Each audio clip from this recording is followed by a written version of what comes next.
Thank you for listening. Flames of Faith is Book 2 in the Magnolia Island series. You'll want to listen to Oceans of Mercy first to understand everything that's going on. If you like Christian romance, be sure to subscribe to my channel so you never miss an upload.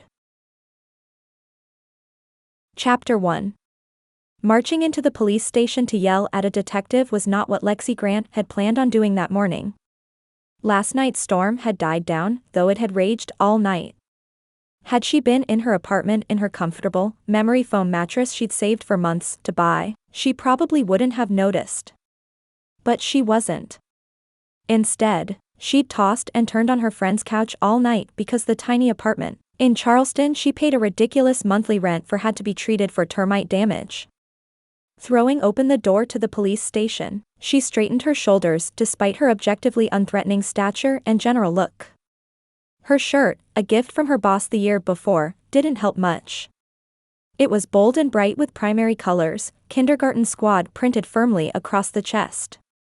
Oh well, as angry as she was, the scowl on her face was bound to do something.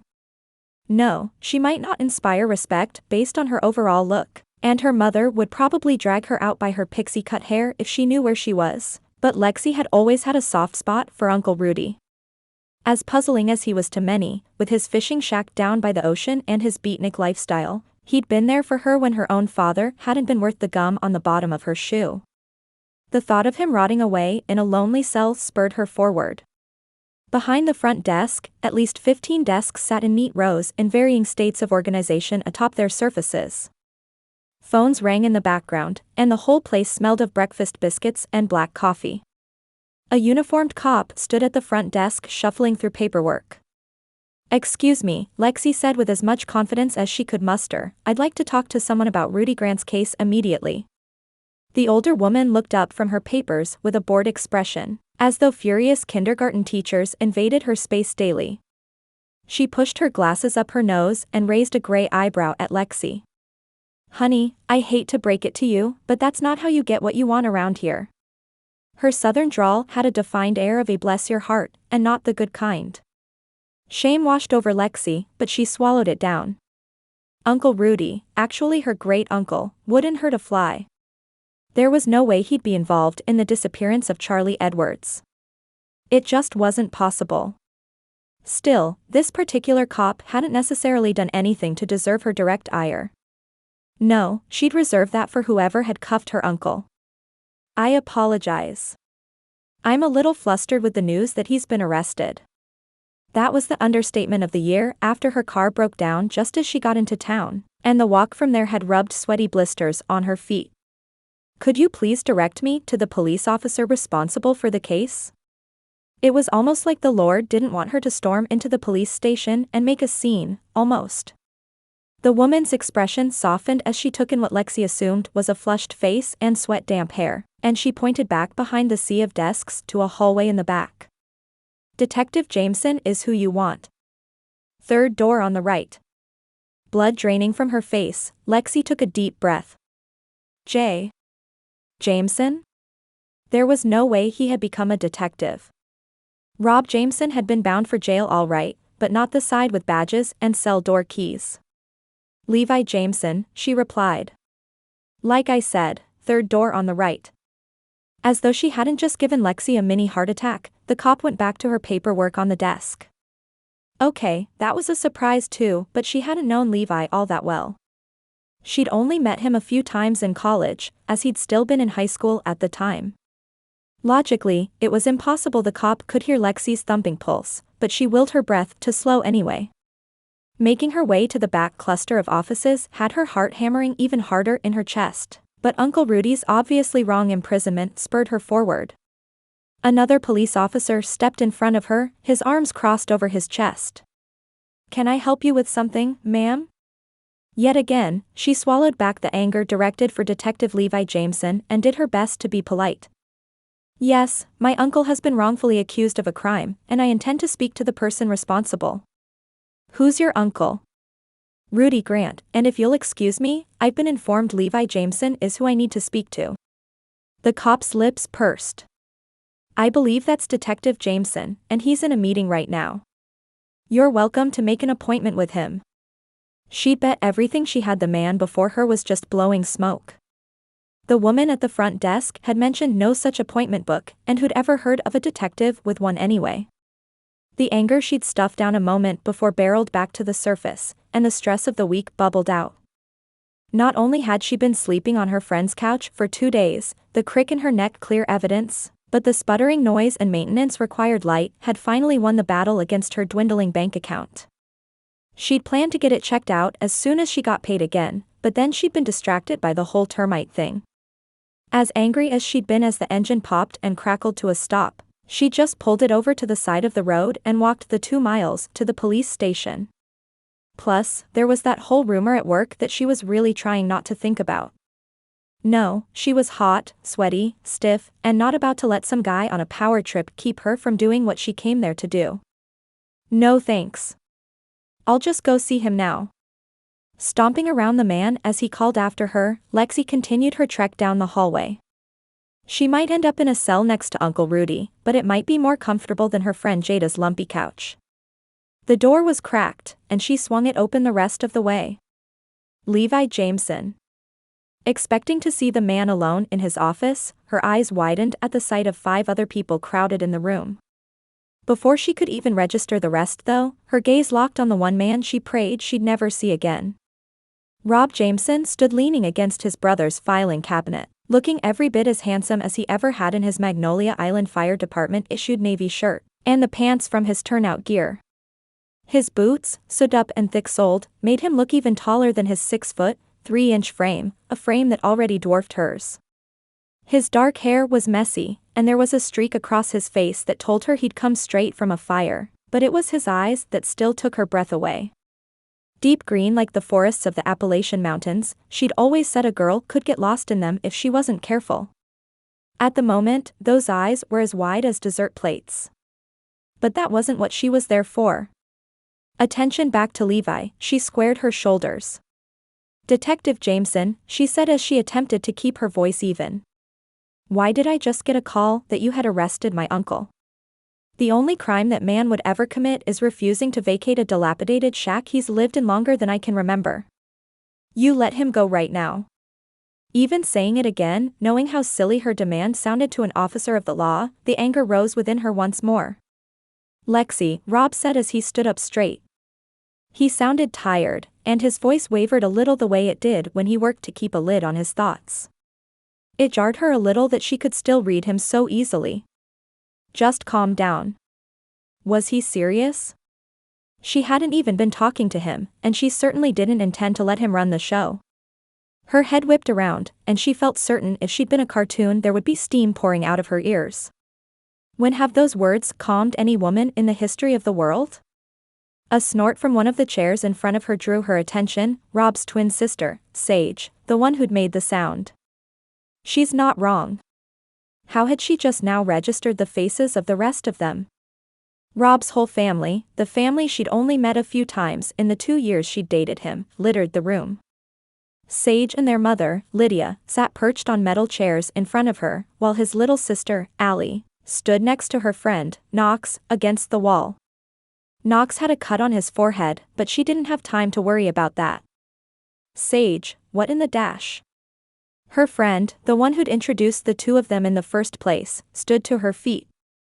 She had at least 8 inches on Lexi, and she held herself with a confidence Lexi had never quite been able to master. She put an arm around Lexi's shoulder, her very presence calming. I know you're upset, Lex, but listen to Levi. He'll explain everything. Rob's hand fisted in his hair as he followed Lexi out of the police station later that morning. He'd waited at the front of the building for her to finish meeting with Levi. Sage had stayed as well, though Mom had gone to pick up Brynn at Mrs. Gina's. Knox and Allie had walked over to the clinic to get Knox's head stitched up, a story he'd have to get that night at dinner. You sure you want to talk to her now? Sage's words probably had merit, but at that moment, his brain was too muddled to think about what that might be. He'd been up most of the night fighting the fire at Rudy's place only to find items he knew belonged to Charlie. He'd already called Levi when Aiden's old Letterman jacket turned up, and the whole situation got a whole lot stickier. Add in Rudy getting cuffed at the scene and Lexi showing up all fire and sass, there was no way he could leave well enough alone. Probably not, but I'm going to anyway. He jogged out the door behind the woman he'd once thought he'd marry, doing his best not to think about how she'd only gotten prettier with age. Her hair, once long and thick, had been cropped short into a style he knew wouldn't look good on most women. On her, though, it was perfect. Lex, wait up. He hadn't realized he'd used her old nickname until she whirled around on him there in front of the station. What? What do you want, Rob?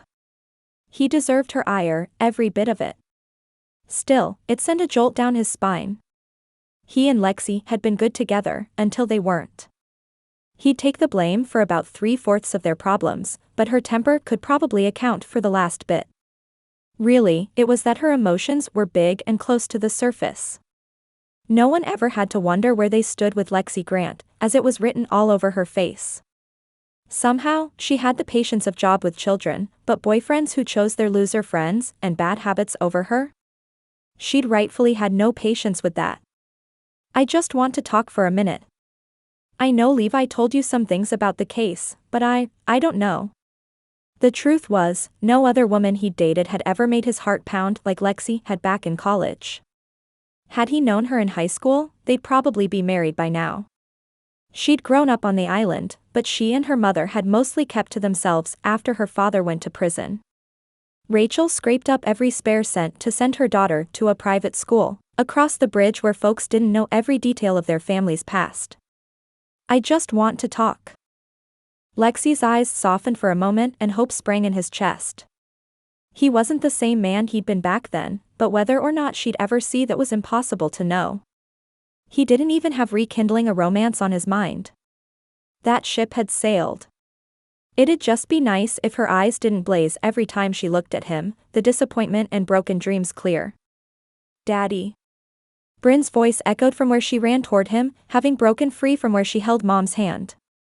They'd been close enough to Mrs. Gina's, the woman kind enough to watch Brynn when Levi called them all down to the station, that she just walked over to get her. Between her and Mom, he somehow managed the role of fire chief and single dad with some degree of success. Mrs. Gina and I made toads in a hole for breakfast.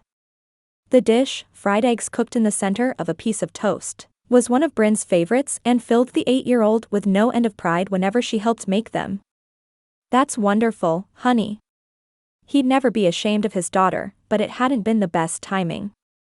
Looking up from his brown-haired, green-eyed little girl, he met Lexi's wide eyes.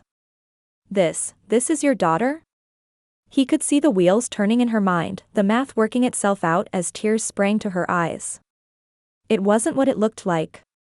He'd never cheated on her, but Brynn's mother had been a broken-hearted rebound date, which resulted in the absolute best thing that had ever happened to him. It's not what you dash. Nope, Lexi cut in as she threw up her hand to stop him. Don't finish that sentence. She glanced up at Sage, still standing behind him, and nodded. I'll see you around, Sage. As she turned, her eyes swept him once more. He knew the hurt there would haunt his dreams, but he couldn't explain in front of Brynn. Lexi could get angry at him if she wanted, she could even think he cheated on her, but he'd never make Brynn feel like a mistake. When she was older, when she could separate what happened with her mother from his feelings about her, he'd explain things in more detail then. For now, he'd just have to let Lexi walk away believing the story she'd put together in her head. His heart sank to his stomach as he watched her go, but Brynn's hand tugging on his brought him back around. Behind her, his mom stood next to Levi with an apologetic look on her face. It wasn't her fault. He'd been the one to ask her to go pick up Brynn, and she'd only done as he asked. Swinging Brynn up into his arms and pressing his forehead to hers, Rob felt a deep contentment on top of the pain from his history with Lexi. You made a toad in a hole? I'm impressed, Bear. You may have to start cooking for us more often. Chapter 2. By the time Lexi made it to the Magnolia Island Women's Shelter half-hour later, she was even sweatier, even more exhausted, and her shoes had rubbed a blister on both her heels. Her jeans, cuffed at the bottom above her ankles, had quickly gone from cute and stylish to hot and scratchy. Mom had opened the women's shelter, the product of her lifetime savings and a couple of incredibly generous benefactors there on the island, after Lexi went to college. They'd had nowhere to go when Lexi was a kid, and Rachel Grant had set out to ensure no other mothers were in that situation with their children ever again. With grit, determination, and a whole lot of sweat equity, she created a space where women could get back on their feet and catch their breath. Lexi didn't have the key fob to the building, but on a lark she tried her birth date on the pad. When the lock clicked open, Lexi sighed. She'd really have to talk to Mom about making the code something a little less obvious. Her father was no longer a threat, but it wouldn't take too much for any one of the scum that had driven the women there to figure it out.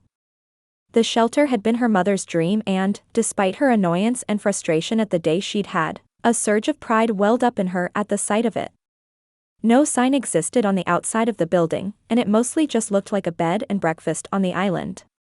That's what it had been in its past life, but the owners had decided to retire and gave the building to her mother at a greatly reduced price.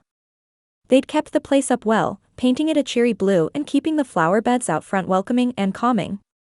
From what Mom had told her, some of the women there found gardening therapeutic, so they'd taken on the task with gusto. Each of the women in the program held a job of some sort after an initial grace month, a couple even working part-time at Sage's plant nursery, Plant Babies. It didn't surprise Lexi when Mom had told her about the opening of the nursery. Lexi had never come back to the island to check out the space. Sage had always been the very definition of an overachiever. Their friend group in college had been convinced she'd be president one day, but Sage's double major in horticulture and business lent itself more to her chosen profession. The shelter was as cozy as she knew it would be, her mother's style clear in the simple but calming decor. The living room doubled as the lobby, while a playroom was off to the side. 3 preschool-aged children played with toy fire trucks on the floor, a young woman Lexi didn't recognize watching them and directing their play. Lexi. Her mother's voice pitched from where she descended the stairs with an armload of towels. What are you doing here? Realization dawned on her, and her eyes widened. Please tell me you didn't go down to the station, and why do you look like you just ran a marathon? She hadn't realized just how sweaty she must have been until then, but suddenly the draft of the air conditioner on her sweat-stained shirt sent goosebumps up her back. My car broke down right when I got on the island. I walked. Undaunted by her appearance and obvious sweat, Mom continued toward her to pull her in a long hug. Lexi hadn't come back to the island in years, despite how close it was to Charleston. It had always been too much to risk running into Rob, and Mom had to come into the city for supplies once a month anyway. You didn't answer my question. Technically, Lexi said with a smirk, you didn't ask one. You told me to tell you I hadn't gone to the police station. Pulling back, Mom shook her head. I should have known. Did they tell you he went willingly, and they're treating him like a king?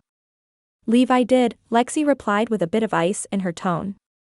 Speaking of which, were you ever going to tell me Rob had a daughter? The hurt she'd felt when she saw the girl, an innocent child, flooded back. Rob's desire to never have children, something he adamantly stated any chance he got, had been among the many reasons they'd broken up. It had shaken Lexi to her core to see the little girl with his dark hair and big green eyes look at him like he was her hero. Not to mention, as hard as she tried not to guess the girl's age, the evidence was right there in front of her. I really wish you hadn't gone to the station, Mom said wearily. Even exasperated, she was still a beautiful woman. Lexi got her petite frame from her mother, but where she had a dark pixie cut, her mother's hair had grayed about 10 years before. It had maintained its length, thickness, and texture, and she had it fixed up with toner every couple of months to keep its shine. It was curled today, framing her face in a way that flattered her bone structure and tendency to wear minimal makeup. I told you I was handling it. But come on back to my office, and we'll talk more. The kids are doing play therapy with Jill right now, and I don't want to distract them. Lexi turned to the 2 boys and a girl in the playroom, the scene suddenly making plenty of sense. There were drawing pages out, and soft children's music played in the background. As an elementary school teacher, she'd learned about the importance of play therapy in children who'd experienced trauma. How long have y'all been doing that? She smiled at the kids before following her mother back to the office, a room off the kitchen that had once been a study. A couple of years now. I can't believe I never mentioned it. Jill is the guidance counselor at the elementary school, and she volunteered her time on Saturdays to work with the kids whenever she could. It's been a game changer for some of them in terms of behavior, but also in their overall adjustment. The Lord really blessed us with her. Lexi sank down onto the comfortable sofa Mom kept in the room, as it often held scared women in need of a place to breathe. She didn't speak for a minute. Studying the room Mom had transformed into something absolutely beautiful. Gauzy white curtains hung in the large windows, while houseplants sat nearby. The couch was fluffy and mint green, while light wooden bookshelves stood against the wall. Bible verses and inspirational quotes hung on the cream wall, and the wood floors from the rest of the house pulled the look together well. Still, even the most calming of spaces couldn't put back together the pieces of her heart. I can't believe you didn't tell me. Kneeling down on the floor beside the couch, Mom smoothed back Lexi's hair the way she had when she was a child. Even in the chaos and fear, her mother had always been her safe place. I wanted to, but I didn't think it would be good for you to know. By the time I found out, you were already settled in Charleston, bent on never coming back to the island again. You had your own things to work out, and I didn't plan on piling onto them. Not to mention, what good would it have done? She wasn't wrong, and Lexi couldn't decide which she'd rather Mom have done. Seeing his little girl, it hurt. I know it did, baby. Mom placed her hand on Lexi's and squeezed. I don't know if I made the right choice, but you never brought Rob up after you told me you'd broken up with him. I didn't want to cause you any more pain, especially when I'd caused you so much already in your life. The guilt in Mom's eyes was nearly her undoing, but she held it together the best she could. You didn't cause me pain, Mom. That was Dad. You got us out as soon as you could figure out how. Thinking back, Lexi couldn't imagine how her mother had been as strong and brave as she had. She'd gotten pregnant with Lexi straight out of high school, and she'd had no degree to fall back on when starting their life over. In fact, it had been a miracle Mom found a job cleaning at the bed and breakfast when she did, not to mention all the other odd jobs she'd picked up to send Lexi across the bridge to school. Of course, Rudy had helped with the latter. With a deep breath, Mom grinned. So, how long is my girl staying? About that. Lexi had tried hard not to dwell on the rumors from school, but she couldn't avoid them any longer. Mom's brow furrowed. What happened? I don't know that anything has happened yet, but my friend Jamie told me we'd lost a teacher unit. The incoming kindergarten class is small, and I was the last one hired for the grade level. Standing, Mom pulled Lexi to her feet as well. So, you're on the chopping block. Basically. Then, while you wait to find out whether the rumors are true, I could really use your help around here. That is, unless you planned on heading back to Charleston. I don't want to keep you here if you'd rather go home. Sure. Home to her friend's couch and a never-ending crick in her neck. It would be at least another few days before the pest control company finished their treatment on her building, so she might as well stick around until then. I'm at your disposal. Put me to work. Happy to. Her mom waved her hand in front of her nose, as though something smelled rancid with a mischievous grin. But first, I'm going to need you to get a shower. You can use my stuff and borrow some of my clothes if you need to, but I need you to get a good scrub down before people start looking for dead rodents in the air ducts. Higher, Daddy. Higher. Brynn kicked her legs and squealed as he pushed her even harder on the swing. She loved to go as high as she could, though at least she hadn't followed in her Uncle Levi's footsteps and tried to do backflips off the swing. That's how he'd ended up with his first broken arm, though it certainly hadn't been the last. This is as high as we go, Bear. Rob chuckled as she started her protest. No arguing, baby. I love you too much to send you flying and get you stuck in a tree. He pointed to Sage where she sat on one of the benches and enjoyed the sunshine. I blame you for the risk-taking. His twin sister stood, her loose blue tank top and cut-off jean shorts as much a staple of her flower child wardrobe as any of the other get-ups she wore. As always, her wild dark hair was held at bay by one of those weird, woven headbands though he had to admit they looked pretty comfortable. "I'll take that," she said as she sauntered closer. A smirk sat firmly on her face. "I'll happily be responsible for my niece knowing the value of a good risk." She turned her attention to Brynn and raised her voice like a cheer coach. "Because what are we, Brynny Bear?" "We are strong," Brynn shouted with a giggle. "We are confident, and we can do hard things." As she finished, Sage stuck her hands in the air as though calling a touchdown and cheered. "Yes, we can, sweet girl." She glanced behind Rob, and her smile faltered. Speaking of hard things, she tipped her chin upward and Rob slowed Brynn's motions long enough to see what caught her attention. There on the sidewalk, Lexi stood with 2 canvas shopping bags and watched the 3 of them. She didn't look away or act like she hadn't been staring, but she also didn't look as hostile as she had earlier at the police station. If anything, the look on her face was worse. "Sage, will you take Brynn over to Maribel's? I'd like to talk to Lexi for a minute." "I'll meet you there in a second." With a nod, Sage stuck out her hand for his daughter. "Come on, chickadee. Let's go see how much ice cream we can stuff in our faces before Daddy comes in and tells you not to spoil your dinner." The 2 of them set off toward Main Street with Brynn chattering a million miles a minute while Rob turned in the opposite direction to approach Lexi. The park sat in the center of town, a gazebo smack dab in the middle. The playground was over to the right, while a splash pad and a couple of food trucks dotted the side closest to Main Street and the beach. There was a small stage in one corner as well, the grassy clearing in front of it often used for outdoor concerts or plays. Lexi hadn't been in town since any of that had been developed that he knew of, but her attention wasn't on any of it. Instead, she looked after Brynn and Sage's retreating backs, biting her lip as she did so. As Rob got about 5 feet away from her, he stopped. "Go ahead. Ask." Her eyes swung from his sister and daughter to him, and he braced himself for whatever reaction she'd have. "How old is she?" 8, but Lexi dash. "Please don't," she said as she held her hand up yet again. "I really don't want to hear any more. She's adorable, and she seems to have a great life with you. I hope you're happy."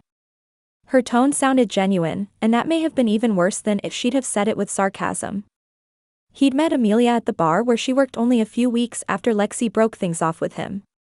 His already broken heart, the one that had never truly healed after his dad died of cancer a few years prior, had shattered when she walked away. One night with Amelia had turned into the hardest and best thing that had ever happened to him. Amelia herself? Well, that was an entirely different story. Brynn's existence had shaken some sense into him.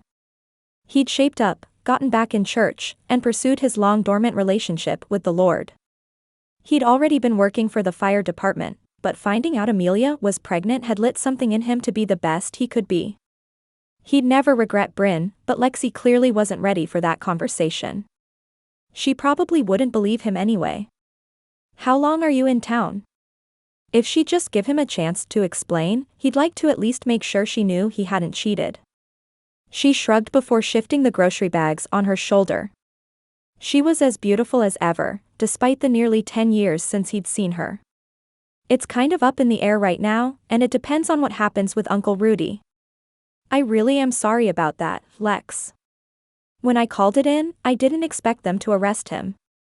It wouldn't have changed his actions, but he'd hoped Rudy had a good explanation for holding on to a dead girl's belongings."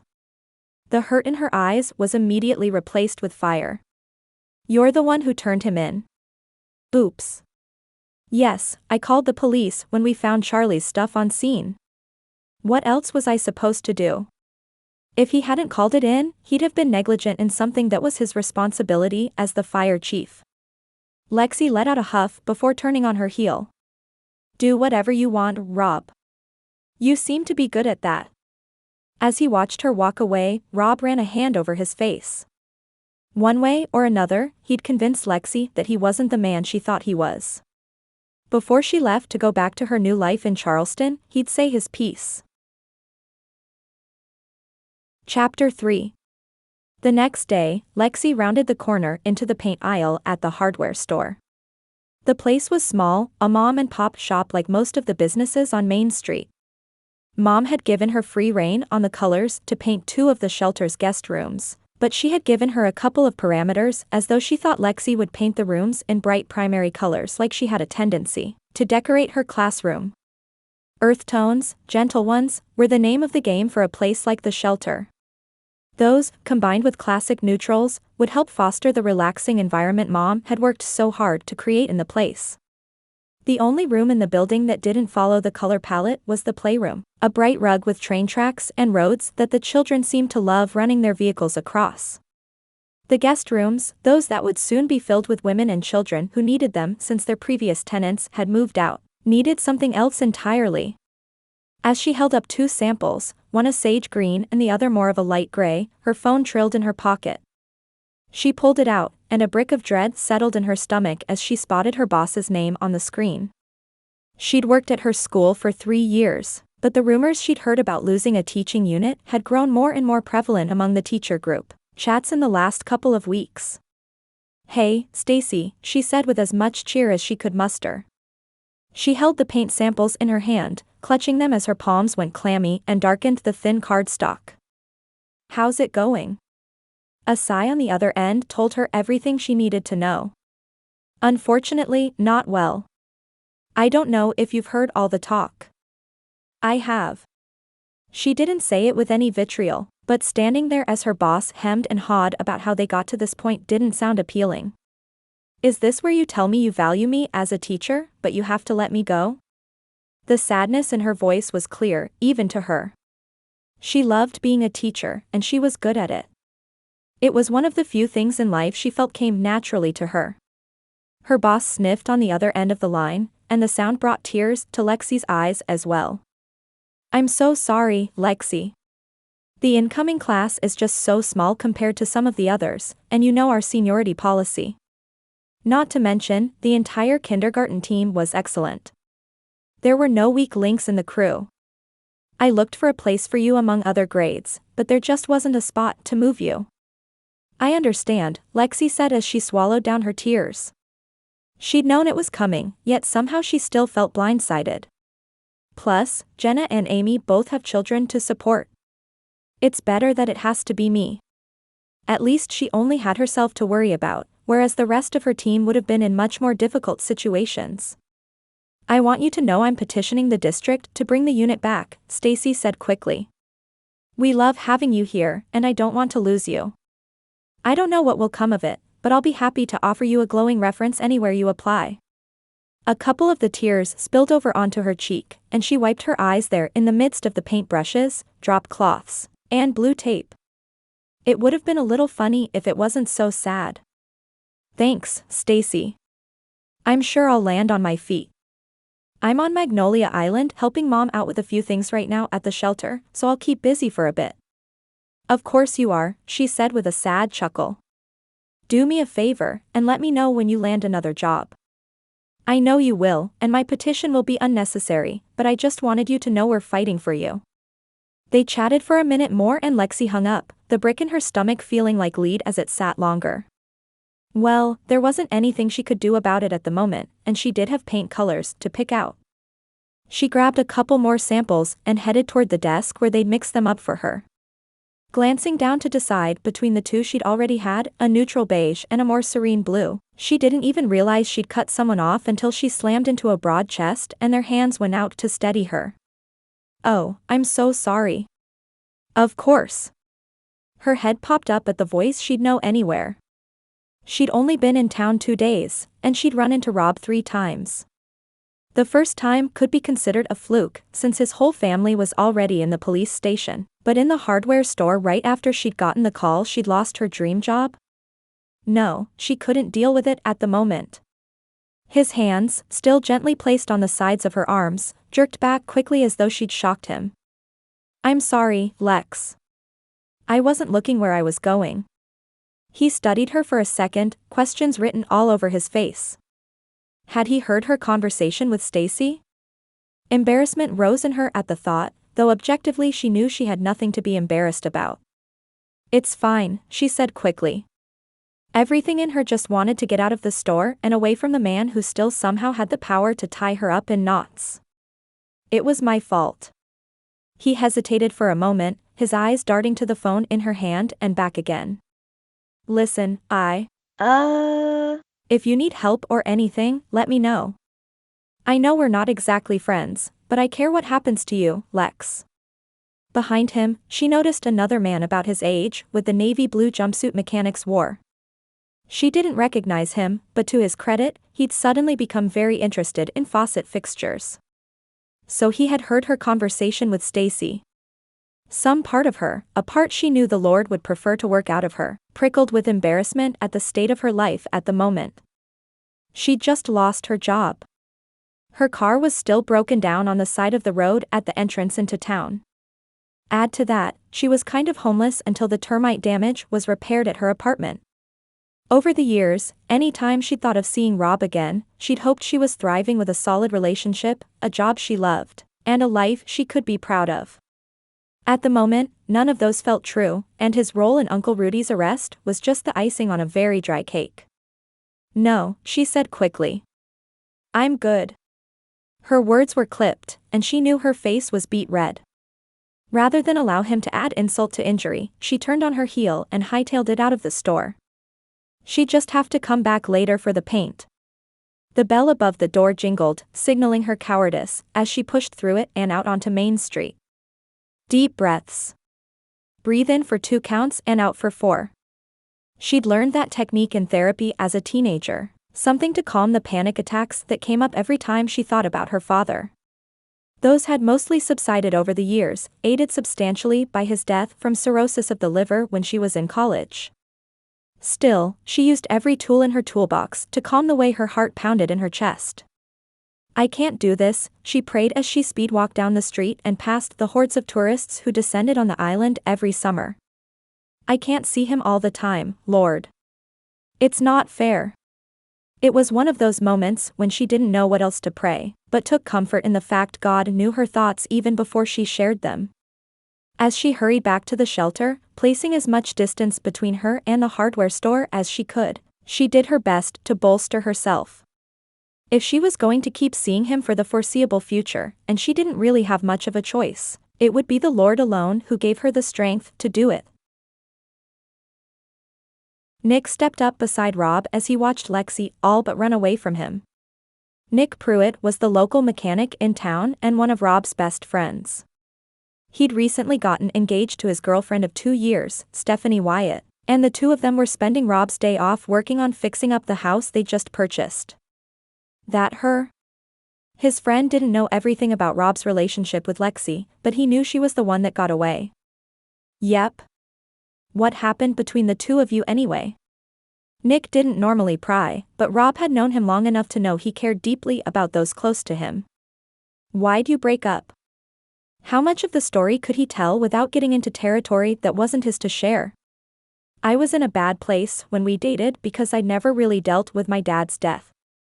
I hid it for a while, but I started drinking more and more, even got picked up by the cops a couple of times. Drinking's a deal breaker for her, but I chose the bottle over our relationship. It went deeper than that, as her dad had been the meanest when he was drunk. She'd made it clear at the beginning of their relationship that drinking was a non-starter for her. He'd told her he'd stop, and he really did try, but it would take a few more years before he could really kick the habit. It would take a heartbroken one-night stand that resulted in a beautiful baby girl with big green eyes to really send it down the drain. It was like he lived 2 lives for a solid year. When he was with Lexi, he was a studious college kid who was madly in love with his girlfriend and dressed up to go to church with her every Sunday morning. They'd participated in the college ministry and had plenty of friends who did as well. When Lexi wasn't around, he was basically an alcoholic who had little use for a relationship with the Lord. As anyone could have predicted, his spiral became more and more obvious. Makes sense, Nick said with no judgment in his tone. He knew all about that part of Rob's journey, an accountability partner for him over the past couple of years. She know you haven't had a drop since before Brynn was born? He tried to tell her twice, not to get her back, but just to show her he wasn't the man she'd known in college. For some reason, he needed her to know that as much as he needed anything in his life. She hasn't been real receptive to a conversation. Nick nodded, always good at knowing when Rob was done with a line of conversation. He held up 2 faucet options for their new house, both silver. Which one do you think Steph will like better? As they finished up at the hardware store, Rob's mind was already spinning with the conversation he'd overheard Lexi having. If she was without a job, surely she needed help. Sage would tell him to let it go and let Lexi figure it out, but maybe he could put a bug in the elementary school principal's ear that she was looking. It wasn't his place, he knew that, but he had to call Mrs. Reynolds anyway to finalize plans for Fire Safety Week coming up the second week of school. Maybe he could let it slip, kill 2 birds with 1 stone, and actually manage to keep Lexi on the island until she cooled off a little towards him. He wasn't one to scheme, but Lexi had always brought out pieces of him he didn't know were there. It had been her who encouraged him to study fire science, something he'd been interested in since he was a kid. She'd also kept him going to church during a time when he wasn't even sure he believed any of the things he'd been taught. He'd mostly counted ceiling tiles through the sermons, but nuggets of truth had gotten through his stubbornness a few times. She'd been good for him, but he'd failed her miserably. If nothing else, maybe he could help her land a new job in the career she'd clearly been made for. If not, well, at least he tried. Chapter 4. Lexi, Mom warned as they paused outside the law office of Stuart Collins. It was the one office in town, but Stuart was also an old friend. He'd helped Mom file for divorce from Dad so many years before, and he helped them find refuge with a couple in their church until Mom could get on her feet. You let me handle this. Don't lose your head and get all upset. Feigning offense, Lexi placed her hand on her chest. Me? Lose my head? Must be your other daughter you're thinking of. Dropping the teasing tone, she continued. I'll stay calm, Mom. Uncle Rudy is innocent, and we both know it. He'll be all right. Whether she said it more to convince her mother or herself, she wasn't sure. But she did know Rudy Grant would never hurt a fly, and he'd especially never harm a vulnerable young woman. He will, Mom said as she pulled open the door and the air-conditioned cool came blasting out the door. The offices were relatively run-of-the-mill. There was a potted plant in the corner that Lexi couldn't tell at first glance if it was real or fake. An older woman sat behind a desk and looked up over wire-rimmed glasses with a friendly smile. Welcome, girls. Y'all here to see Stuart this morning? Mom took a peppermint, candy consumption her nervous tell, from the bowl on her desk. Yes, ma'am, Sheila. Whenever he's ready for us. Just then, the man Lexi hadn't seen since she was a child strolled through his office door. Stuart Collins was an incredibly brilliant man who Lexi had always thought looked like Santa Claus's slightly younger brother. His belly was round, his cheeks rosy, though he was just a bit fitter than the man in red. Morning, ladies. Lexi, last time I saw you, you were hiding behind your mama's skirts. It's good to see you again, honey. Warmth emanated from the man, and Lexi felt immediately at ease in his presence. That was a tall order for men in general where Lexi was concerned, so she'd trust it. Good to see you again, Stuart. Thanks so much for helping us out. He motioned them back towards his office, waving away the praise. Just doing my job. Y'all want any coffee or water? Coffee, please, Lexi said as she followed Mom into the next room. I'm happy to get it myself if you'll just point me in the right direction. Stuart's assistant had already gotten to her feet and shook her head. Nonsense, sugar. Y'all go on in, and I'll have it for you in a jiffy. His personal office was just as run-of-the-mill decorations as the waiting room. A large mahogany desk sat in front of a double window with thick, maroon curtains. The maroon decor continued to the upholstery on the chairs, accented with gold wherever it made sense. A couple more plants sat in this office as well, though these were more obviously fake due to their dire need of a good dusting. A table sat to one side, though it was the fluffy maroon velvet chairs in front of his desk the man gestured towards. Have a seat, ladies. Sheila came in a second later with a cup of coffee and a tiny cup of cream, as well as a sugar packet. As she backed out the door and shut it, Stuart cleared his throat and sat down on the edge of his desk. He reached behind him and procured a case file Lexi was certain held Uncle Rudy's name. I'll be honest, he began, this is one of the oddest cases I've ever worked on. First of all, Rudy is the most content man in custody I have ever met. He chuckled a little, then shook his head. Rachel, I know you went to see him yesterday, and I imagine he was the same with you. He was? He said since his house burned down, he didn't have a place to stay anyway. He might as well be in the clink. She smiled a sad smile for a moment, then turned serious again. I know he didn't do this, Stuart. You know it too. Uncle Rudy had been a huge part of Lexi's childhood growing up. He'd been the only grandparent she'd ever known, even though he technically was her great-uncle. She hadn't known it until she got older, but he'd given Mom money every month to help them make ends meet after she left Dad. He'd always had more money than anyone assumed he did, but it was only because he lived so cheaply and did relatively well as a fisherman. He'd also helped pay for Lexi's private school since the school on the island happened to employ two of her father's relatives at the time. It had terrified her mother that they'd somehow go around the custody ruling or restraining order and give him access to Lexi, so she'd taken what little money she had and plenty she didn't to send her to a school where no one knew the family. Looking back, Mom had probably made the right decision, though Lexi had always felt like the odd girl out on the island since she didn't go to school with the rest of them.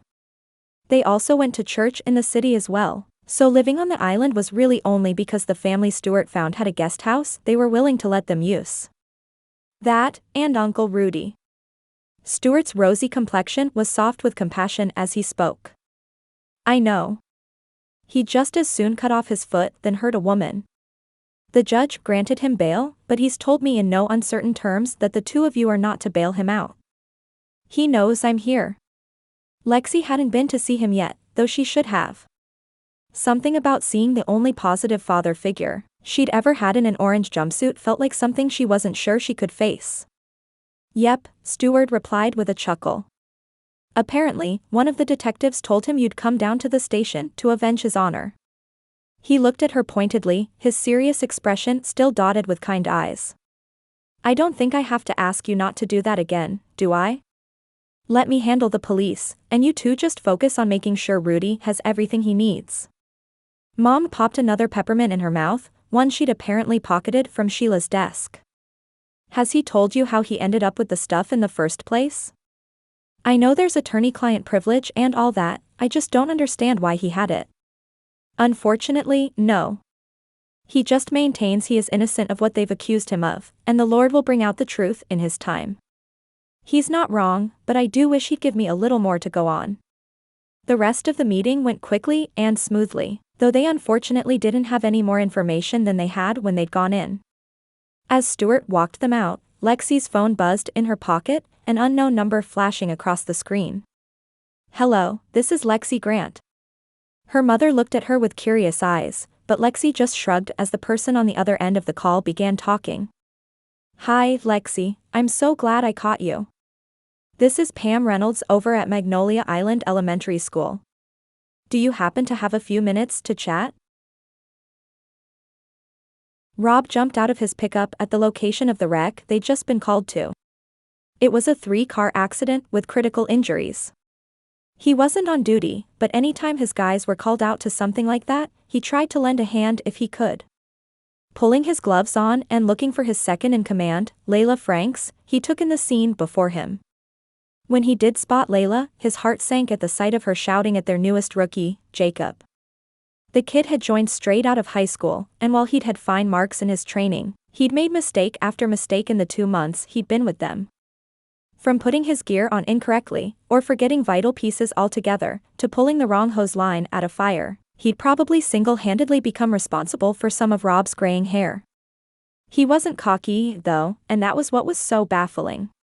Like now, he sat on a curb with his head in his hands while Layla stopped her shouting and took deep breaths. The paramedics were already there while one of his most solid veterans nicknamed Rev set off to the side of the ambulance. One of the medics wrapped his foot while the fireman grimaced at the pain. Breaking into a jog, a nagging suspicion that the kid had been responsible for Rev's injury wouldn't let up. Franks, what's going on? What happened to Rev? She didn't look the least bit surprised to see him there, though he did his best not to step on her toes when she was in charge.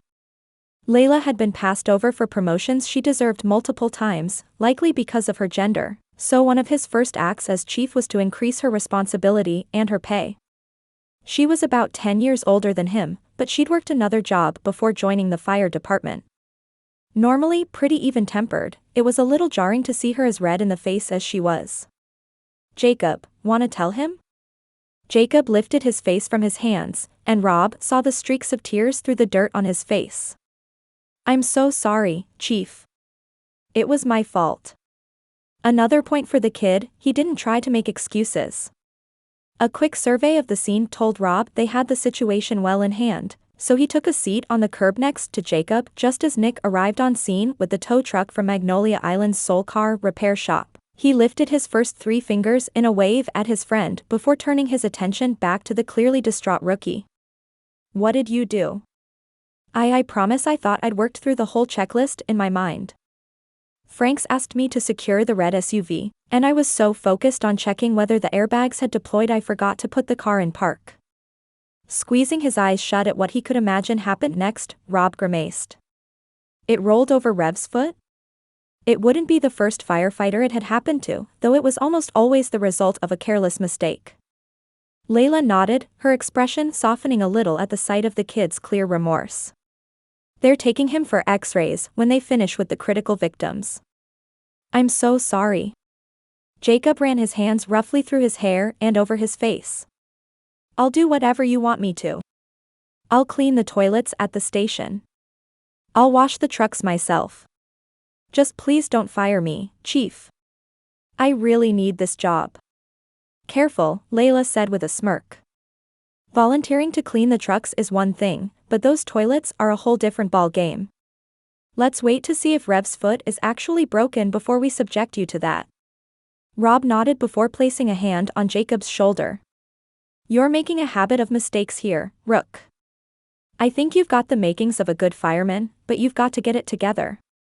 Making boneheaded mistakes in this line of work can get somebody killed." He didn't want to belabor the point, as the kid clearly knew he'd majorly messed up, but he couldn't just let it go. "Yes, sir," Jacob said sadly. "Can I go check on Rev?" "I think you should." As Rob and Layla watched him go check on his fellow firefighter, Rob sighed.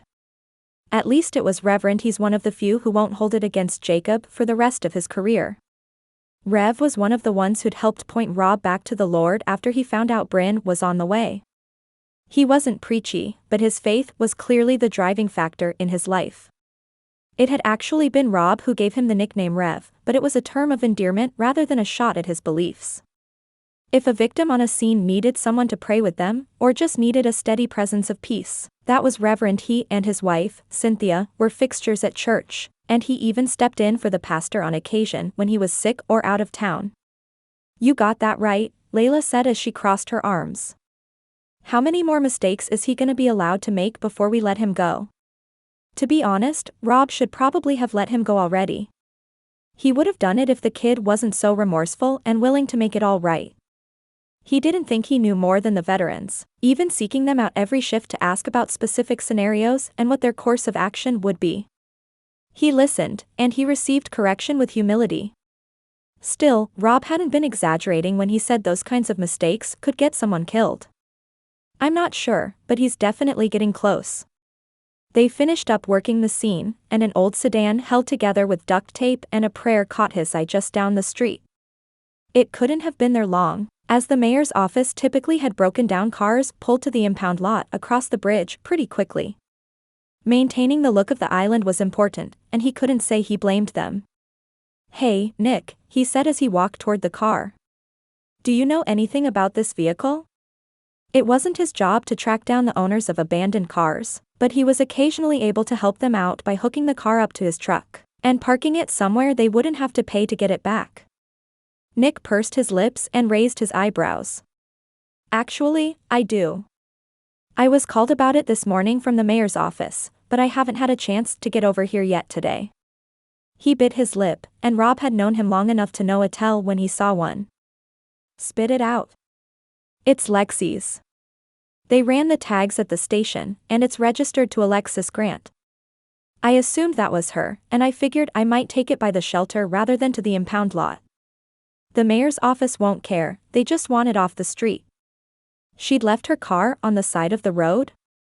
Had she walked from there to the police station her first day in town, or had it broken down after? Also, why was she driving such a beater? The thing looked like it should have been taken for spare parts about 10 years ago. The front bumper was held on with 2 bungee cords, and did she even have windshield wipers? You think you'll get to it today? He looked past his friend at the 2 cars on his tow truck and one still in the road after the wreck. If you've got too much on your plate, I can just pull it there myself. You can you? A twinkle in Nick's eye had him scowling. We're just FR, well, we're not friends since she kind of hates me, but I'm doing this as a friendly gesture. The words tasted sour on his tongue, both the knowledge she hated him and the fact she had every right to. Holding up his hands in surrender, Nick chuckled. Whatever you say, man. Have at it. What have you got going on later tonight? You and Brynn want to come over for dinner with Steph and me? She's trying out some new recipes for the food truck, and she always makes enough for a family of 10. He patted his still flat belly. I swear she's trying to fatten me up. Rain check? I've got a movie date with my favorite girl and her favorite ice queen. They'd seen that movie no fewer than 100 times, but he didn't care. Their movie nights with pizza, popcorn, and candy were some of the most special memories he had with his daughter. She'd end up falling asleep halfway through, and he'd carry her to her room in her unicorn nightgown, his purpose in life clear in a way it never was before she came along. The Lord had used Brynn's life to bring the things that mattered back into focus for him, and she was his single greatest earthly blessing. Sure thing, man. Nick said with a grin. Let me know if you need any help with Lexi's car. I've got it, but thanks for the offer. If he had his way, she wouldn't even know it was him who brought the death trap back, but the shelter's cameras would probably catch him in the act. At least he wouldn't go inside and have to listen to her yell at him for the interference he couldn't imagine she'd appreciate. She'd never liked feeling indebted to anyone, and a hunch told him he'd be at the bottom of that list. Chapter 5. The next morning, Lexi walked home from her interview with Mrs. Reynolds, still a little in disbelief about the whole thing. She loved the school. It was right on the beach, and she could easily walk there from most places on the island. Mrs. Reynolds had seemed like a dream boss, committed to letting her teachers teach rather than bombarding them with unrealistic expectations and metrics. That, in and of itself, was worth celebrating. Still, she wasn't sure how the woman had known about her or that she'd needed a job. She'd masterfully changed the subject when Lexi had asked, and instead moved on to how much her old principal had raved about her after Lexi had submitted her resume the day before. The fact they'd even had an opening, though, felt almost too good to be true. That part was more easily explained, though, as one of the teachers was a military spouse whose husband had received a change of station.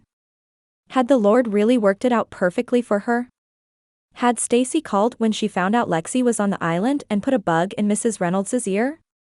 Or, the possibility she really hoped wasn't the case, had Rob overheard more of her call than she realized and taken it upon himself to help her? Honestly, it wouldn't surprise her. As many issues as they'd had, Rob had always done his best to make sure she was taken care of. It didn't matter she made clear in no uncertain terms that she could do it herself. He'd still take her car in for oil changes while she was in class or give her his coat when she'd forgotten hers. It was that sweetness, and how good their relationship had been when he wasn't drinking, that kept her willfully ignorant to his problems for so long. Doing her best to put it from her mind, Lexi decided to take the long way home down a couple of beachfront streets. Folks milled about between the beach and the shops on Main Street, the tourist season winding down after what her mother told her had been a busy summer. Magnolia Island was what some people had once dubbed the secret treasure of the Carolinas, though it had grown to a point now that it could hardly be considered a secret. It was nearly noon, and her stomach was growling. Did she have the money for a fancy lunch to celebrate her new job? No, she didn't even have the money to get her car towed back to the shelter or fixed up in the first place. But she did have the money for a sandwich from one of the food trucks on Main Street that surrounded the splash pad, and looked out onto the bustle of town and the beach in the background. Lexi did her best to save what money she could, her funds always tight due to the ridiculous interest rate on her student loans. She made her payments every month on time, as well as her rent that had nearly doubled in the time she'd lived in her apartment, but that left her with very little left over. Still, she'd just landed a job less than a week after she lost her previous one. That was worth celebrating, and she planned on doing just that. Approaching one of the trucks to the soundtrack of cheery music from its speakers, the ocean waves in the background, and children screaming with joy in the park, Lexi realized Magnolia Island felt more like home already than it ever had when she was a child. It didn't make sense, as she didn't even have a real place to live yet, but this town had always been something special. She may not have really been able to enjoy it as a child, but she could as an adult. The truck was painted blue with a faux wood panel on the side of it. There, atop a sponge-painted multicolored background, was the logo Magnolia Dreams. The young woman in the window handed a paper takeout bowl full of the most delicious-looking macaroni and cheese she'd ever seen to a customer outside. Orders up. Lexi read the menu on the side. Philly cheesesteaks, Kanaka dogs, grilled cheese, and a whole host of other dishes that seemed like twists on classic favorites. The smell emanating from the truck was divine, and the dark-haired woman's head popped back up in the window as Lexi studied her offerings. Hey, there.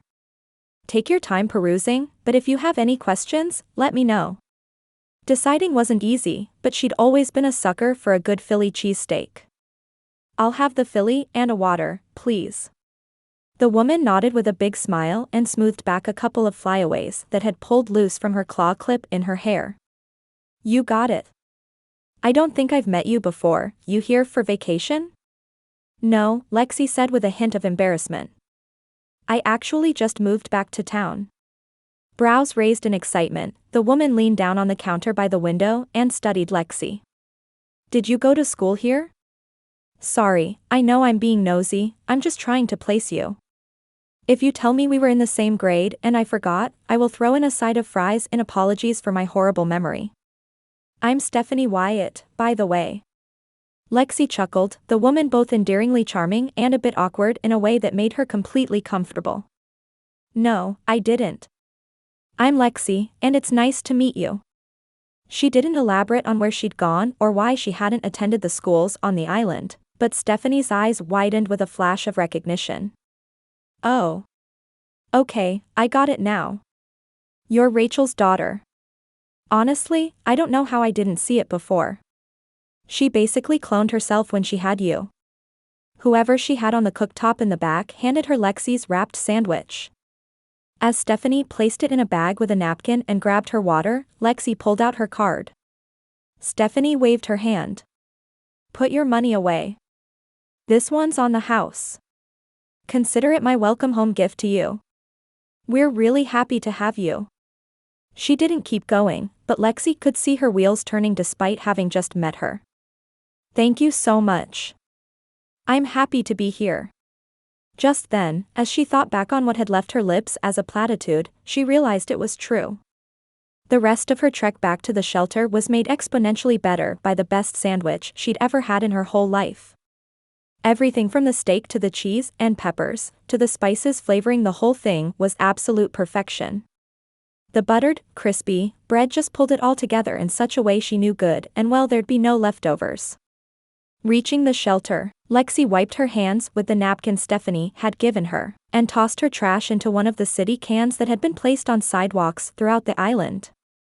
Her steak and cheese-induced haze of bliss immediately ground to a halt as she spotted her car in the parking lot of the shelter. It was parked perfectly in one of the spots near the back of the lot, probably why she hadn't seen it that morning when she left. Or had it been there then? And how had it gotten there? Had Mom towed it? Guilt assailed her at the thought of Mom spending any of her limited resources on towing Lexi's car there, but she hadn't had the funds to do it herself. With no guarantee of a job until that morning, Lexi had been pinching every penny she had until it squealed. In fact, she'd planned to call her landlord later that day to try and get out of her exorbitant lease before it technically ended in December. Punching in the code to enter the shelter, Lexi looked around at a few of the women in the playroom with their children. Does anyone know how my car ended up here? It broke down just as I got to town, but now it's here in the lot. One of the adorable little boys, Marcus, shot his hand in the air. Oh. I do, Miss Lexi. His mom raised an eyebrow at him in surprise. You do? Yep. Miss Jill, Luke, and I were playing basketball in the backyard yesterday when Mr. Rob pulled up in his big truck. He had the car chained to the back.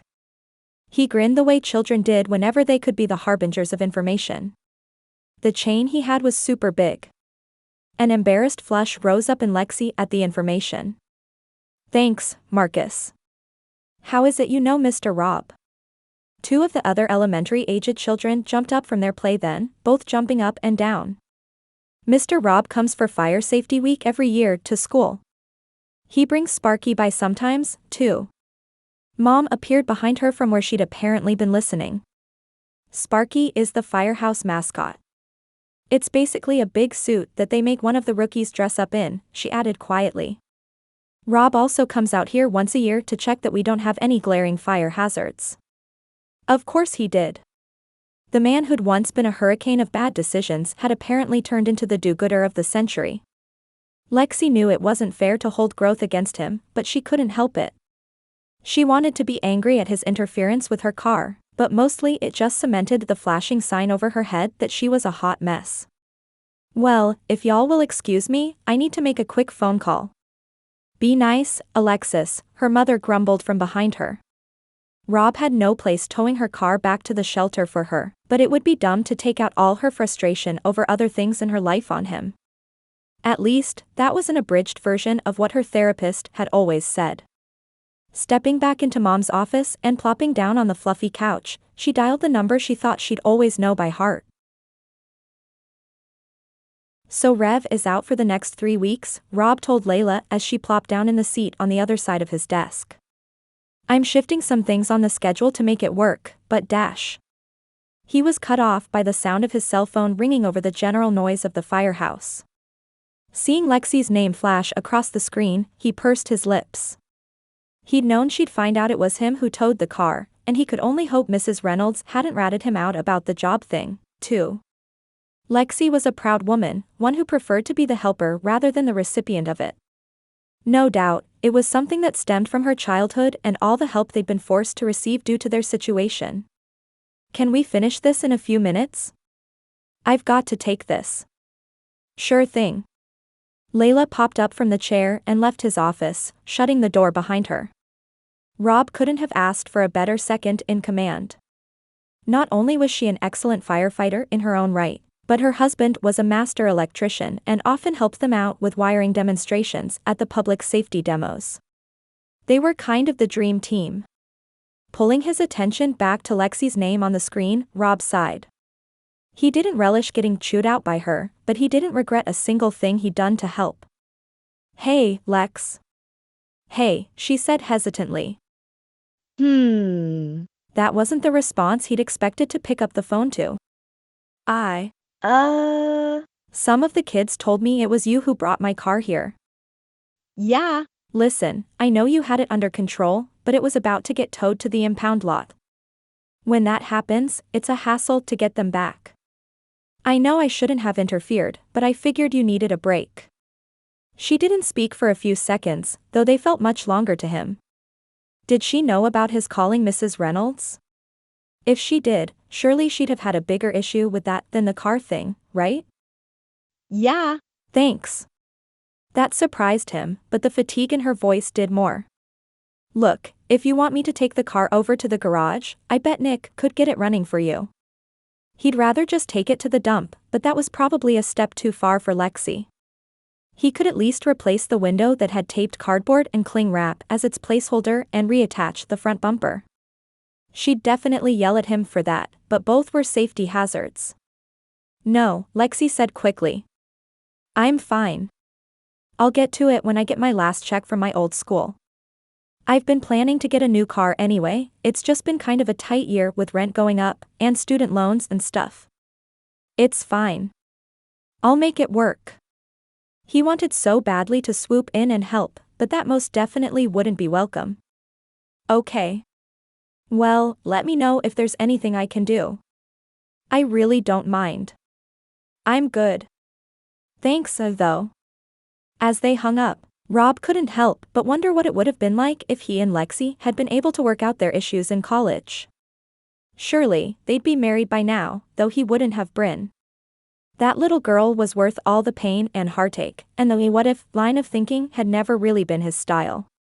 It was just as well, as his thoughts were quickly interrupted by the wail of the firehouse sirens signaling them to get themselves in gear. Plopping his phone back in his pocket, he hurried out the door to meet the rest of the crew and get to work. Chapter 6. Lexi meandered around the farmer's market Saturday morning feeling lighter than she had in ages. Her new schools in service had just wrapped the day before, and though she'd worked a couple of late nights that week, she felt ready for the kids to come back on Monday.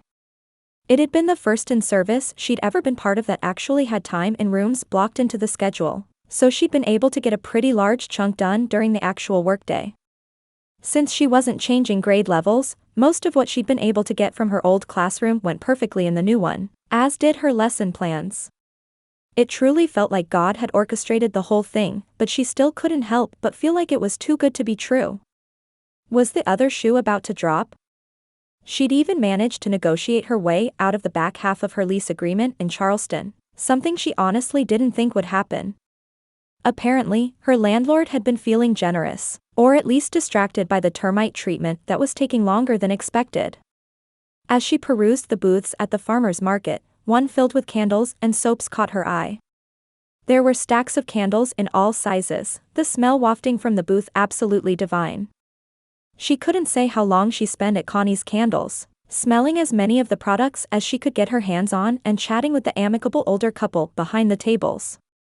The soaps, lavender and vanilla with a hint of something Lexi couldn't quite identify, relaxed her through their very scent, and by the time she was done at the booth, she'd purchased a few bars of soap for herself.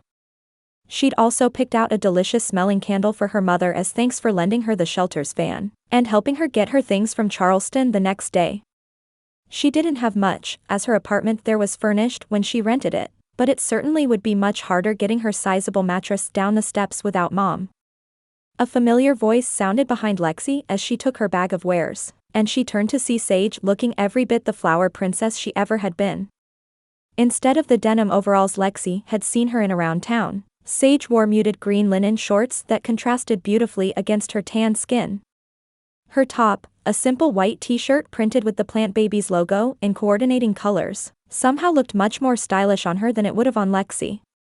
She had the sleeves cuffed a little and the front of the shirt tucked into her shorts, the whole look pulled together with a pair of green low-top tennis shoes on her feet. Her hair was pulled back with a headband, most of it still attempting to escape its confines. Don't spend all your money with Cordelia and Sal. There are plenty of booths yet to hit. She winked, and Lexi realized how much she'd missed Sage's unique voice.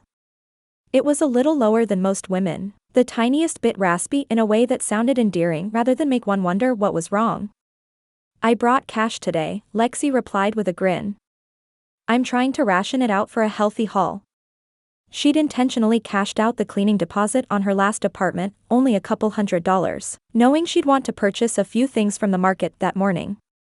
The man Sage had called Sal put his hands on his hips with mock offense. You don't run off our customers, Miss Jameson. I don't care if you run this whole shindig, he said as he gestured to the crowded market there in the park. I've known you since you were barely old enough to sass a body. Sal, I've been sassing and exasperating folks since I could speak, Sage responded with a smirk. It's the cross I bear for having an older brother and a twin. Gotta set yourself apart somehow. She handed the woman beside Sal a few bills from her back pocket. By the way, y'all overpaid your portion of the park rental. Take the difference as my peace offering. They finished up chatting, and Lexi and Sage turned to take in the sight of folks milling between at least 20 booths there in neat rows. There were food trucks too, as well as inflatable bouncy houses and a slide over near the splash pad. Are you really in charge out here? Sage looked out with pride at the handmade baked goods, soap products, art, and host of other things available there. Kind of. I like to think this is a community effort of the creatives and business owners in the area, but I do steer the ship. We had a farmer's market when we were kids, but it dwindled pretty quickly when the coordinator moved about 10 years ago. I wanted to bring it back, and I managed to convince others in the area it was a good idea for them too. You're a force of nature, Sage Jameson. It was true, and Lexi realized then how much she'd missed her friend. They'd fallen out of touch when she and Rob broke up, the brown-haired, green-eyed beauty too much of a reminder of all she'd lost. Do y'all pitch in for the inflatables too? Nope. Those are sponsored by a couple of brick-and-mortar businesses in town that don't necessarily need to sell items here. They show up with their t-shirts and signs to advertise who they are, and their employees man the inflatables every Saturday. I wasn't sure it would actually help bring in more business for them, but it appears to be something that benefits everyone. She shrugged, as though the idea wasn't brilliant and most likely hers. They don't always do the rentals. Other times, a restaurant might sponsor pony rides, a petting zoo, or even bring in animals to be adopted from the shelter. They've had a ton of fun over the years coming up with new draws for families, and I've kind of just let them do their thing. They walked around for a few minutes, with Sage introducing Lexi to a couple of vendors who had elementary-aged children at the school. She'd been just as excited as Lexi thought she might be at the prospect of her staying on the island, though she didn't appear to know anything about who'd contacted Mrs. Reynolds. If you're thinking it was Rob, Sage said after Lexi filled her in on what had happened in the hardware store, you could very well be right. But if you are, he didn't tell me about it. Lexi picked up a crocheted mug koozie from a booth near the end of the row. You really think he'd do that? With a snort, Sage nodded. Absolutely. Rob is notorious for trying to fix things for those he cares about. To be honest, it can be a little annoying. Just ask Allie, she said of her younger sister. If he called her, he didn't do it with the intention of overstepping your boundaries, though that's exactly what he did. She rolled her eyes, though Lexi could still see the affection in them for her brother who was only a few minutes older than her. But like I said, he didn't mention it to me. While she walked the rest of the market, Sage breaking off from her to help out her employees at the hot ticket plant babies booth, Lexi turned over her friend's words in her head. Had it really been Rob who called Mrs. Reynolds? If so, how did she truly feel about it? On one hand, the interference embarrassed and irked her, but it also made her feel cared for in a way only Rob had ever really managed. Just as she rounded the corner booth and potentially the corner of her icy thoughts toward Rob, the man in question approached with his adorable little girl clutching his hand. She wore a t-shirt adorned with princesses, and a pair of jean shorts that appeared to have already been through the inflatables. Her hair was tied up in a messy ponytail, a ribbon tied haphazardly around it. The sight of it made Lexi's heart clench. Where was the girl's mother? Rob had told her she was 8 years old, and a little quick math told her the girl had to have been conceived around the end of their relationship. Had he truly cheated on her, or had she just been so unimportant to him that he moved on immediately? As she tried to reconcile the man he'd been with the handsome father standing before her, she noticed how much more he'd filled out over the years. He'd always been muscular, but firefighting had apparently crossed paths with the weightlifting he'd always done to create a physique she tried hard not to notice. The feat was made a little easier as her gaze settled back on the little girl next to him, the one who stuffed the remainder of a breakfast burrito in her mouth as she pointed excitedly towards one of the booths. Daddy, can I get a bracelet this time? Last week, you said you'd think about it. She hopped up and down the way children do when excited, and Lexi couldn't help but smile a little. Brynn's father may have broken her heart, but his daughter did nothing wrong. If anyone knew better than to hold the sins of the father against a child, it was her. Rob sighed but nodded and pulled out his wallet. Yes, but only one and find one for less than $10. He handed her a bill before glancing back up and spotting Lexi. Bear, hang out right here for a minute and pick out what you want. I'll be right over here. Nodding vigorously, Brynn perused the bracelets on the table while Rob walked the 10 or so feet to where Lexi stood.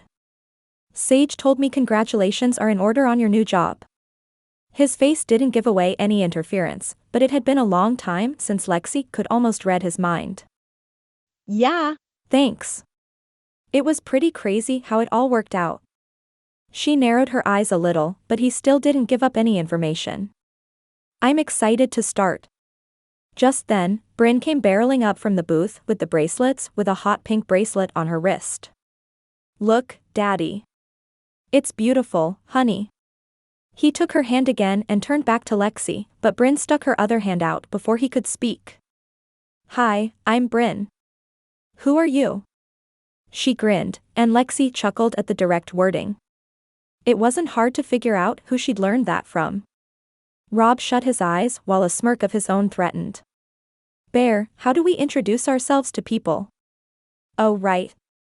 I'm Brynn, it's nice to meet you. Who are you? Goodness, that kid was adorable. Close enough, Rob mumbled just as Lexi took the girl's hand and knelt down a little. I'm Lexi, and it's nice to meet you too. Do you go to school here on the island? Before confirming, Brynn popped her head up to her father with a raised brow. He nodded softly, and she turned back to Lexi. I do. My teacher is Mrs. Brooks this year, and she has a classroom hamster. We just got our assignment and welcome letter, Rob explained. It's been a pretty big deal in our house this week. Lexi turned her attention back to Brynn. The kid nearly vibrating with excitement. I met Mr. Fluffless this week, and I bet he's as excited to meet you as you are to meet him. You'll actually see me around school this year since I'm going to be teaching kindergarten. At school, Rob warned Brynn gently, you'll call her Miss Grant. Brynn's head bobbed again, and her eyes lit up with questions. Do you have a class pet, Miss Lexi? I don't, but I have considered getting a fish or a hermit crab. She wasn't just saying that. It really had been a point of debate in her mind over the last week. What do you think? Taking the question very seriously, Brynn pursed her lips. I think a fish. Hermit crabs get kind of boring when they go in their shell. Funny. Lexi had had the exact same thought. You know, I think you're right. Rob couldn't believe how quickly Brynn took to Lexi, though his daughter had never been particularly shy. He couldn't define the feeling that took over when Lexi had knelt to get on Brynn's level, and spoke to her like she really had something to say, but it certainly had him all jumbled up. Bear, he said softly as he once again tried not to dwell on how good Lexi's short haircut looked on her. Let's let Miss Lexi get back to her shopping. We've got to go meet Nana and Uncle Levi in a few minutes. Lexi stood, her eyes meeting his for the first time since his daughter had come running to show him her bracelet. Y'all have a good time, she said softly. She turned back to Brynn, her voice significantly more cheery. It was nice to meet you, Brynn. When you see me at school this week, I hope you'll say hi. I will. Brynn looked past Lexi to where Mom and Levi had just arrived at the farmer's market. Nana. Pulling her hand from Rob's, she sprinted toward the grandmother she adored and the uncle who got her into trouble more often than not. Lexi glanced back at the reunion, so boisterous it was as if Brynn hadn't just spent the night with Mom 2 nights that week, when Rob had been on duty. She grinned, and the sight was as beautiful as it had ever been. I'll let y'all enjoy your day. As he watched her leave, Rob tried to make sense of swirling thoughts. She'd been kind to Brynn, but he'd never doubted she would be. Lexi, he called after her and jogged to close the gap she'd put between them. Before he could chicken out, Rob surged forward. I wondered if you might grab coffee with me sometime. It's not a date, he said as she opened her mouth to object. I just feel like we need to clear the air, especially since you'll be staying in town. There are some things I'd like to explain to you. All of a sudden, it was as though the bars on her defenses slammed shut once more. You don't have to explain anything, Rob. It's all water under the bridge. You've got your life, and I've got mine. There's no need for us to rehash old issues. Without waiting for a reply, Lexi turned on her heel and walked even quicker away from the farmer's market. Both hands clenched, the one on her right held the handle of her Connie's candles bag tightly. His brother whistled behind him, and Rob turned his attention back to his family. Huh, Levi said. You really did a number on her. Brynn didn't appear to be paying attention, as she was more concerned with showing Nana her bracelet. Rob didn't feel like explaining anything to Levi at the moment, nor did he think he would care to. Don't worry about it. He couldn't force Lexi to listen to him, and at the moment, it appeared the only one who might soften her a little towards him was the Lord. All he could do was pray one day she'd let go of her hurt and anger long enough to hear his side of the story. Chapter 7. The first few days of school went better than Lexi could have ever hoped. Her class was precious. Her paraprofessional was not only experienced in the classroom but also knew the school well from having been there a few years already. Wednesday morning, when Lexi returned from taking her class to PE, she plopped down in the chair behind her desk to take a deep breath. Megan, her aide, handed her a diet soda from the mini fridge they kept in the class. 2.5 days down. There is no tired like that first week of school tired. She chuckled and popped the tab on her own diet soda and took a swig. It's worth it, though. Our class this year seems really great. They sure do. And I'm still surprised the class sizes are as reasonable as they are. She'd had years at her old school where she'd had the absolute maximum number of students the state would allow, and even then she'd sometimes have students with extra special needs. She loved them all dearly, but it could be exhausting. Yep. Mrs. Reynolds really tries to keep numbers down when she can, and it helps the town voted for a property tax increase a few years ago to increase the school's funding. It's made it easier for everyone. She took another sip before pulling out her phone. Are you coming to church with your mom this weekend? If you were there last week, sorry, I missed you. I was helping down in the nursery and didn't make it over. Planning on it. We didn't go last week because I was given like 24 hours to move out of my old apartment. Why it mattered, she didn't know. It wasn't like anyone could move in until the termite treatment was done anyway. We should be there on Sunday. Awesome, Megan said. If you're interested, there's a gathering of the church's young professionals group coming up next Friday. It's kind of an end of summer closeout thing. Mostly, it's just an excuse to get together for a barbecue. Lexi chuckled. I never say no to a good barbecue. Standing up from her chair, she glanced at the clock. I need to run to the copy room before the kids come back. She grabbed the folder with her master pages for the week. Oh. That reminds me that I need to check my box. I'll go with you. The two of them headed out the door to see a line of older students walking down the hallway with their cheeks all puffed out in what Lexi assumed was holding bubbles in their mouths to keep them quiet. A couple students behind the line leader was Brynn, adorable in a little pink dress with light-up tennis shoes. Miss Grant. She waved quickly but puffed her cheeks right back out at a reminder from her teacher in the front. Lexi waved right back and puffed her own cheeks out as well, much to the amusement of the other students in line. Rather than get them all giggling, Lexi winked at Brynn and hurried past the group as Megan jogged to keep up. How do you know Rob Jameson? How much should she share? She still didn't know Megan that well, though she liked what she did know. Her dad's an old friend of mine. That would have to be enough for the moment. Megan raised an eyebrow as she held the door open for the teacher's lounge. Rob Jameson is an old friend of yours? She fanned herself, the motion comical in its hyperbole. I wish I had old friends like that. You're ridiculous, Lexi said as she passed her and pushed through the door to the copy room. She rolled her eyes and smirked, I'll see you back in the classroom. As she moved through the motions of copying her activity sheets for that afternoon, her phone buzzed in her pocket. Mom, just went to see Rudy.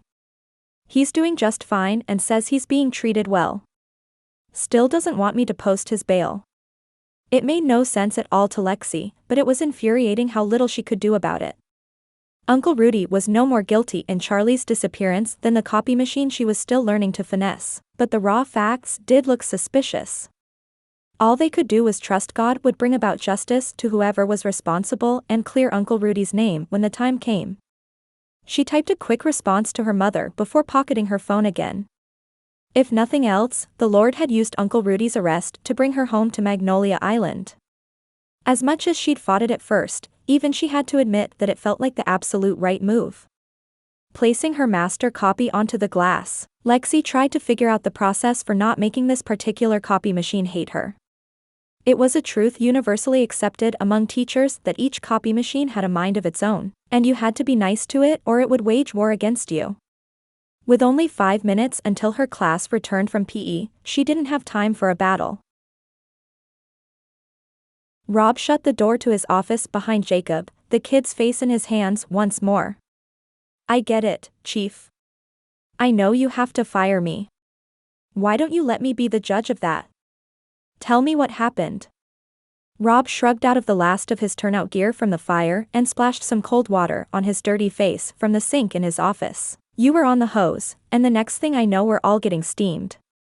Did you forget to check the nozzle pattern before we went in, or was it something else? Jacob lifted his head from his hands and nodded. Yes, sir. I was about to do it, but then the family's little boy started screaming when Franks was bringing him down the ladder. I should have been more focused, but that scream. The boy hadn't been hurt, thankfully, only terrified. He'd wailed and thrashed in his fear, and Franks had had to use every bit of her strength on the way down the ladder from his second-story window to contain him. I know. It's never easy to hear that, but you have to block that stuff out.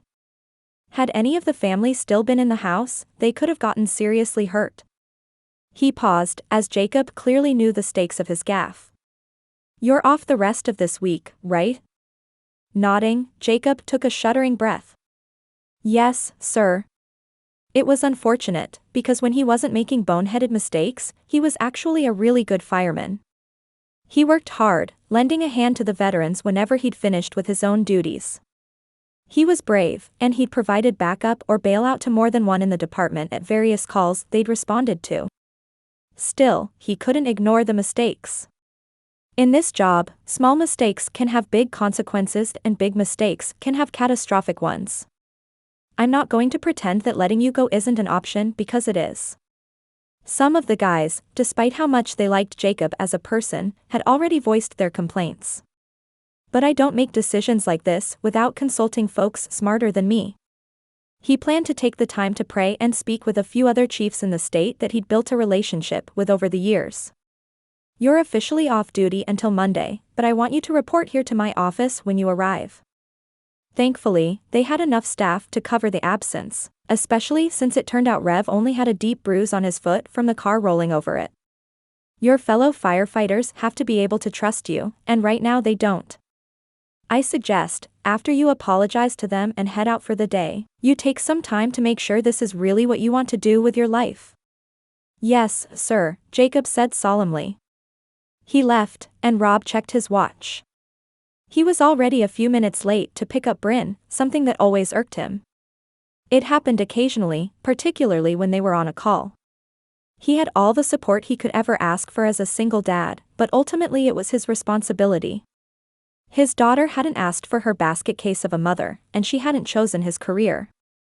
Still, without his mother and Mrs. Gina, he didn't know what he'd do.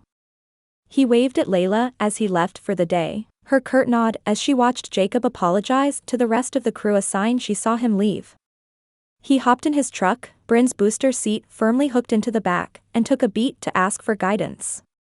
Lord, I don't know what you want from me where Jacob is concerned, but I cannot deny the danger of his actions. Still, I have absolutely no peace about firing him. Guide me, Lord, and make the path so clear that even I can't miss it. He'd fired a man or two since taking the job. He never enjoyed it, but he'd never had such turmoil in his spirit about it. Moving the gear shift into drive and making the short drive over to the elementary school, Rob continued to pray about all the things weighing on his mind.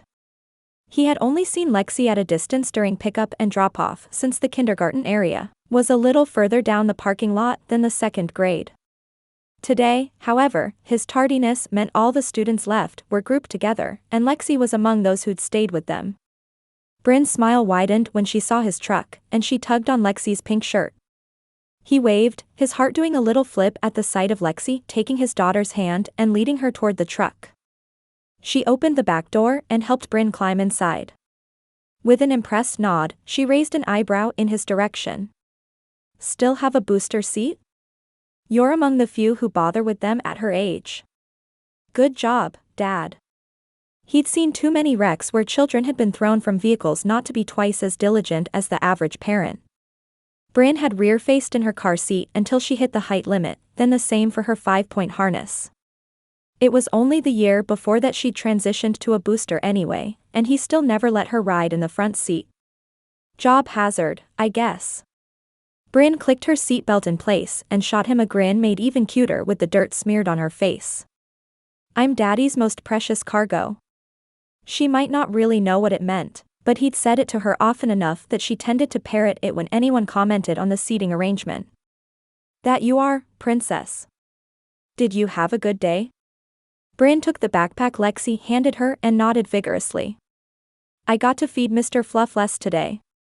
I'm also supposed to ask you if I can bring him home one weekend this fall, and you can send a note if it's okay. Lexi had started to close Brynn's door when Brynn held up a hand. Oh, Miss Grant, wait. I wanted to give you the picture I drew you today. The smile that lit up Lexi's face in the rearview mirror made Rob's heart pound even harder. It was beautiful, though she'd always been beautiful. There was something else now that hadn't always been there. Was it more confidence? When Rob met Lexi, she still had so much healing to do from her bully of a father, that Rob would have loved to give a taste of his own medicine had he not drank himself to death the week after she got to school. Oh Brynn, that's so sweet of you. Lexi took the picture of the unicorn Brynn handed her and held it close to her heart. I will hang this up in my classroom, and every time I see it I'll think of you and smile. Looking pleased as punch, Brynn nodded. That's perfect. I'll draw you another one next time we have coloring time. She'd always loved to draw pictures for people, but usually she reserved them for family and very close friends. The fact that she'd given Lexi one had him fighting down thoughts of what might have been if somehow they could have worked out their issues, after Brynn had arrived. I can't wait. Lexi waved once more at both of them, her eyes lingering for just a moment on Rob. As it had always been, it felt like Lexi could see down to his very soul. Still, as far as he knew, she still believed he'd cheated on her. In fact, he could all but see the walls around her heart flying up as she remembered why she was angry with him, and her eyes went from warm and reminiscent to cold and distant in a flash. Y'all have a good evening. He didn't even try to speak as she turned and headed back towards the other children and teachers gathered on the grass. Did you have a good day, Bear? I did, Brynn said as she stared after Lexi. Daddy, why does Miss Lexi not like you very much? She's so nice and fun to everyone else. Did you hurt her feelings? The kid was more observant than he usually gave her credit for.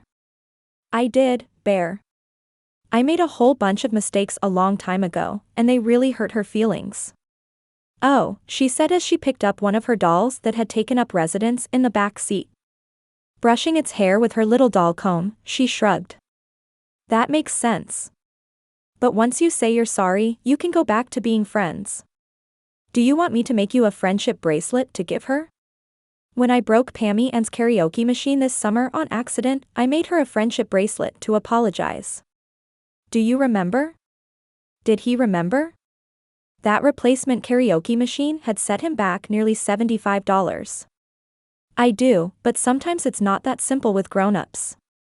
Unfortunately, there was no way a friendship bracelet would fix the broken heart he'd given Lexi. Well, at least there wasn't if she wouldn't have a conversation with him.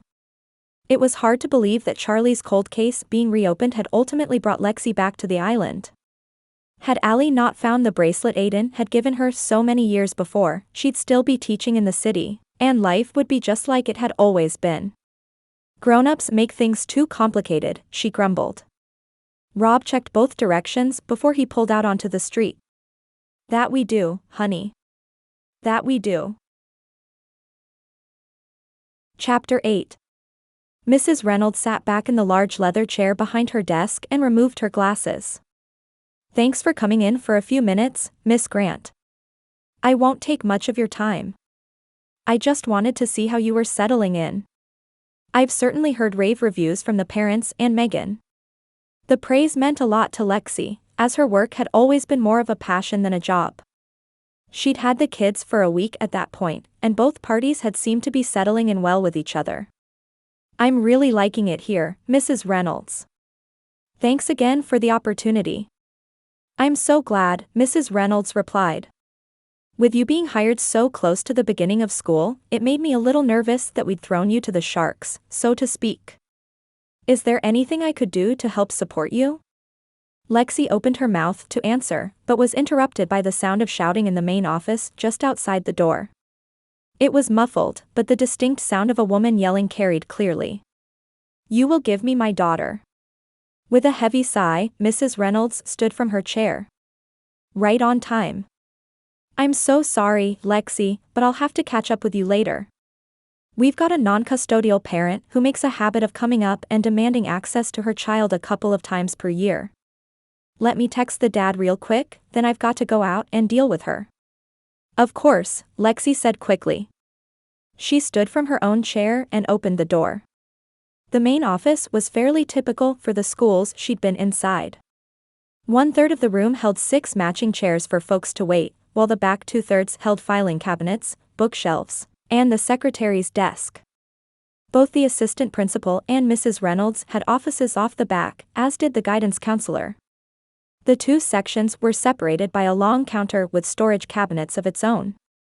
On the other side of the counter, the woman she'd heard shouting was still going. I will call the police, she said as her face grew redder and redder with rage. Her bleached blonde hair had begun to grow out, showing brown roots on top. She looked to be about Lexi's age, though lines around her mouth accompanied by the smell that hadn't been there when she walked in told her the woman at least smoked recreationally. She was a pretty woman, but the way her face was twisted in anger made her look somewhat intimidating. I will sue this place for everything you've got. As Lexi grew closer, she smelled alcohol as well. Behind the woman, a large man stood with a bored expression on his face. Mrs. Reynolds stepped around Lexi and placed a hand on her secretary's shoulder. Linda, I've got this. Why don't you go make the announcement about the faculty meeting this afternoon? That was code for calling the police, something they'd covered in Teacher in Service, and it would also put the school into a modified lockdown. They never had faculty meetings on Fridays, so it was an easy code for the teachers to remember.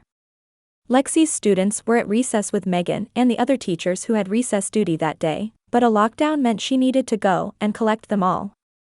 There were speakers on the playground, but gathering the children without scaring them would take extra hands.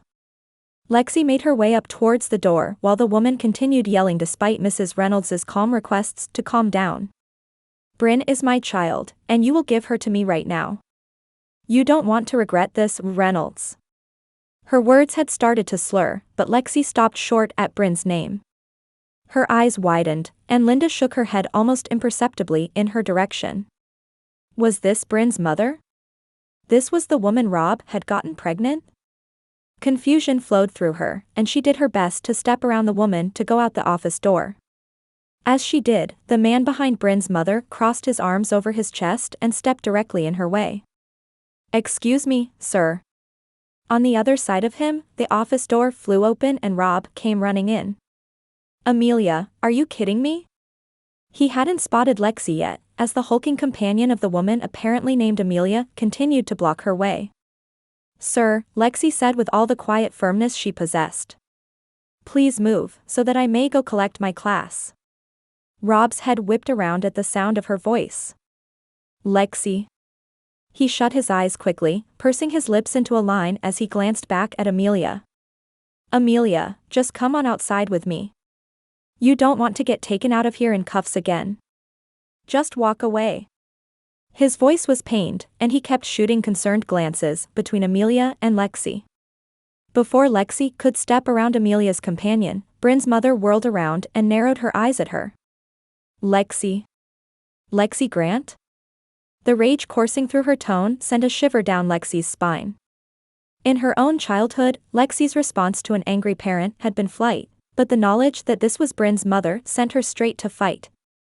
Call it a trauma response to her father's abuse, but Brynn wouldn't even go near this woman if Lexi had anything to say about it.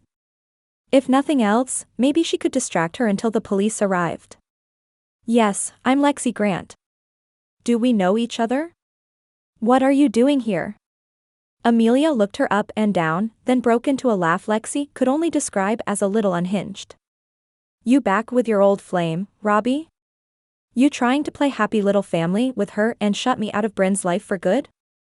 Rob's tone stayed soft, but it was more of a growl than it was calm. She has nothing to do with this. You're the one who shut yourself out of Brynn's life 6 years ago. Coming up to the school twice a year and getting the cops called on you isn't going to change that, and the fine for violating your restraining order is getting high. Restraining order? If this woman laid a hand on Brynn's sweet head, Lexi might have to take her down herself. She might be small, but she was scrappy, and there was no way she'd let Brynn experience what she had. As though she saw the anger building in Lexi, Mrs. Reynolds rounded the counter to stand beside her. Amelia, this is your last chance. We've already called the police, and they'll be here in a minute or two. Are you going to leave willingly this time, or are you going to be detained again? The whole time Mrs. Reynolds spoke, Amelia never took her eyes off Lexi. Just as the office door opened again behind the woman, Amelia raised her arm and swung an open hand toward Lexi's face.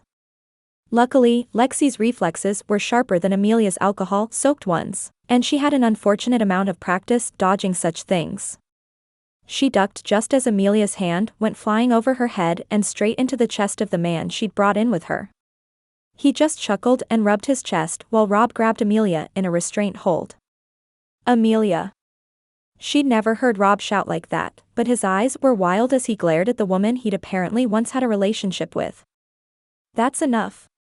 The police behind him took over from there, and both Rob and Mrs. Reynolds descended on Lexi. Are you okay? She didn't get you, did she? Mrs. Reynolds placed a gentle hand on Lexi's shoulder, and it was only then she realized she was shaking. Those are some quick reflexes you've got there, Lexi.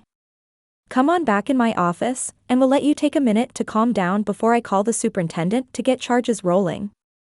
Oh, Lexi said quickly as the police escorted Amelia out to the squad car. I don't want to press charges. She hated how shaky her voice was, but at least Amelia wasn't there to hear it. I just want to go back to my kids.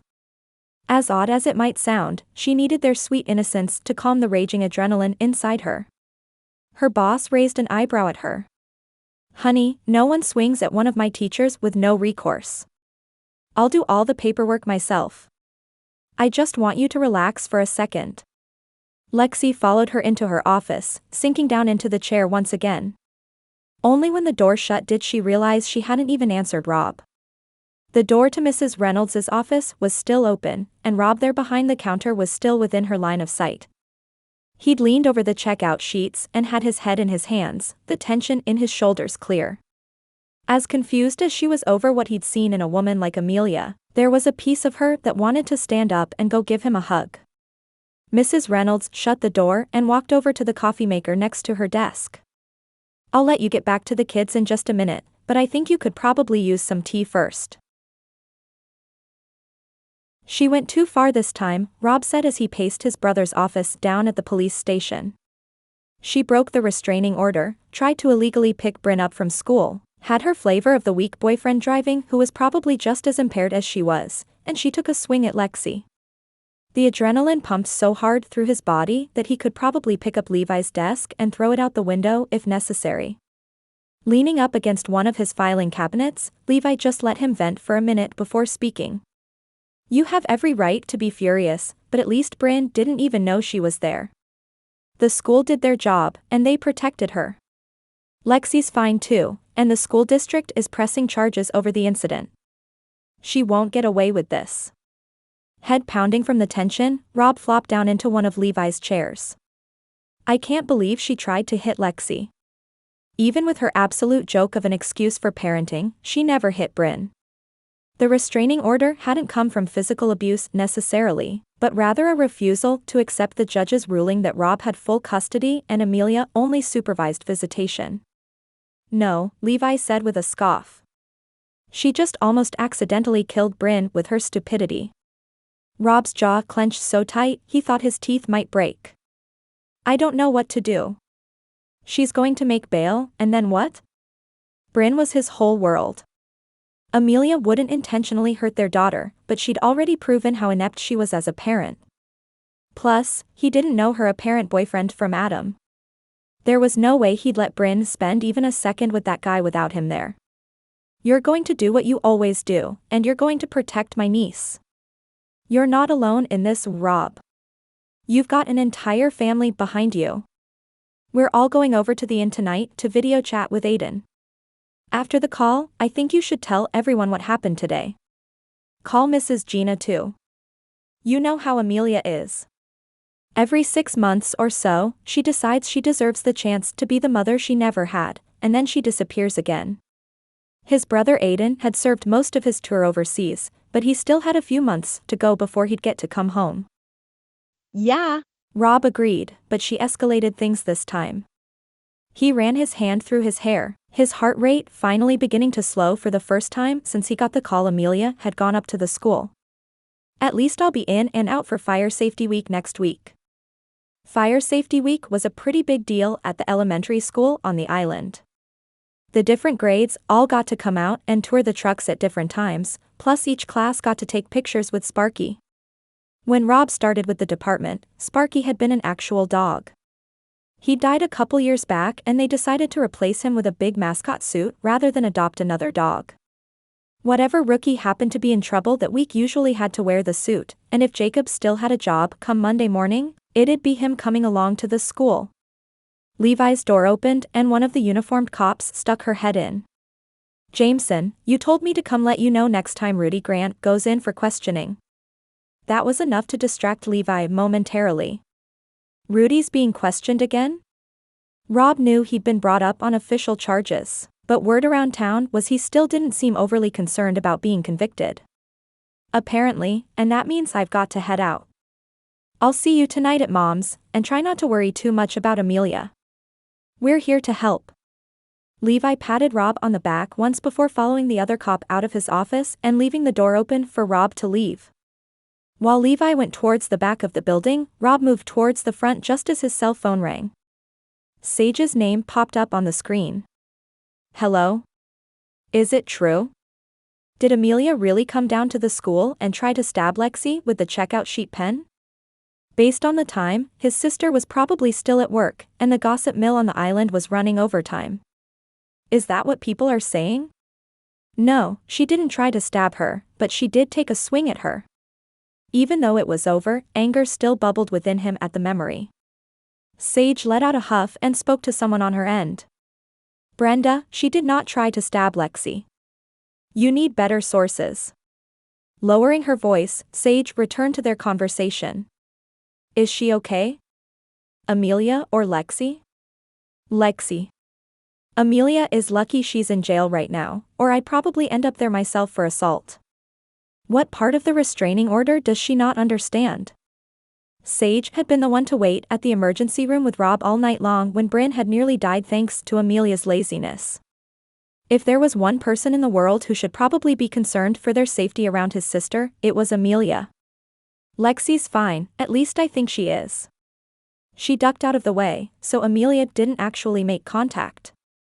He had no way of knowing how she was doing mentally, especially after her history with her father, because she'd gone into Mrs. Reynolds's office immediately after the incident.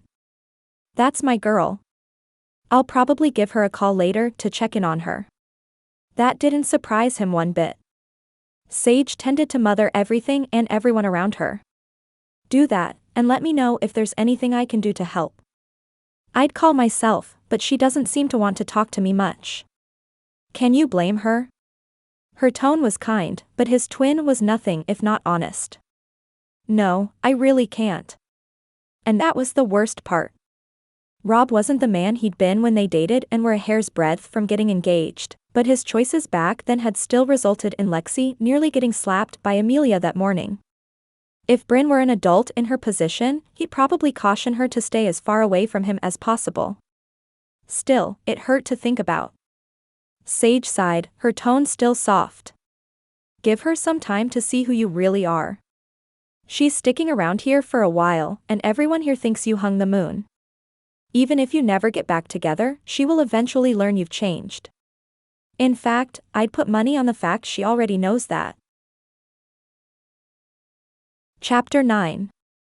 Monday morning, Lexi worked kindergarten drop-off and battled the rising anxiety that had plagued her all weekend. It didn't matter how much she tried to forget the incident with Amelia. It had triggered some pretty ugly memories in her, not to mention nightmares, all weekend. At church the day before, Sage had asked her to help out on the planning committee for the church's fall festival. It was a benefit for the shelter, and Sage had run the show the last couple of years. If Lexi knew Sage Jameson like she thought she did, her friend was doing her best to keep her busy to try and take her mind off of the issues with Brynn's mother. It worked to some degree, as it had definitely taken up space rent-free in her mind, but all it really did was push the memories into nightmares that kept her up most of the night. Thankfully, the kids had always been a comfort to Lexi no matter how twisted her life was. Their innocence and creativity combined with their contagious joy lifted her spirits right up, no matter the issue. She and Megan led her class into their room, and the kids all rushed to the brightly colored rug for circle time.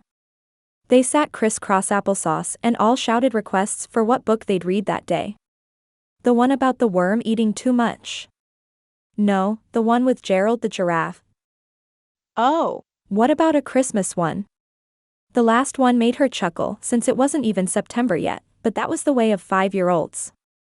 I'll tell you what, we'll start working through our class alphabetically, and you'll all get to choose one book each month for us to read.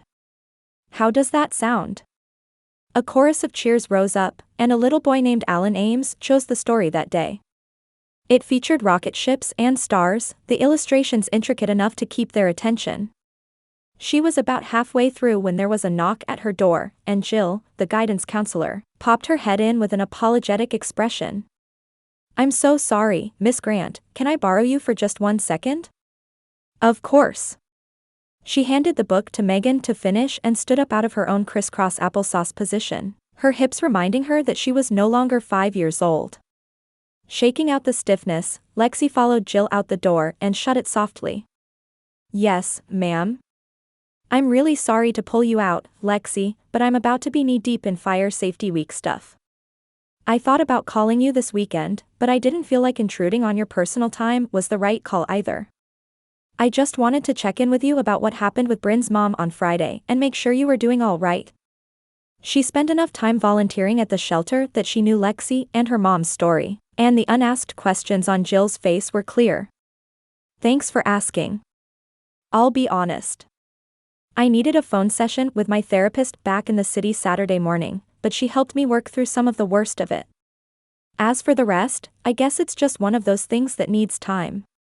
Over the years, Lexi had lost her patience for hiding how she really felt when it came to her mental health. The hundreds of hours of therapy over the years had probably helped as well.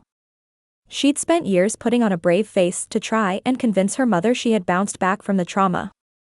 All that had done was drive an unintentional wedge in their relationship and leave Lexi trying to cope in ways that looked much healthier than they really were.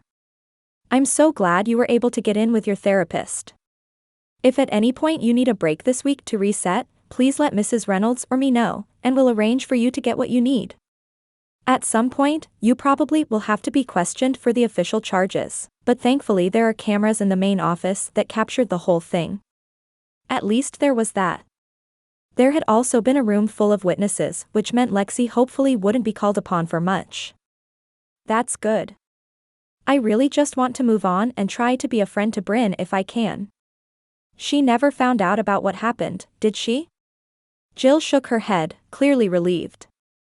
"No, Rob said he'd chosen not to tell her. She knows if her mother ever approaches her that she's to go tell the nearest trusted adult, so he didn't feel it would do anything but upset her." He was right, but Lexi couldn't help the irrational anger at the fact the woman had anything to do with Brynn in the first place. Of course, if it hadn't been Amelia, Brynn wouldn't be Brynn. Still, emotions weren't always rational, and Lexi tried not to think too hard about the origins of hers. "Good, that's good. Okay, I'll let you get back to your class. Y'all are scheduled for 10 at the fire truck, right?" Lexi nodded, the flip in her stomach at seeing Rob as annoying as it was expected. "We'll be there with bells on." Rob plopped the Sparky costume head on Jacob and stepped back to study the effect. "Looks good, Rook. You ready to turn it on for the kiddies?" Nodding comically in the oversized dog head with a fire hat on, Jacob agreed. "I am, and thanks again for giving me one last chance." I really love this job, but I know you put yourself out on a limb to not let me go. The kid was right, and Rob shrugged as he grabbed the plastic hats from the fire engine's front seat. I believe you've got the makings of a good fireman. Just don't make me regret it. That morning, the kids came class by class to the presentation and truck tour. They'd do kindergarten through second grade that day, third and fourth on Tuesday, and the rest on Wednesday. That way, everyone who wanted to really got the opportunity to ask questions and take a tour without feeling rushed or intimidated by older kids. It was mid-morning when Lexi's class came out, and his breath caught in his chest at the sight of her. Even with her short hair clipped back and casual clothes, she had always been even more beautiful when she was around children. They made her light up, and if he knew her as well as he thought he did, she needed that after what happened Friday. He'd picked up the phone to call and check on her no fewer than 10 times over the weekend, but he'd never pressed the call button. He couldn't bring himself to find out if she hated him even more after meeting the woman who'd come after her. For all he knew, she probably still thought he'd cheated on her with Amelia, something no man in his right mind would do. Still, he hadn't exactly been in his right mind at the time anyway. He caught her eye just as she gathered her students to sit on the grass while he taught them about different aspects of fire safety. He showed them all the pieces of his turnout gear, taught them about the different hoses and what they were for, and told them all about what a day in the life of a real fireman was like. Each of them, boys and girls alike, hung on his every word, and he wished he brought along Layla to talk specifically with the girls about what it was like to be a woman, in a job most of them probably thought of as all men.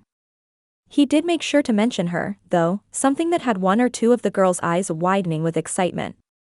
Any questions? This part was always Rob's favorite, as children tended to come up with some of the funniest things. 5 or 6 hands popped up throughout the group, most of which were somewhat on topic. After answering a couple about how to use a fire extinguisher and what his scariest fire was, another little boy raised his hand shyly.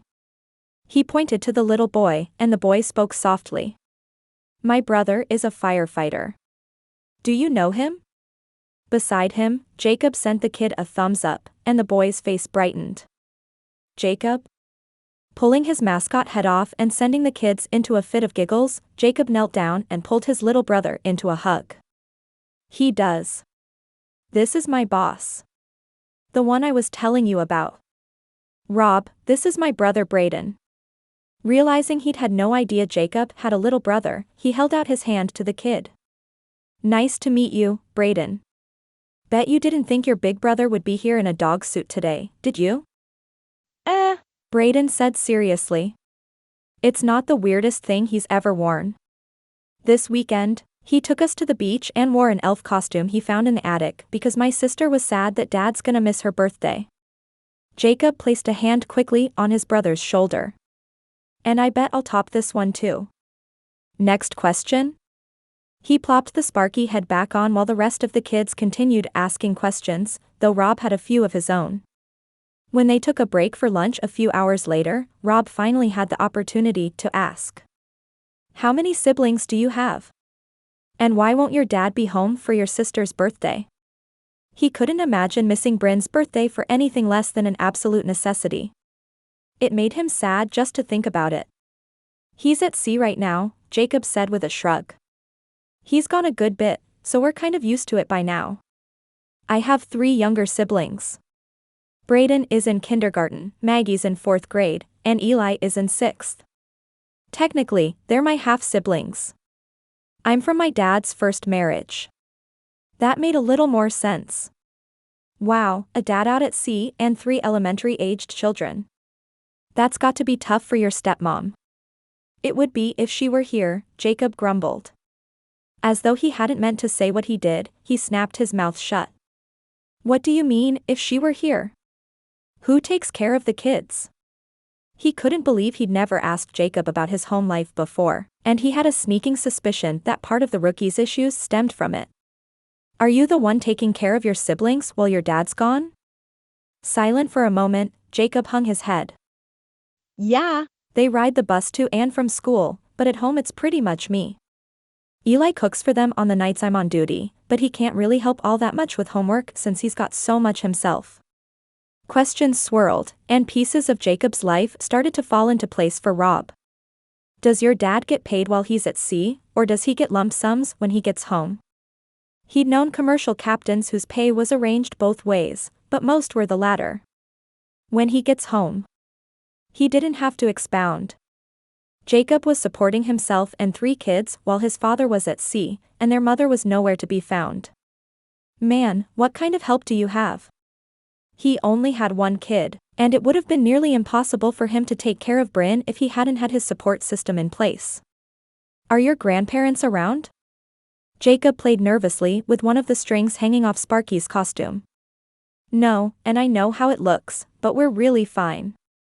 He always did short trips before I graduated from high school, but Maggie fell off the swing and broke her arm last year.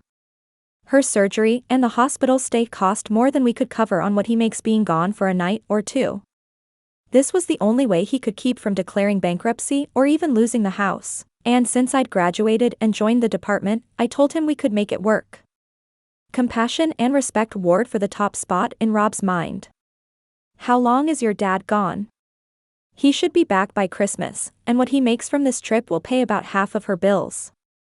He's hoping to get 1 more long trip in the spring to pay the rest off, and then he can go back to what he did before.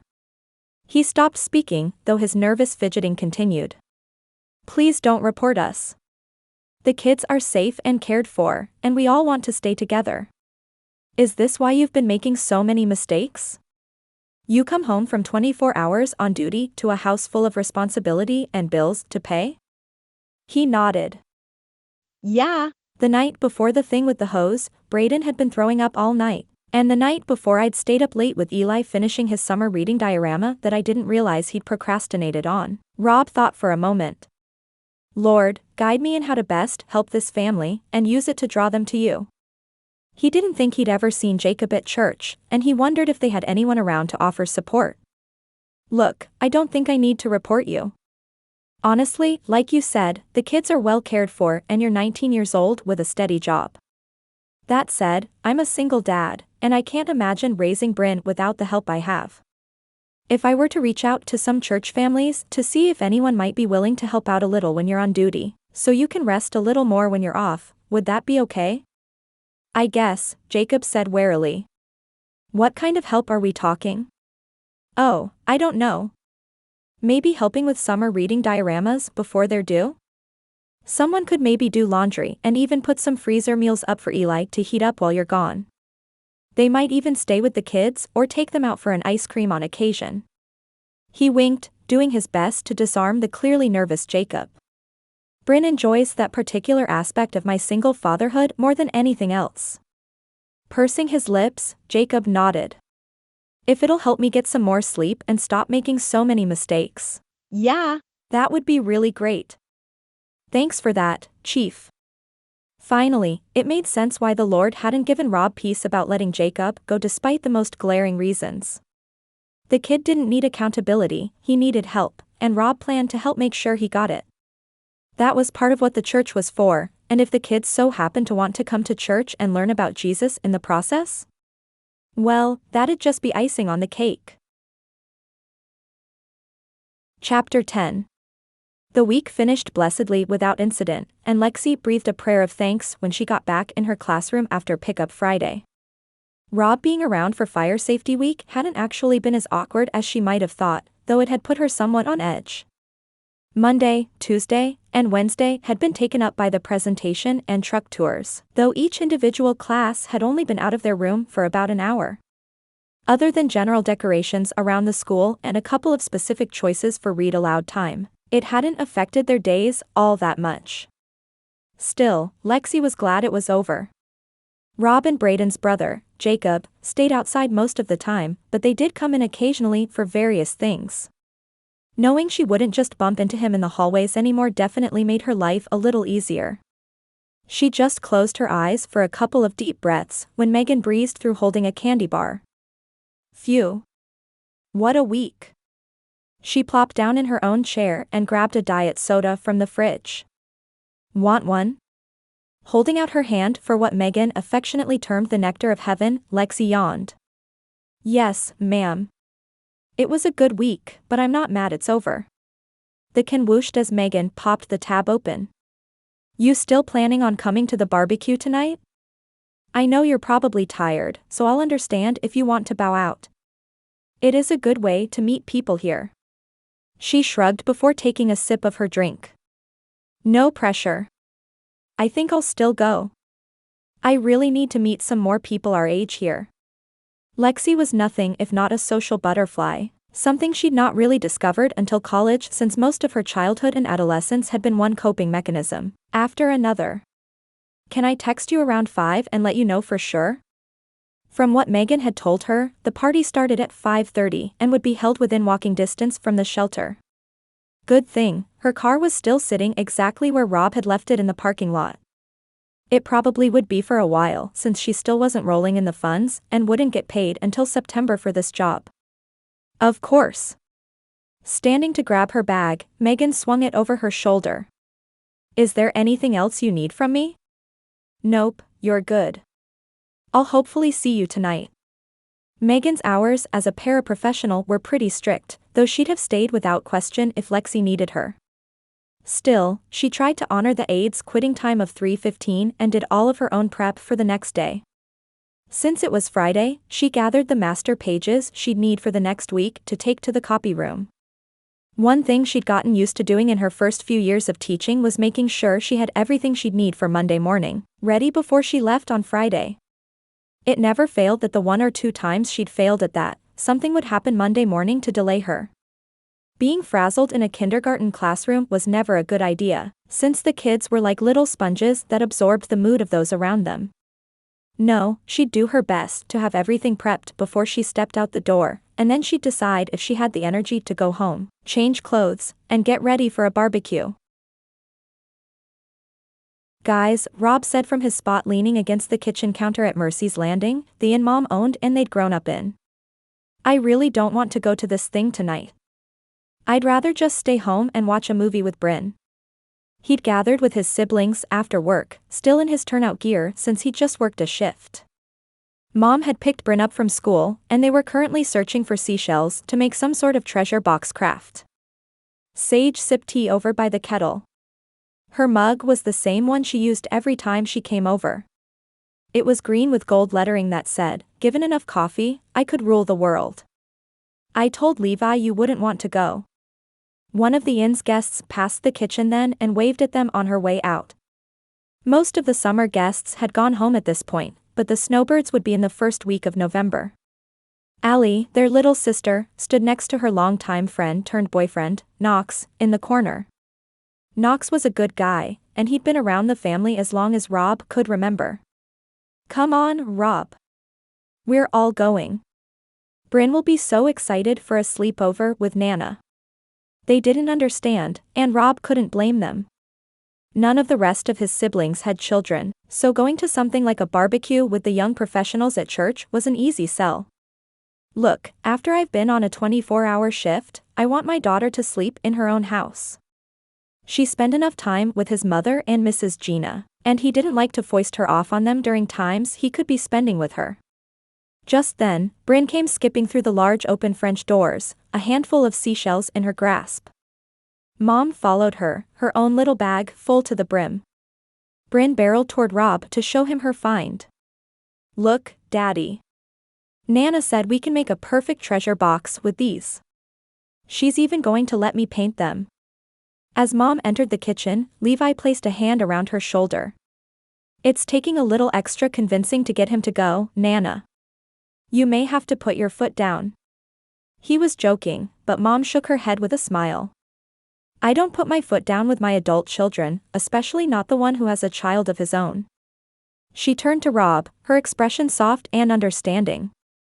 Let me offer a compromise, though it's completely your call. What if you go to the barbecue while Brynn and I stay here and paint her seashells? You stay for a couple hours, mingle with folks your own age, and then you can leave and come get her before bedtime. Rob wasn't typically one for gatherings, but he did enjoy spending time with his siblings. Not to mention, Lexi's coworker, Megan, usually showed up at stuff like that. Had she invited Lexi as well? As much as he hated the hope that swelled in him at the thought of seeing her in a more relaxed setting, even knowing she probably wouldn't talk to him, it was there nonetheless. An hour later, they walked into Tate Donovan's yard, the smell of burgers and hot dogs wafting through the air. Knox and Allie held hands, shooting each other little lovey-dovey glances as they walked. Sage and Levi ribbed each other over a recent paintball match she'd beaten him in, and Rob mostly just scanned the crowd in case he saw Lexi. What he'd do if he saw her, he wasn't quite sure. At the moment, they existed in a weird limbo in which she was polite to him, but he'd hardly call them friends. He'd like to be. The ball was in her court, and she didn't seem interested. As they approached the larger group, he noticed Nick and Stephanie by the bonfire, each balancing paper plates with burgers and chips. Tate hosted barbecues like this every couple of months, his backyard perfect since it overlooked the west side of the island and the setting sun over the ocean and mainland. He'd set out lawn chairs like he usually did. It looked like they'd had a good turnout. Rob looked around to see if he could find Tate. If there was anything he could do to help, he'd much rather do that than engage in small talk with folks. He spotted Tate at the grill, but he wasn't alone. There, looking for all the world like she did when she was flirting, stood Lexi in a loose green tank top and jean shorts. She looked beautiful, and whatever joke Tate had just told was the funniest thing she'd ever heard, judging by her laughter. Seething from his jealousy and furious at the fact he was jealous at all, Rob did his best to redirect his attention to where Levi and Sage were still going at it. His sister shrugged her shoulders as steam poured from Levi's ears. "It's not my fault you choked, little brother. Accuse me of cheating all you want, but paintball doesn't lie." With that, she turned on her heel and stalked over to join Nick and Stephanie by the fire. Poor Levi. He could get under the skin of everyone in the family but Sage. A couple of things really rattled her, but most things she just let roll off of her. As a result, his superpower was mostly useless on his big sister, and she used that to her advantage. "You gonna stew on this all night?" "No," Levi said with a huff. "I'm gonna stew on it for 5 more minutes, and then I'm gonna see if I can get me a date for tomorrow night." He glanced over towards the grill. "Seems like Tate's got the same idea. Better get in there quick, bro." Rob bit back a growl. "She can do what she wants. It's none of my business." Tate was a good guy, though it would be different if he wasn't. Everything in him wanted to stomp over there and kiss her like Knox had done to Allie after the fishing rodeo, but it hadn't gone over well initially for them. He doubted he'd fare any better with Lexi. What's that old saying? Move your feet, lose your seat? With the earlier argument with Sage apparently forgotten, Levi was back to riling up Rob. Allie popped Levi on the back of the head with the hand that wasn't currently clutching Knox's like they couldn't bear to be apart for 5 minutes. "She's not a chair. She's a grown woman, and Rob doesn't get to lay claim to her." His sister was right, and Rob knew it, but what he saw next blew the lid right off his limited control and catapulted him right into trouble. There, in his stupid grilling apron that said, "Kiss the cook," Tate reached up his hand and smoothed a lock of hair from Lexi's face while she blushed prettily under his touch. Knowing how soft that skin was, knowing what it felt like to see her blush for him like that, had Rob's feet moving toward them of their own accord. He stepped up beside Lexi, barely hanging on to any measure of control. "Evenin' skies. Tate, thanks for having us." "Lex, I wondered if I might steal you away for a minute." If he had his way, he'd steal her away for a lot longer than that, but he'd settle for a minute to get her away from Tate. "Why?" Her brows furrowed, and her confusion was clear. "Is something up with Brynn?" The thought crossed his mind to make up something, but no. He'd never use his daughter as a means to get to a woman, even this woman. "No, but I'd just really like to talk to you." Tate looked a little suspicious, and more than a little disappointed that the woman in front of him was getting pulled away. "Why don't you grab some dinner while Lexi and I finish our conversation, then y'all can talk." "I was actually just mentioning to her about the meteor shower projected for next week. It would be over Rob's dead body that Tate and Lexi would go on a magical first date to watch a meteor shower. Man, that was actually a really good idea, but not for Tate. Or we can talk now, and you can get back to the grill before you burn the burgers again."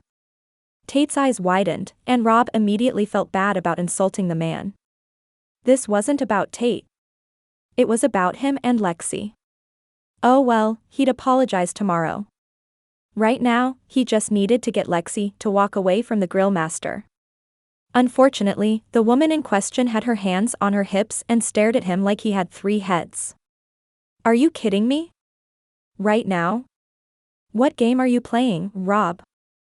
Deadly serious, his voice lowered, and he spoke the truth. I've never played games with you, Lexi. I never will. It was clear she wasn't going to follow him, so he used every bit of willpower he had to walk away from her. Tossing Sage his keys on the way out, he set off down the street on foot back towards Magnolia Landing.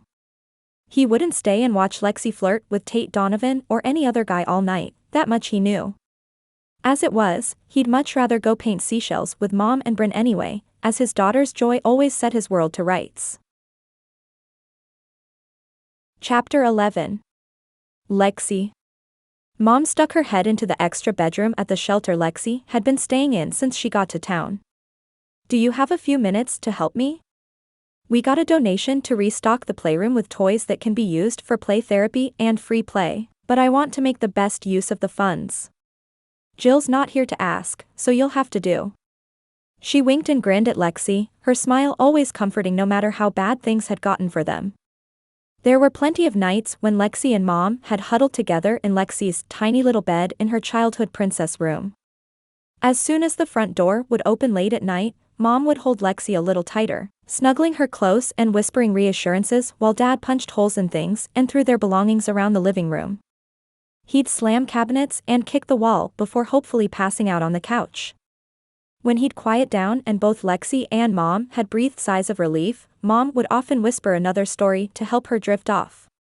The last thing she'd see before her eyes drifted shut would be Mom's soft smile and exhausted eyes. The nights he didn't pass out on the couch were the ones she dreaded. Those were the nights he'd kick open Lexi's bedroom door and the only thing between them was her mother. Sometimes, it was enough. Other times, it wasn't. Forcing herself back into the present, Lexi rolled her eyes and put on a smirk. It didn't do her any good to dwell in the past. He drank himself to death years ago, and she had nothing left to fear from him. You're not funny, but yes, I'll help. Following Mom into her office, they scrolled through toy options from popular brands, and Lexi pointed at the ones that might pull double duty as both therapy props and free play items. They settled on a few before Mom leaned back in her chair, a knowing smile on her face. You haven't asked who gave us the money for the toys.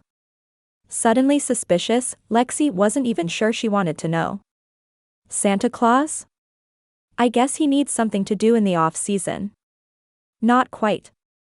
I was at the benevolence committee meeting for church, and Rob was there asking for folks to help one of his department rookies. He's given us money for things fairly often over the years, usually things to benefit the children. Annoyed at how her heart warmed hearing that, Lexi tried to focus on how angry she still was at him over cutting in with Tate at the barbecue.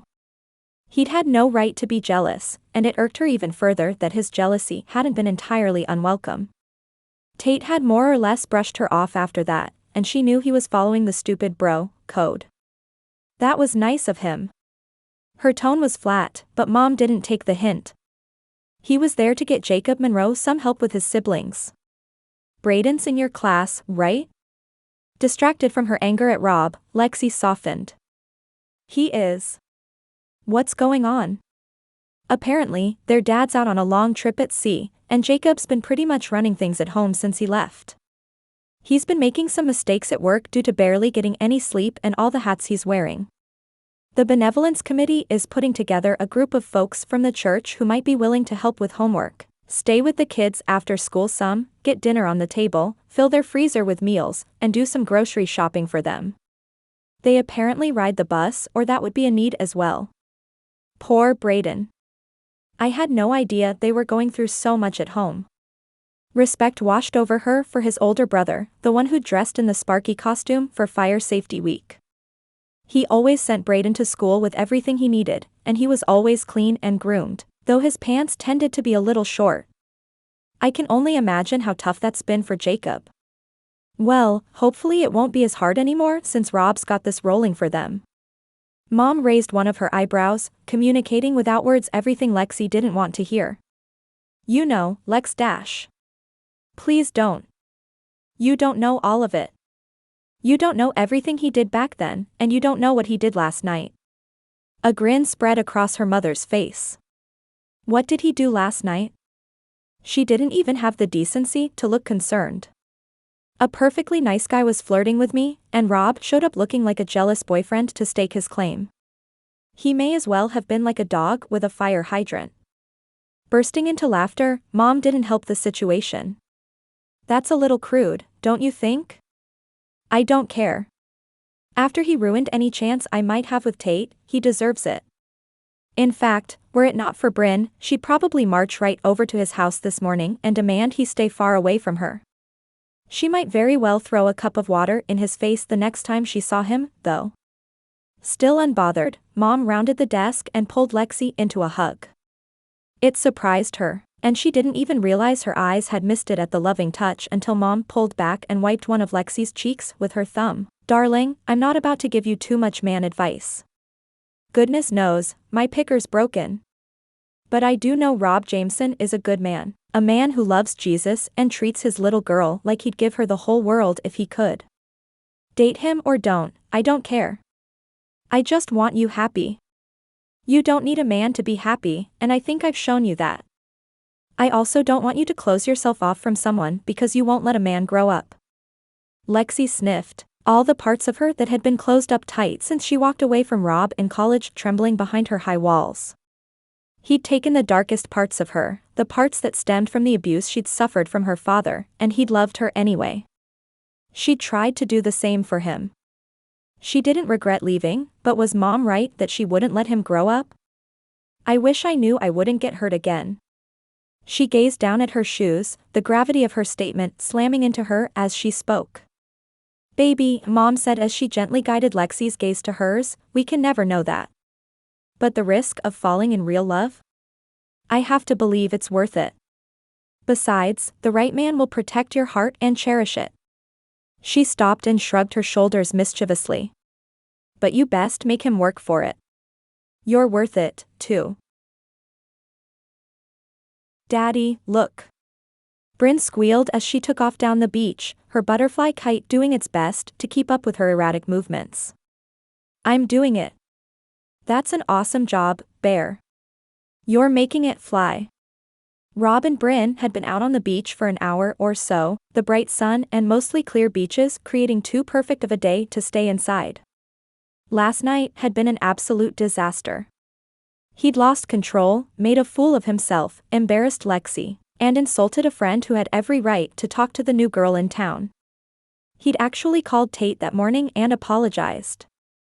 Tate had been gracious about the whole thing, as Rob had known he would be, but he still felt terrible about the way he'd acted. It reminded him of a version of himself he'd long put behind him, the one he didn't want to ever be again. Brynn zigzagged down the beach again, squealing with joy as her butterfly kite tried to keep up, and Rob kept thinking she would surely lose her balance and faceplant in the sand. Daddy, look at it now.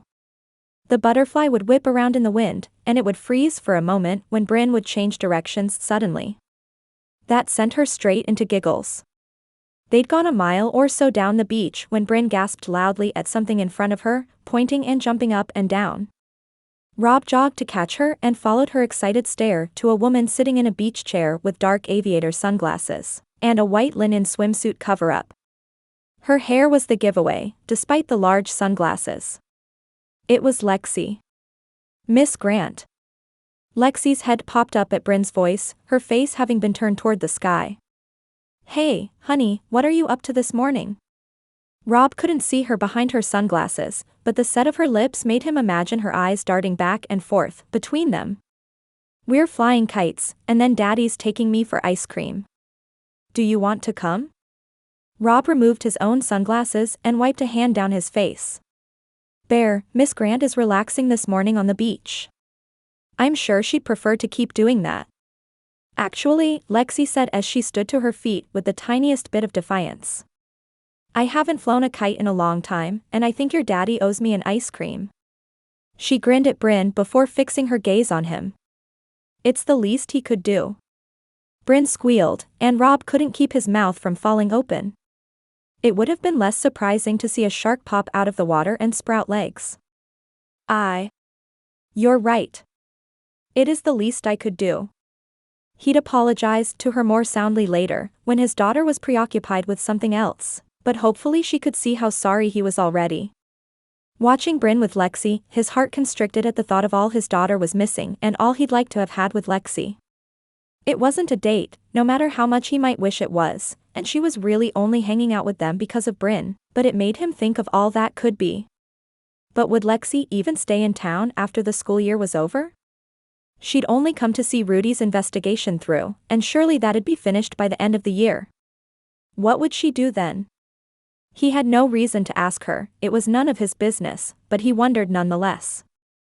Watching her run down the beach with his daughter, beautiful in the morning sunshine and even more so when she laughed, he knew exactly what he hoped.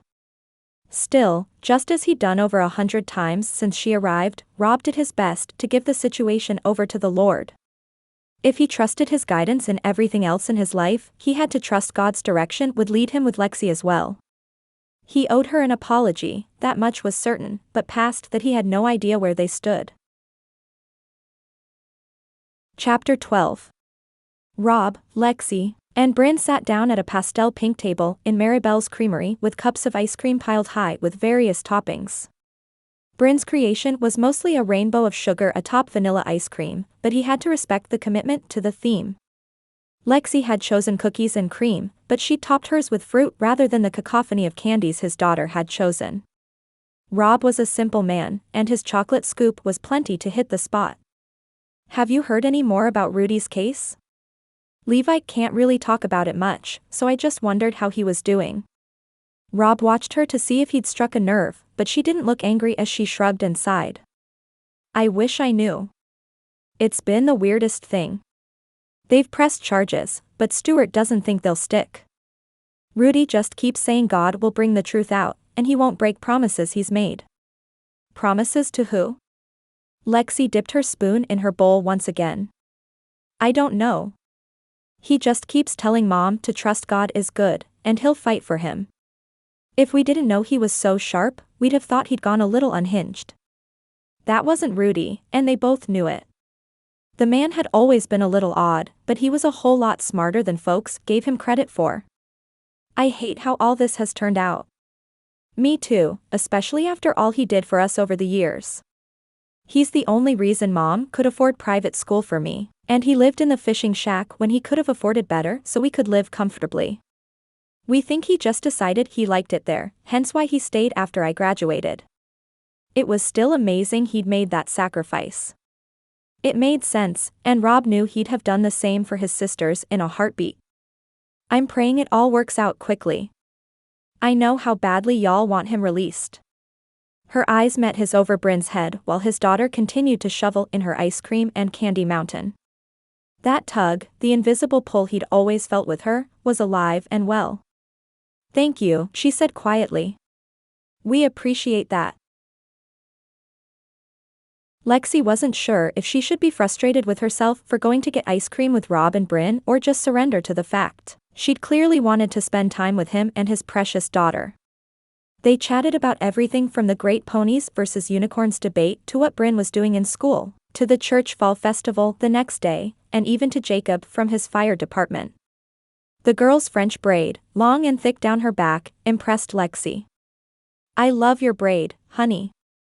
Did your daddy do that? Brynn snorted and shook her head quickly.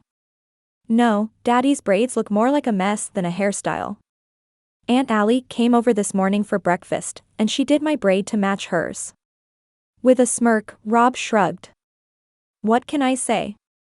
I've mastered butterfly clips and ponytails, but French braids are a little out of my skill set. Lexi couldn't say what had taken her so starkly from her anger that morning into a softening towards the man, across the tiny pastel table, so adorably too small for him and his large frame. Talking with her mom that morning had unlocked something in her, something she wasn't sure she wanted unlocked. Still, unlocked it was. Despite his behavior at the barbecue, Rob was a good man. I hate to say it, Lexi said as she scraped the last of her ice cream cup. But I've got to go. We're supposed to meet at 1 to set up for the fall festival tomorrow, and I promised I'd help with the games. She'd originally been annoyed at Sage's attempts to get her to help with the festival, but it had actually been really fun. She'd also enjoyed getting to know other church folks from outside her age bracket, and it was a benefit for the shelter as well. They finished up their ice cream and moved through the door, Maribel waving as they went. Lexi was still basking in the blessedly normal morning she'd had with them and thinking about how she needed to go back and get her beach chair when a screech sounded about 10 feet ahead of them. You. Brynn's mother Amelia came stomping up the sidewalk in a pair of cut-off shorts and a low-cut t-shirt, with the bar where she apparently worked printed on the front. Her hair was curled and teased high, somewhat reminiscent of the early 90s hair Lexi always remembered her mom doing over the years. She moved faster toward them, and Brynn jumped behind Lexi just as Rob stepped in front of them both. Amelia, what in the world do you want? She paused barely 3 feet from them. Her face contorted in rage. She's pressing charges against me for barely touching her in the office at that pitiful excuse for a school. She's the reason I'm on the hook for $5,000 to Tucker. She's not the reason you're on the hook for your bond, Amelia. That would be your fault for assaulting her and then calling a bail bondsman. Rob kept his voice calm, but it was laced with steel. Now keep moving wherever you were going, and I won't call the police for you violating your restraining order. Amelia's face paled, but she took a step back anyway. You're lucky he was here, Miss Grant, she sneered. You have it out for me? I'll give you a reason to. Amelia, Lexi said with a thankfully firm voice. I'm not even the one pressing charges against you. They have to have told you that. It's the school district based on policy. It's completely out of my hands. She narrowed her eyes, clearly past the point of reason. Say whatever you want, princess, but I know the truth. Her attention swung back to Rob. You're putting my child in the company of the niece of the guy who killed Charlie Edwards, and I don't appreciate it. In fact, I think it might be time I have the courts reconsider our custody agreement. Rob's shoulders tensed in front of them, but his voice didn't sound concerned. You'll be wasting your time and money, Amelia. There's no way the same judge who granted a restraining order against you, one you're violating by the way, will grant you even a minute of custody. Behind Lexi, she felt Brynn trembling and turned to kneel beside her. It's okay, sugar, Lexi whispered in her ear. Your mommy doesn't know what she's talking about. I don't want to go live with mommy, Brynn said tearily. You won't. Your daddy would never let that happen. She pulled Brynn into a hug at the same time a strange noise erupted from Amelia's lips. It sounded almost like a growl. You can play mommy all you want, but you'll never be her mother. Amelia took a step forward but could only go so far since Rob held up his hand. I'm her mother, and I always will be. Her voice turned into a sickeningly sweet attempt at the baby talk Brynn was far too old for. Come on, baby, come to mommy. She held out her hands for a hug, but Brynn only grabbed Lexi and held on for dear life. Rob stepped forward again. That's enough, Amelia, and I'm done playing nice. See those cameras right there? He pointed to the cameras at Maribel's, one facing their direction. They're proof you violated your restraining order, and I'm about to make the call. So unless you want to get picked up right here in the street for violation of the restraining order, I suggest you walk away now. Leave both Brynn and Lexi alone, or we're going to have bigger issues. Amelia huffed and whirled around, stomping back the same direction she came. As they watched her, Lexi couldn't help but wonder what in the world had prompted Rob to be with her in the first place.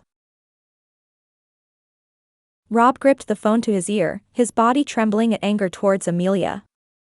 How dare she threaten him with taking Brynn? Over his dead body would she get even one more minute with her? If anything, over the years she'd proven to become worse, not better. Hello, this is Stuart Collins. Stuart, hey. It's Rob.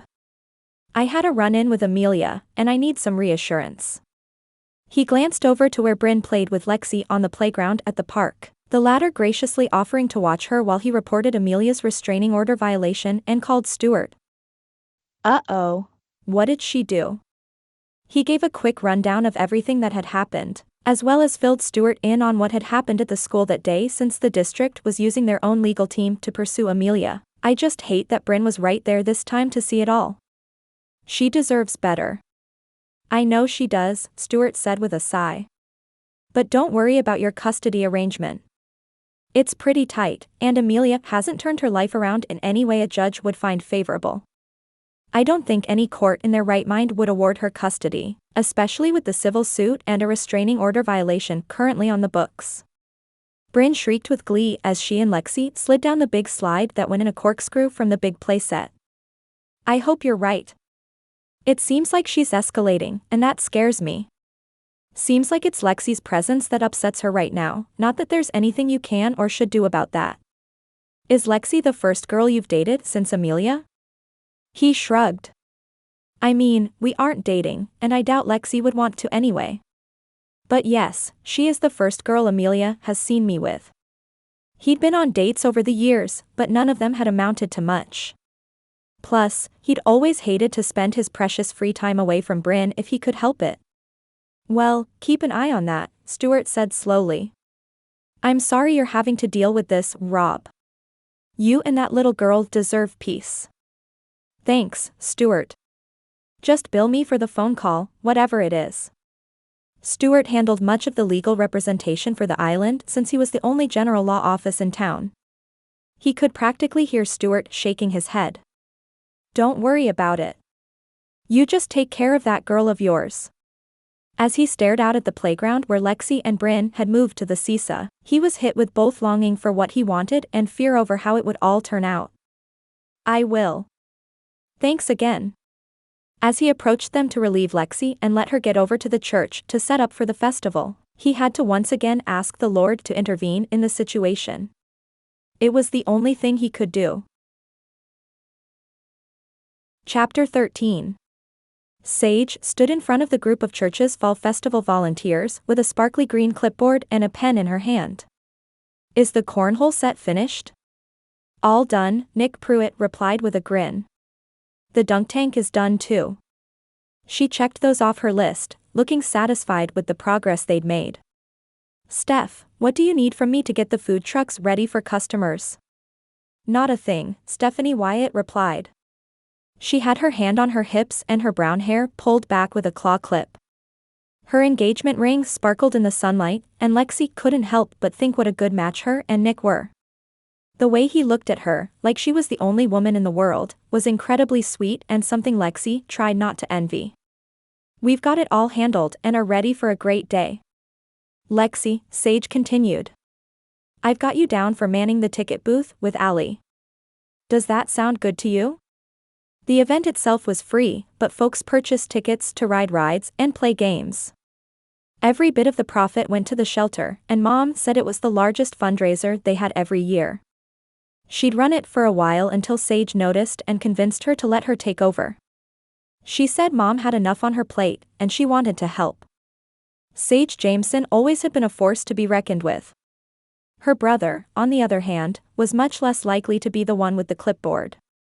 He might be the fire chief, but Lexi had always noticed him shying away from the spotlight. Even now, while the rest of them gathered for the meeting, he was busy securing a couple of the game booths to make sure they stayed firmly in place despite the ocean wind. Sounds good. Just direct me to the price list. Allie, Rob's little sister, threaded her arm through Lexi's. I've been running tickets for years. I'll get you up to speed. She winked, and Allie relaxed.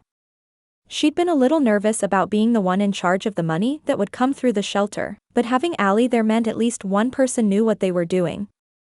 Sage flipped through the pages of her clipboard with a satisfied smile. Alrighty team, I think that's everything. If you'll bow your heads, we'll pray for the event before taking our places. All the men in attendance, Knox and Rob included, removed their baseball caps. Lord, you've used this event in the past to bless the women's shelter. Through it, you've funded renovations, fixed their parking lot, and made some much-needed improvements to the building. We know you've got your hand on it, and we simply ask that you use us today to do the same. Thank you for the beautiful weather. Amen. She clutched her clipboard to her chest. Here we go, team. Folks should start arriving soon. Allie and Lexi broke off to the ticket table, and Lexi could hardly believe how many people poured in over the next few minutes.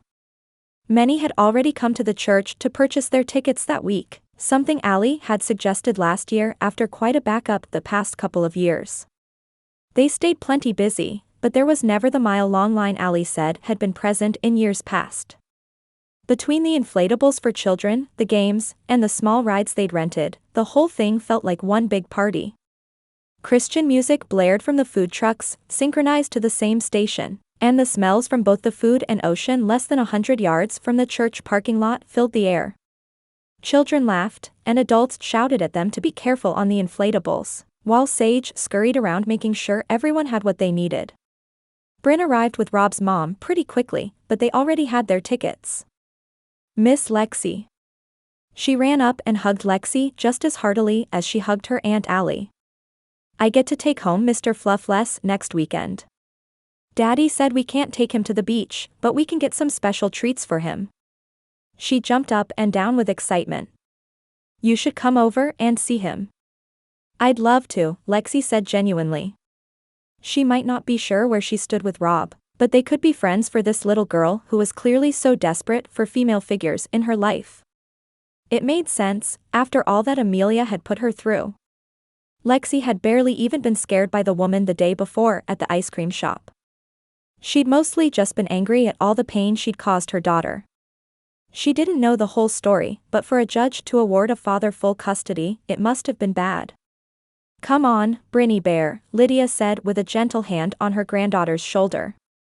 I think I saw pony rides over behind the slide.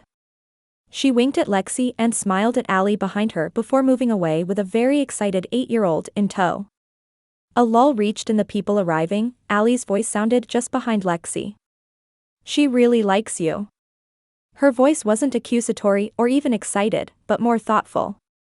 I really like her, too. That much was clear. Brynn had stolen her heart, any history with Rob aside. She's a really special little girl. Allie hummed an affirmation. I really try not to stick my nose places it doesn't belong. We generally leave that up to Levi, she said as she chuckled. But I just want you to know that we're all glad you're back in town. She left it at that, and whether or not Lexi would have responded was answered when Amelia came marching up to the ticket table with the same rage on her face she'd had the night before. Narrowing her eyes, Amelia had on a similar outfit to what she'd worn yesterday. Well, aren't you just everywhere these days? A girl can't get away from you. All right, that was it. The first time Lexi met Amelia, the little girl inside her who'd cowered under her father's anger stood front and center inside her. Yesterday, all she could think about was keeping Brynn behind her. At the moment, her job was the only thing keeping her from planting a fist in Amelia's nose. I'm not sure what you're doing here, Amelia. What part of restraining order don't you understand? Why aren't you in jail, anyway? Amelia studied her chipping nails, trying and failing to look bored. Don't you worry your sweet little head about what I do and don't do. I'm here because this is an island-wide event, and I'd like to see my daughter. Daughter? The thin hold Lexi had on her anger deteriorated rapidly. She's not your daughter. Motherhood means more than who pushed the baby out, and you apparently haven't done any of that. The pretend boredom snapped away as Amelia's mask fell. You have no idea what you're talking about. I don't care if you're playing the happy little family with Rob and Brynn, they're mine. You're just a ship in the night, just like you were back then. She talked about Rob and Brynn, two full and complete humans, as if they were nothing more than possessions to be claimed. I may not have been around back then, but I see the way your daughter cowers around you now. I've been that little girl, and it'll be over my dead body if I let you hurt her again. Go away, Amelia, before I signal those cops over there to come and haul your sorry behind right back to the slammer, and you rack up even more debt with the bail bondsman. Letting out a noise that sounded almost like a growl, Amelia's head whipped toward the police officers not 10 yards away. Fine, she spat, but you'll see me again. Your uncle may be a criminal, and your daddy may be a mean drunk, but you ain't seen nothing yet. The shot at Uncle Rudy sent annoyance through Lexi, but she wouldn't give Amelia the satisfaction of seeing it. Get out of here, Amelia. Whirling on her heel, Amelia turned around and hurried out of the parking lot and to a beaten-down car that was still running. She hopped into the passenger's seat, the man she'd been with at the school behind the wheel. The look she gave Lexi as they drove away could have melted ice, but Lexi didn't care. That, Allie breathed beside her, was amazing. You were amazing. The adrenaline of the moment over, Lexi began to shake as she always did after someone's anger triggered her so soundly. I need to get something to drink. Can you handle this for a minute? The shaking was only going to get worse over the next few minutes, and she'd rather be alone until it subsided. Of course. Take all the time you need. Rob barely held on to a giggling Brynn as they both bounded down the bouncy slide at the fall festival. He'd worked a shift at the dunk tank, thankfully not in the actual tank, and now had the opportunity to run around to a few things with her before starting to help with cleanup.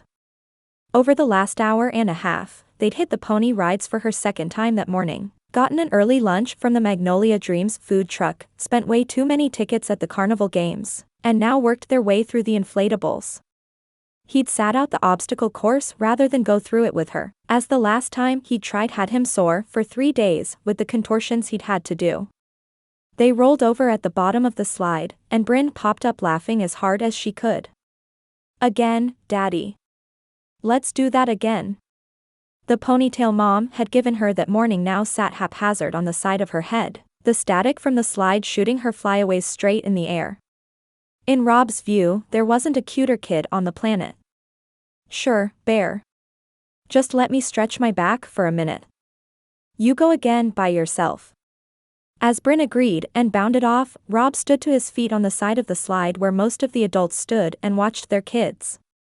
Mom was there as well, but she no longer had the happy, carefree smile she'd had all morning. Next to her, Knox stood with a similar expression. Glancing at Brynn where she'd already started up the slide again, Rob reached his mother and future brother-in-law's side quickly. What's wrong?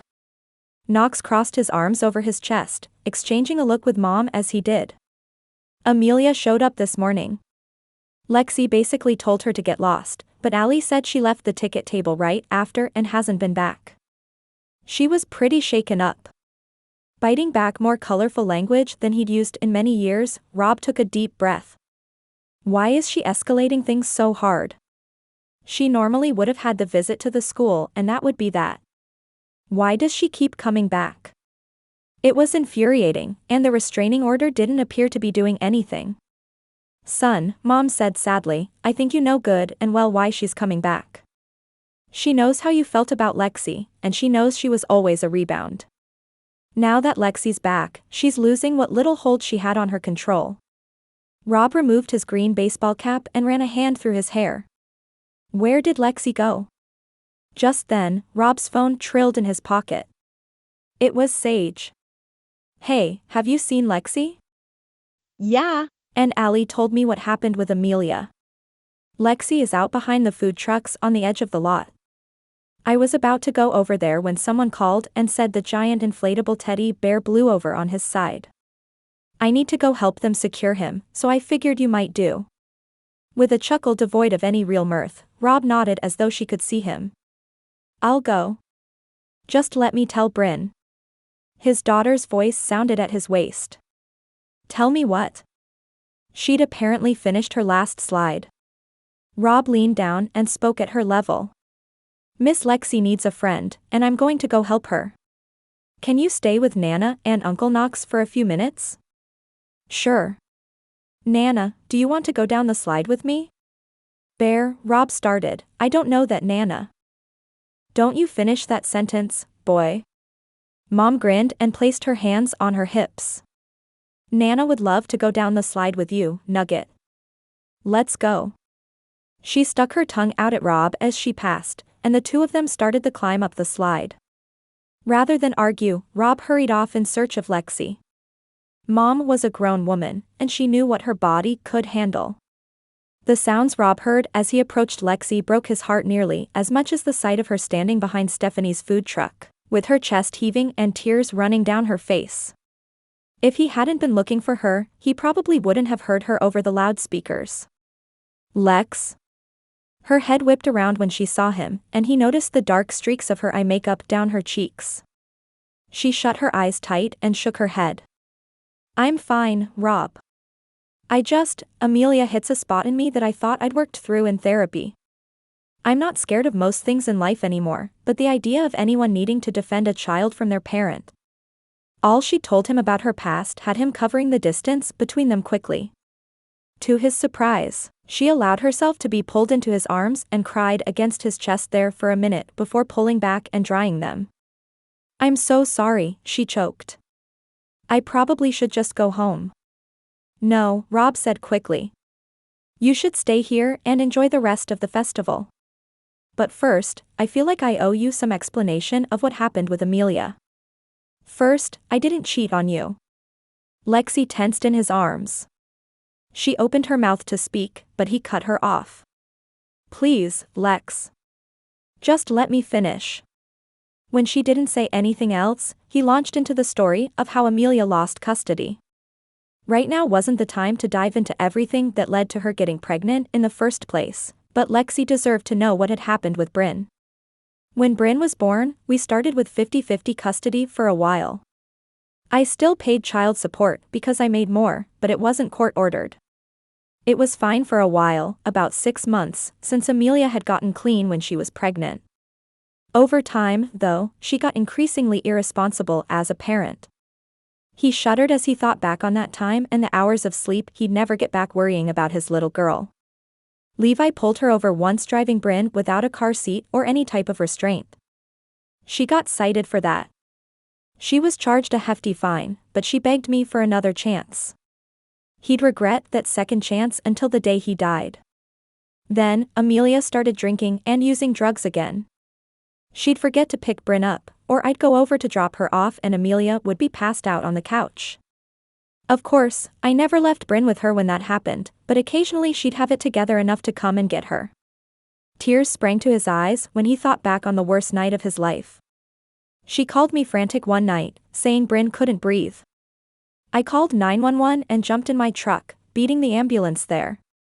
Turned out, Amelia had given my 18-month-old daughter a dose of Benadryl fit for an adult because that's all she had in the cabinet. Lexi gasped, her eyes wide. Oh my goodness. That could have killed her. It almost did. Had the paramedics not gotten there when they did, she probably wouldn't have made it to the hospital on time. He gritted his teeth and rolled his eyes. The only reason she gave her the medicine in the first place was because she was hungover and wanted her to sleep all night. Oh Rob, Lexi said as she laid his head back on his chest. This time, it was more of a comfort to him than for her. I can't imagine how scary that would have been for you. Stuart Collins helped me petition for full custody after that, and it was awarded quickly. She's been with me ever since, and Amelia would waltz into her life occasionally when she felt like it. The last year or so, she seems like she's using harder stuff again, so we got the restraining order put in place. Not that she cares about it. Lexi tightened her arms around him, and he couldn't help but think how much he liked the feel of her in his arms. Is she getting worse since I got here?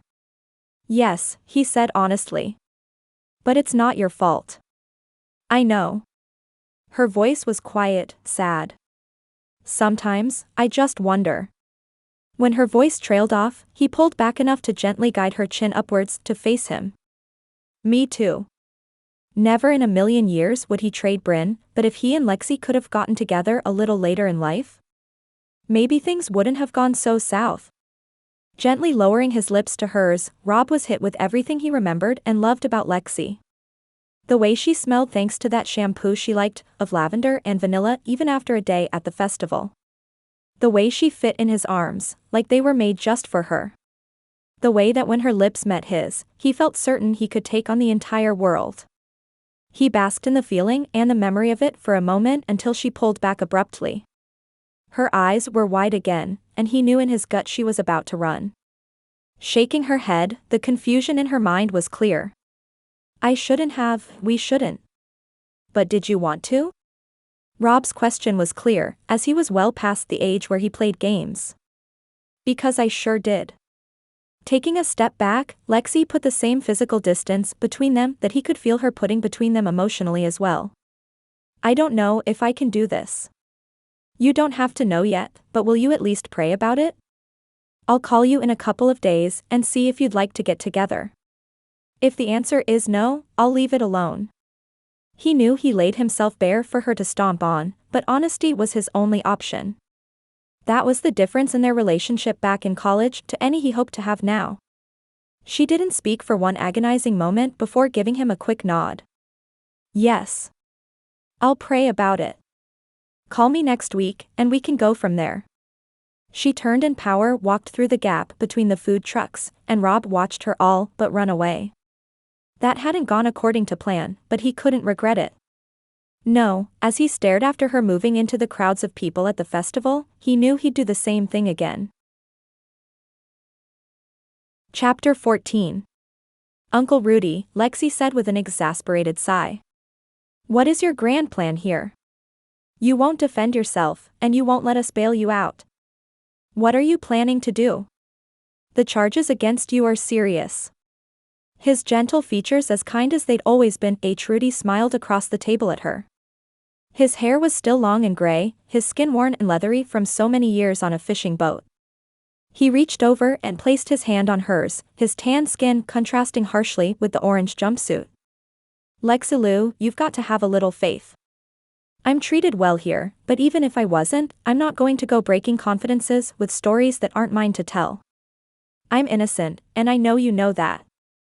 The Lord will convince everyone else. He looked so sure, but Lexi didn't know that she could share his confidence. To be honest, she was having a little trouble trusting the Lord in just about all areas lately. But what if he doesn't? There are plenty of examples in Scripture of God's people being horribly beaten and even killed. Whatever you're doing here, are you willing to die for it? That's a little dramatic, he replied with a chuckle. I'm in a jail cell with Marvin Patrick. He's even older than I am, and he's got a bum leg to boot. What's he gonna do, beat me with his cane? He paused for a minute before his eyes lit up with silent laughter. Not to mention, that man has some stories. I'd say about half of them are made up, but they're entertaining no less. Okay, maybe she was overreacting. Turning her hand over, she clutched his. I just don't want you to go down for something you didn't do. My girl, do you remember when I first taught you to fish? His dark gray eyes met hers, and she could tell he'd been transported back to that day on his boat when she was only a child. They still lived with Dad, and that day on the boat was one of the best and most carefree days in her life that far. It took you forever to learn to cast the line, but then the real patience was needed. Remembering how frustrated she'd been at the time, Lexi smiled. Patience has never been my strong suit. No, it hasn't. That day, when you were so frustrated with the whole thing you wanted to throw in the towel, what did I tell you? She thought back to the words that had played over in her head through many of the difficulties she'd faced in life. You said sometimes it wasn't about how many fish you caught, it was about what you learned about your bait. It was a fisherman's version of embrace the journey, not the destination, and she'd carried that with her all these years. Exactly. Your bait, the lessons you learn from your life, that's the only part you have any control over. The rest of it's all up to the Almighty. I won't be saying anything other than I'm innocent, so the rest isn't up to me. I can swap stories with Marvin and tell him how much God loves him, but I can't control the outcome any more than you can. Tears sprang to Lexi's eyes at the realization of just how little she'd been trusting God with her relationship with Rob as well.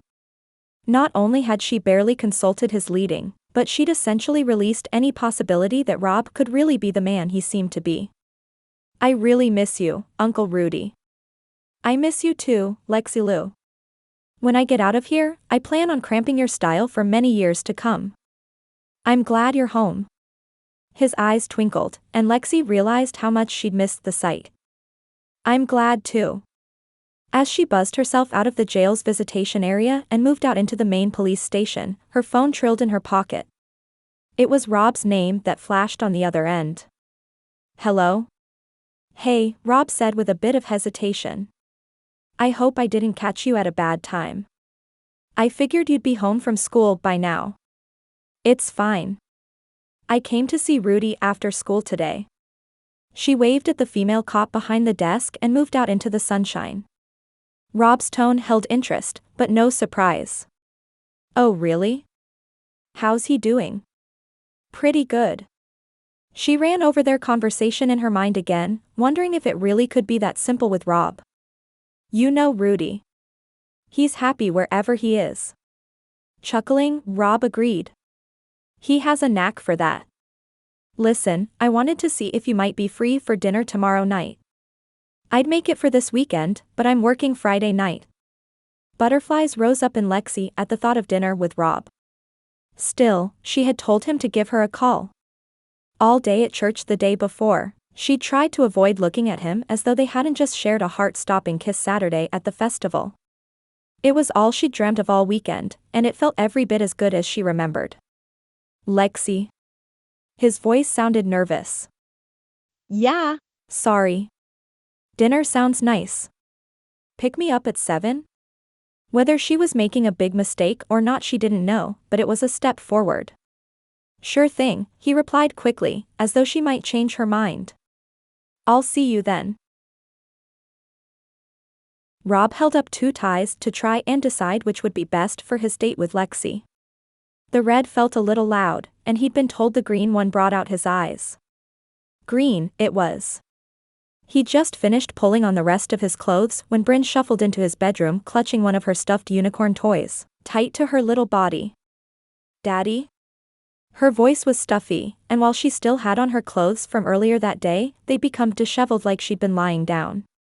I don't feel very good.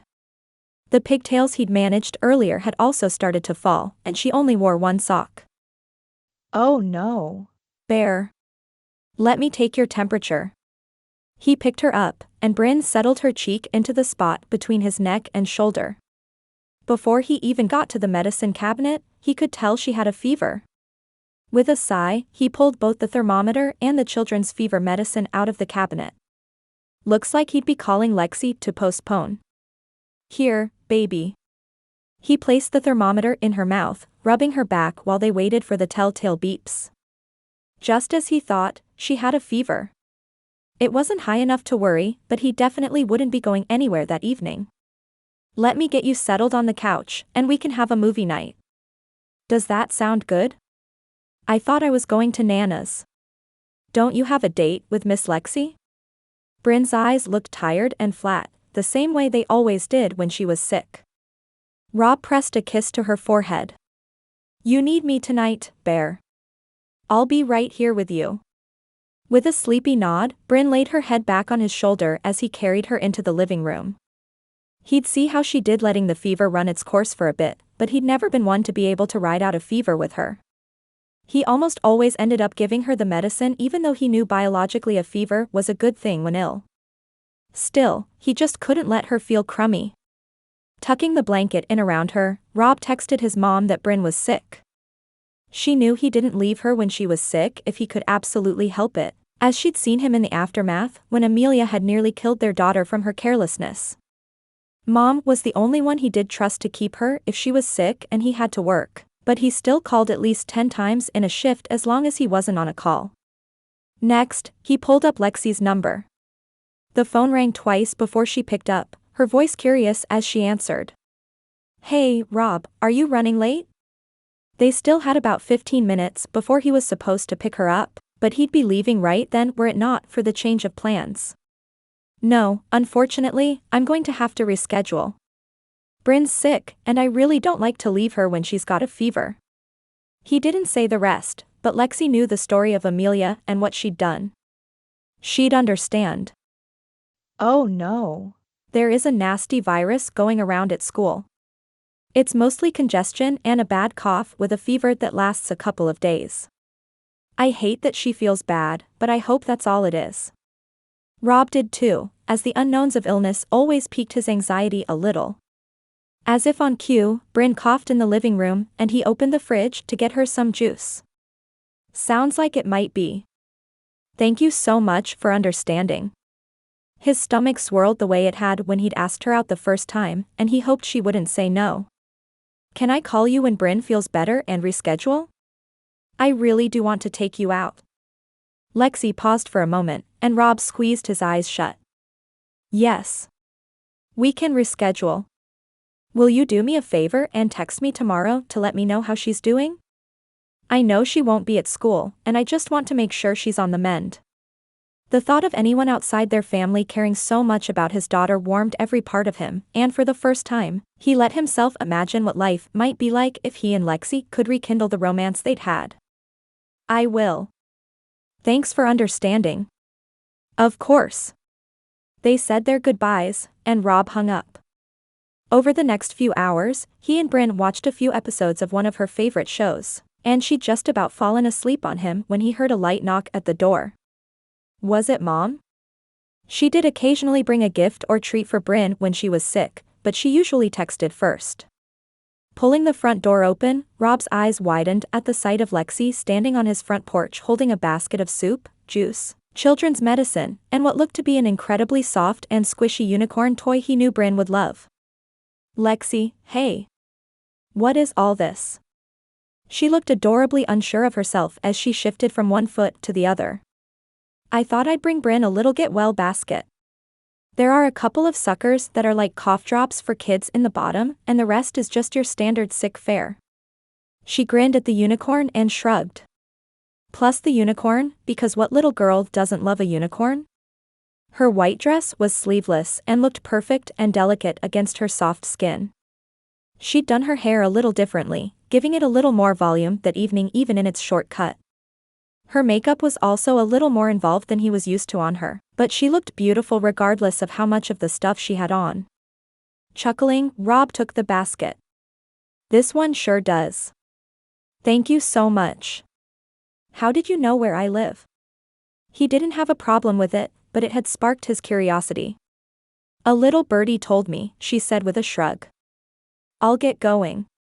Just tell Brynn I hope she feels better soon, okay? It was hard to explain how much it meant to Rob that she not only understood when he'd had to cancel their date, but that she'd brought gifts to make his daughter feel special. I sure will. Thanks again, Lex. She waved and moved back down his front walk, and Rob watched her move into the twilight of the evening. While he and Brynn watched television, he'd worked himself into a bit of a spiral wondering whether tonight's cancellation was a sign from the Lord that they needed to leave well enough alone.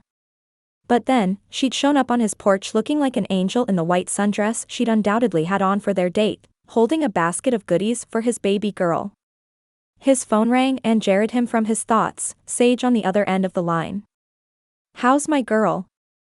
I was over at the inn earlier working on Mom's landscaping, and she said she'd gotten sick. She's all right. Should he tell her about Lexi dropping off the basket? Honestly, it was probably Sage who'd told her his address. You just calling to check in on Bear? He could all but hear her grinning on the other end of the line. I may have received a call earlier from a sweet young lady who wanted to bring the princess some goodies. Has she been by yet? Yep. You actually have impeccable timing. I've been told that, Sage replied. What did she bring? Rob went through the things in the basket, and Sage voiced her approval. They talked for a minute more about Brynn's symptoms before Rob let out a deep sigh. Am I doing the right thing here? With Brynn? Or with Lexi? With all of it. Anyone who dates me, it's not just me they're getting. Brynn's already attached to Lexi, and I am too. What if this is all just a big mistake and we all end up heartbroken? He could deal with it, but it would gut him to inflict that kind of pain on his daughter. Sage paused for a moment, and he imagined her giving it some thought. Being a single dad was never something you wanted in your life, but you've done it as well or better than anyone ever could. Still, that doesn't mean you have to be single forever. Brynn needs to see you putting yourself out there even when it's scary. It's the only way she'll learn she can do scary things too. And if it doesn't work out? Well, you get a chance to show her what it means to be resilient. His sister might just be the queen of resilience, as the things she'd overcome over the years would bring many to their knees. I know you're right. I usually am, Sage said with a chuckle. But seriously, you're doing a great job. Brynn is loved and healthy, and she's not afraid to form connections with people. That's because of how secure she is with you. God has given you that little girl to help her become the woman He wants her to be, and I don't know anyone who could find fault with your choices." Bolstered, Rob glanced back to where Brynn still dozed on the couch. "Thanks. I really appreciate that." "My pleasure. Now, go take care of my girl so she's better for the children's choir performance on Sunday." Chapter 15. Pastor John stood behind the pulpit Sunday morning and preached his heart out. The man was younger than the previous pastor, though Lexi hadn't really known the other one well. Harold King had pastored the church on the island for nearly 20 years until he'd retired about 10 years ago. He died shortly after the retirement of a heart attack, and Mom had done her best to reach out to his widow Mrs. Jane after his death. If Lexi remembered correctly, Mrs. Jane used to teach piano to kids on the island, but whether she still did or not was anyone's guess. Uncle Rudy knew the Kings pretty well, and Pastor Harold had visited the little apartment where they'd lived after they ran from her father, but Lexi hadn't really been present through most of the visits. At that point, she was still terrified of every man who wasn't Uncle Rudy, yet another reason she didn't go to school on the island. The private school she'd gone to had provided smaller class sizes and an all-female administration at the time. That made her a little more comfortable. It was a huge sacrifice, one she knew her mother and Uncle Rudy had made willingly, but a sacrifice nonetheless. Lexi sat towards the front with her mother, as she'd been attending the church there for many years. For a while, she'd not wanted to run into Lexi's father, one who tended to show up in church every once in a while to prove he wasn't the monster he was. Since he'd passed away and Mom realized she'd spent too many years hiding from everyone in the place she loved, she'd slowly started attending again. Pastor John, a new pastor even though Mom said he'd been there for over half a decade, held up his Bible. "This, friends, is where our hope lies. This is the evidence we seek to grow our faith." He shared story after story of people with great faith being healed from their afflictions thanks to their faith. He talked about how Jesus admonished those who didn't believe as not having enough. As if on cue whenever certain biblical topics were broached, Lexi's old resentment simmered beneath the surface. If faith was really all they needed, why hadn't her nightly tear-filled prayers to deliver them from her father been answered sooner? Why had it taken a night where Dad had nearly beaten Mom to death before she finally called Uncle Rudy to help get them out? Why had they had to continue to live in fear for years on the same island where he lived? Because that was the only place they had anywhere to stay and Mom didn't have a penny to her name? For that matter, why could Rob not put down the bottle back in college when she'd prayed so hard for him to do so? Sure, he eventually had, but it was because of Brynn and not because of her. Why did it feel like her life was one big cascade of disappointments about what should be or could have been? And if that was the case, then what did that mean for her and Rob now? Had his cancellation of their date earlier in the week really been a dodged bullet for her? She didn't normally let her mind go to this place, the one of self-pity and anger, but it broke in on occasion. Her therapist had always told her to ride the wave of her emotions rather than pushing them down. She said that would help keep them from bubbling over in the end. Still, Lexi couldn't sit any longer and listen to Pastor John speak any more about faith that could move mountains, not when she'd begged for only a way over them so many times. No, she felt ready to jump out of her skin as it was. With a quick glance at her mother, Lexi rose from the pew and hurried towards the back door of the sanctuary. She could wait outside for Mom, and most folks would hopefully assume she just had to use the bathroom. Entering the lobby, she paused to take a deep breath. The space was simple, a church plant from a larger congregation across the bridge, but it was well decorated in blues, greens, and other island-themed decor. Just as she headed towards the front door, Brynn's familiar voice sounded from the direction of the bathrooms. "Nana, when do we get to sing?" Brynn held Lydia Jameson's hand and looked up at her grandmother with adoring eyes. "At the end of the sermon, sweetheart. We'll all head down once Pastor John is finished preaching and the children's choir will sing our songs." She grinned at her granddaughter before spotting Lexi there in the lobby. "Good morning, Lexi dear."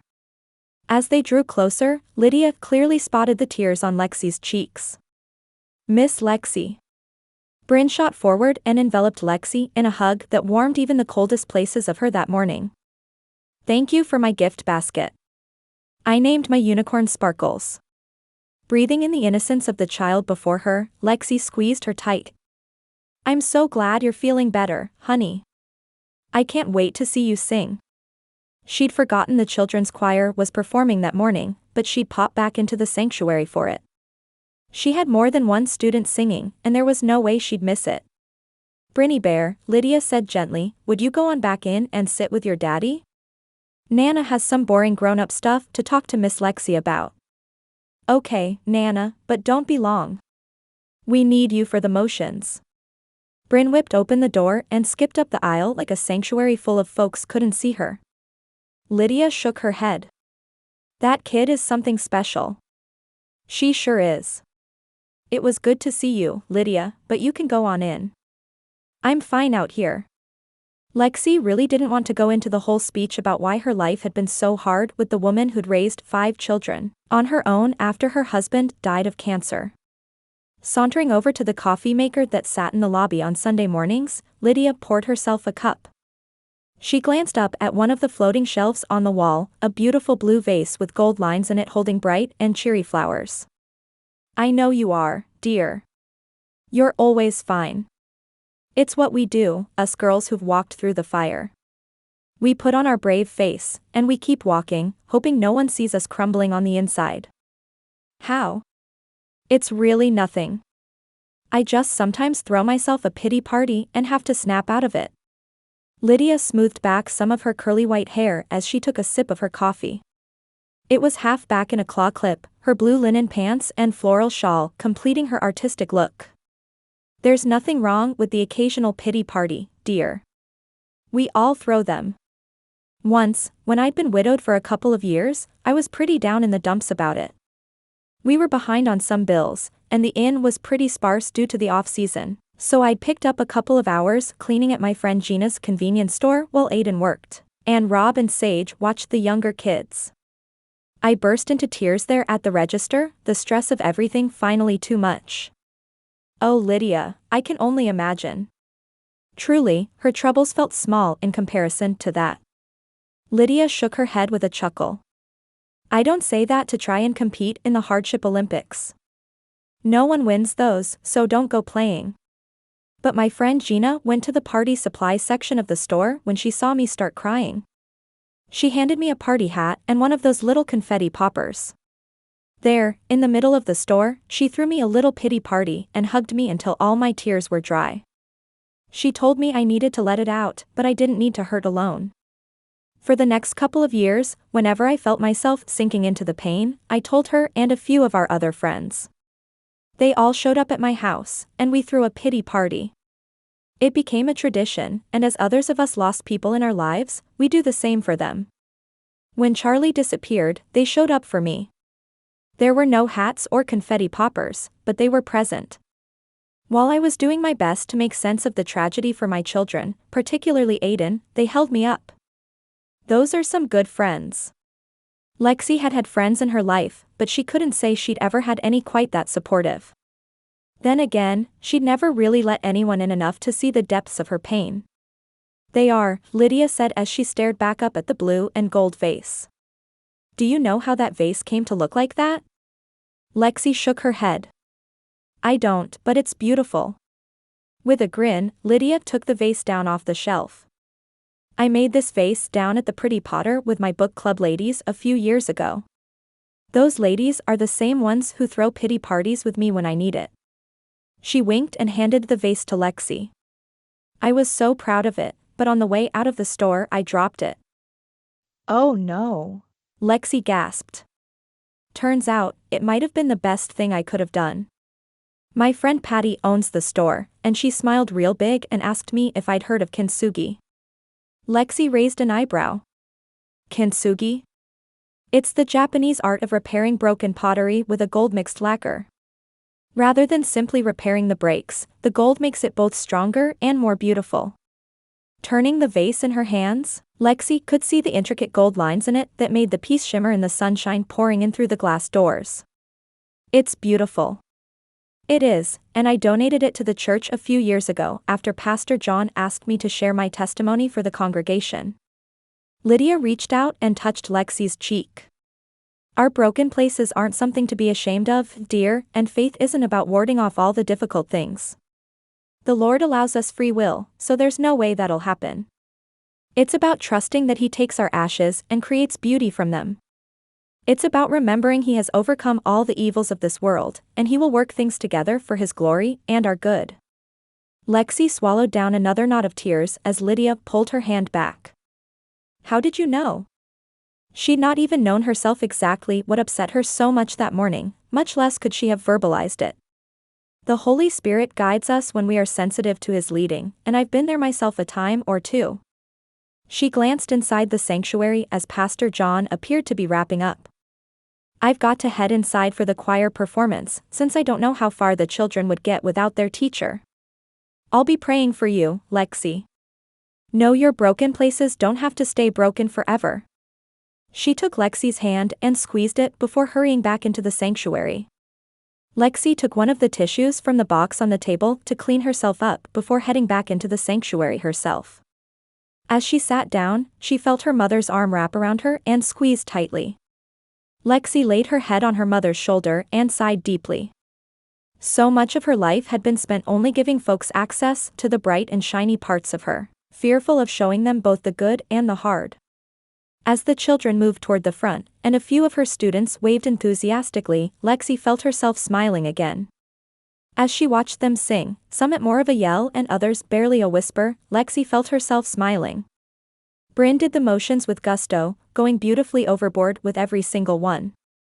That kid was indeed something special, and Lexi couldn't help but wonder at all the things God had to teach her through both children and broken pottery. Brynn skipped back to the pew where Rob sat with Sage, Allie, Knox, and Levi after the choir performance. Did you watch, Daddy? I remembered all the motions. You did, Bear. I'm so proud of you. He grinned as he recalled how boisterously she'd been performing them, but he'd loved watching her grow in confidence performing over the years. You're going to have to do it again for Uncle Aiden this afternoon after lunch. They'd planned to video chat with him around 2 o'clock their time, something the whole family always looked forward to. Her head bobbed up and down as folks from church milled about. Mom was still caught towards the front chatting with folks, a common occurrence after church. I will, but Nana will need to help me. I tried to smile really big so Miss Lexi would feel better, and I think it worked. She wasn't crying anymore. Rob's eyes widened, and he did his best to school his features and voice. Miss Lexi was crying? When? When Nana took me to the bathroom. We saw Miss Lexi on the way back in, and she was crying. Nana sent me back into the sanctuary, and she stayed out to talk to her. He'd wondered why his mother hadn't come back in with Brynn, but he'd figured she had some last-minute preparation for the choir performance. He scanned the front corner where Lexi and her mother stood talking to his own mother and a couple of other church members. She didn't look upset anymore, and in fact seemed a little lighter than she had the last couple of times he'd seen her. Should he go ask her what was wrong? Should he leave well enough alone? Church didn't seem like the best place to broach any difficult topics, but if she'd been crying. His thoughts were interrupted by Sage's gentle nudge. Give it some time, Mr. Fix-It. If she was upset, there's no one better in the world for it than Mom.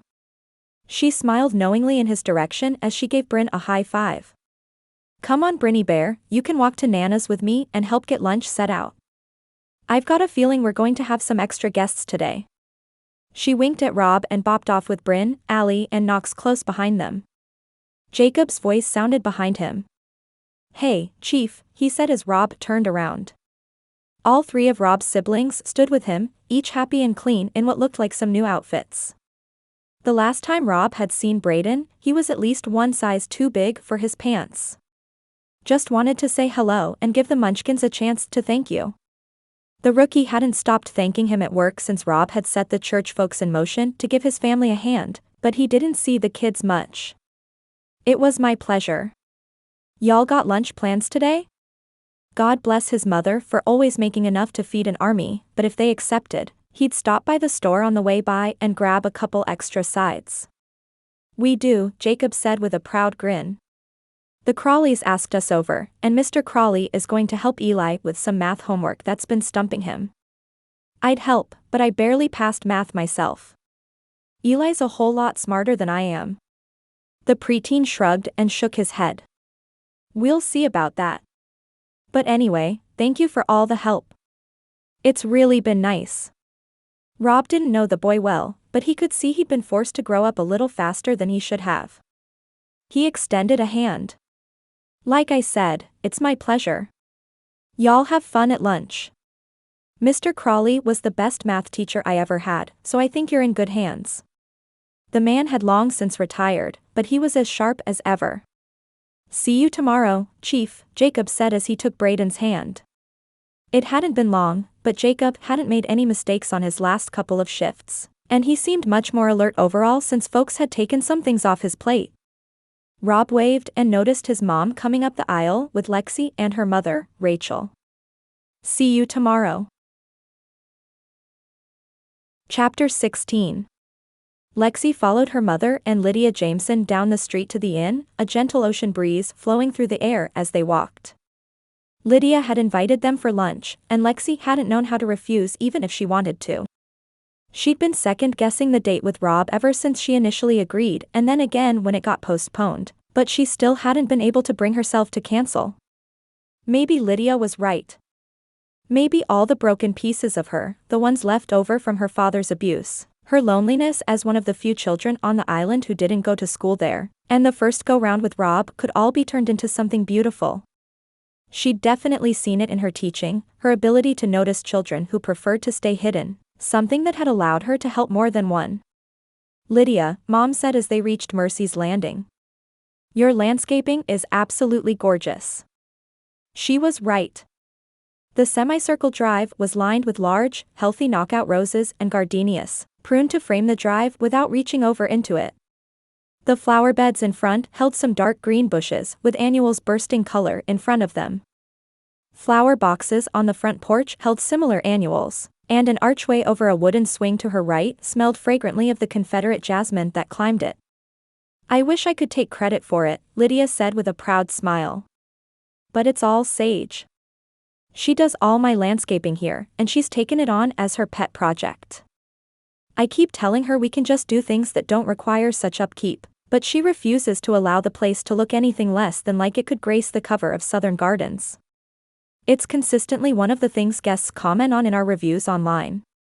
Sage wanted the grounds to be a place of healing and peace. Mom leaned down to sniff one of the gardenia plants, one of her favorite flowers. Well, she succeeded. This place is the stuff garden dreams are made of. On the front porch, Knox and Allie sat swinging on the porch swing. She had her head on his shoulder, and his arm was around hers. Don't say that too loud, Allie said. Her head will get so big it won't fit through the front door. Sage stepped through said door with her hands on her hips. I heard that, little miss. I intended for you to, Allie said with a chuckle. I would never speak badly about you when you aren't in earshot. She turned back to Lexi and her mom. Lexi is well acquainted with Sage's particular brand of energy, I'd imagine. Sniffing one of the rose bushes the way her mother had the gardenia, Lexi nodded. I am. In college, if Sage wasn't heading up a committee of some sort, she was planning some sort of benefit for non-profits in Charleston. It always made me tired just looking at her schedule. You and Rob helped when I asked, Sage said as she moved down the steps. He might have complained about it, though. Heavy footsteps sounded behind her and Rob's voice filled her ears. I only complained when it was warranted. Where's Brynn? He glanced behind Sage into the house, and Lexi couldn't help but notice how handsome he was in his role as attentive father. She's finishing up the charcuterie board, Sage replied.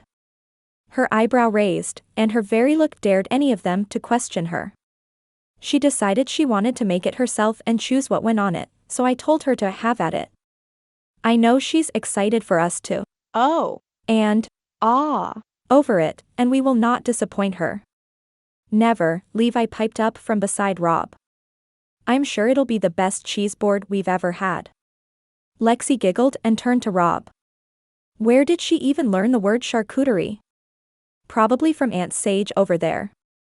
When Sage lifted her shoulders in an exaggerated shrug, the rest of the family began to follow her inside. Lexi moved to accompany them when Rob's hand landed gently on her shoulder. "Lex, can you hold up for a minute?" "Sure."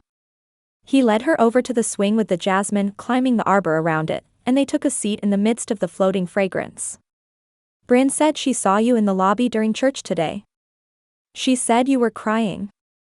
His kind directness was something Lexi had always appreciated about Rob. Yeah. "The sermon today brought up some things in me that I prefer to forget. Anything you want to talk about? I'm told I tend to stick my nose where it doesn't belong, but if you ever need to talk, I'm here." With a smirk, Lexi remembered all the times she'd told him that very thing during their first go-round, normally when he was trying to help her do something she wanted to do herself. "Your mom helped me make sense of it. In short, I've been letting some things define me that have no business doing so." She paused, wondering how deep to go into it. Rob knew all about her childhood, both the abuse from her father and the loneliness she'd experienced. Mom had apologized to her multiple times over the years for everything that happened, but it wasn't and would never be her fault. Rachel Grant had shown Lexi how to be brave and how to stand on her own 2 feet.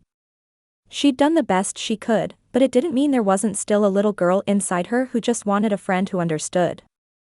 "Thank you for checking on me, though." Rob stared at her for a moment before lifting his hand to smooth an errant lock of hair from her face. "Always." He glanced back towards the house and scoffed at the sight of Sage, Levi, Allie, Brynn, and Mom with their faces pressed against the front windows. The only ones not there were his mother and Knox. "I guess we should probably get inside before they leave nose prints on Mom's windows and she gets after us all with the cleaning rags." "Probably so," Lexi said as they stood. She followed him up the stairs and inside, feeling lighter than she had in a while. "Oh, Rob," she said as he stopped and looked back at her. "Before I leave today, let's try and schedule that rain check dinner." He smiled, and the sight of it had her stomach erupting into butterflies. "You got it." The next day, Rob dropped Brynn off at school and headed into the firehouse.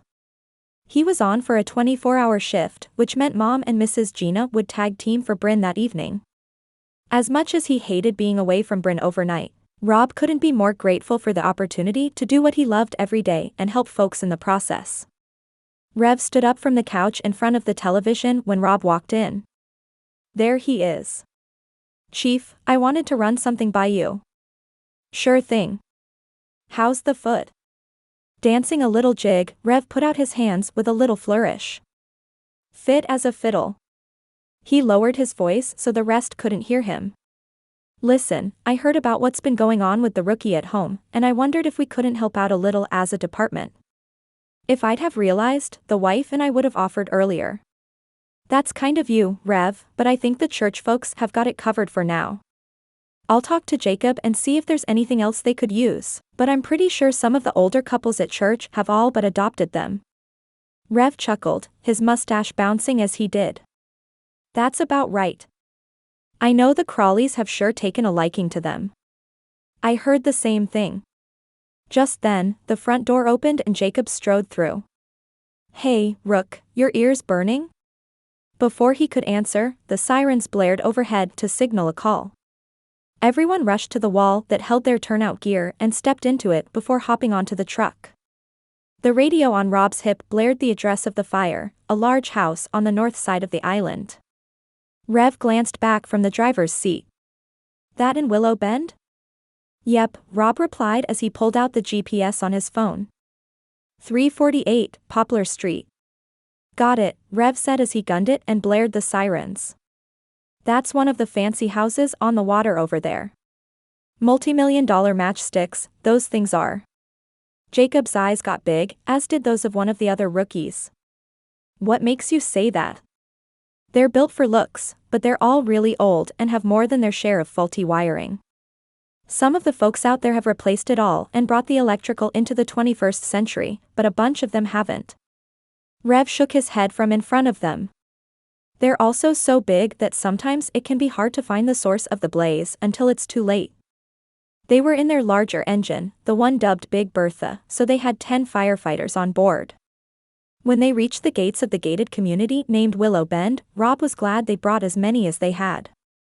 Even from the front of the neighborhood, the home's blaze split the sky with dancing flames and dark, black smoke. Fellas, you know your jobs. Do them, and let's get everyone home safely. As soon as Rev put the truck in park, they all filed out quickly, pulling on their helmets as they did so. Rob shouted orders as they prepped the hoses, thankfully able to use the fire hydrant across the street from the nearly 100-year-old colonial that had lit up like a marshmallow in a campfire. Jogging over to the distraught homeowners, a sinking feeling settled in the pit of Rob's stomach as he spotted a preteen boy being held back by his parents and 2 police officers. As he approached, his mother turned her wide eyes on him instead of her son. "Please sir, just let me go get her." Her son yelled out as the flames continued to lick the sky. "Oh, please help us. Trixie, my son's therapy dog, is trapped in her kennel in the laundry room. He has special needs, and she helps him cope. Please, he's losing everything he has. Don't let him lose her too." At that, her son wailed and yelled the name of his dog. Split-second decision made, Rob turned and ran toward the inferno. Going in for a canine in the laundry room, he said into the radio. "We'll abandon if things get dicey. Do we know the source of the blaze yet?" Tucker's voice sounded on the other end. "Looks like it's in the attic, but it's tough to get a good look. Be careful, Chief. I'm not liking the odds of this thing staying upright much longer." Of course. Still, Rob knew what it meant to want to give your child the one thing they needed to cope with the world around them. If her son needed Trixie to make sense of the world, then he'd do his best to get to her. He felt the front door, still cool to the touch. Pushing through it, he agreed with Tucker's earlier assessment. Smoke filled the bottom floor of the house, but no fire yet. That meant it was a good bet the flames had started upstairs. It also hopefully meant he'd find the dog alive and well in the laundry room. Crouching as low as he could, Rob ran through the living room and the kitchen to a door that looked like it might be the laundry room. Despite the noise of the fire and the hose running overhead, he could hear the whimpers and barks of a dog on the other side of the door. Success. Feeling that door as well, Rob opened it and found a golden retriever locked in its kennel and panting as hard as it could. It might just be his lucky day, after all. "Come on, girl. Let's get you out and to your human." He quickly unlocked the kennel and opened the small window into the laundry room. The way the house was built into a hill, the porthole window was up high and relatively small, though it wasn't as far from the outside ground as it was from the floor. He should be able to push Trixie through it and then go back out the way he came. "Come on, girl," he said as he hoisted the anxious dog onto his shoulder. "Work with me, here." Trixie stilled her thrashing, making the job exponentially easier for him. He flipped the latch and pushed her through just as a crash sounded just outside the laundry room door. The headset from his radio crackled and popped. "Chief, you okay?" The second floor just caved in on the east side of the house. "Great, of course it did. I'm okay, for now, but I might be trapped. Anyone have eyes on the laundry room door?" He'd shut it to protect himself from any blaze that might have traveled down the stairs, but also to have room to get the dog out the window. "I do," Rev said. "There's a beam on the outside of the door, and I don't think you're getting out that way." "Does the laundry room have a window?" His voice held no panic, and Rob remembered once again why they had the best team around. "It does, but it's too small and too high for me to get through. It's just a porthole."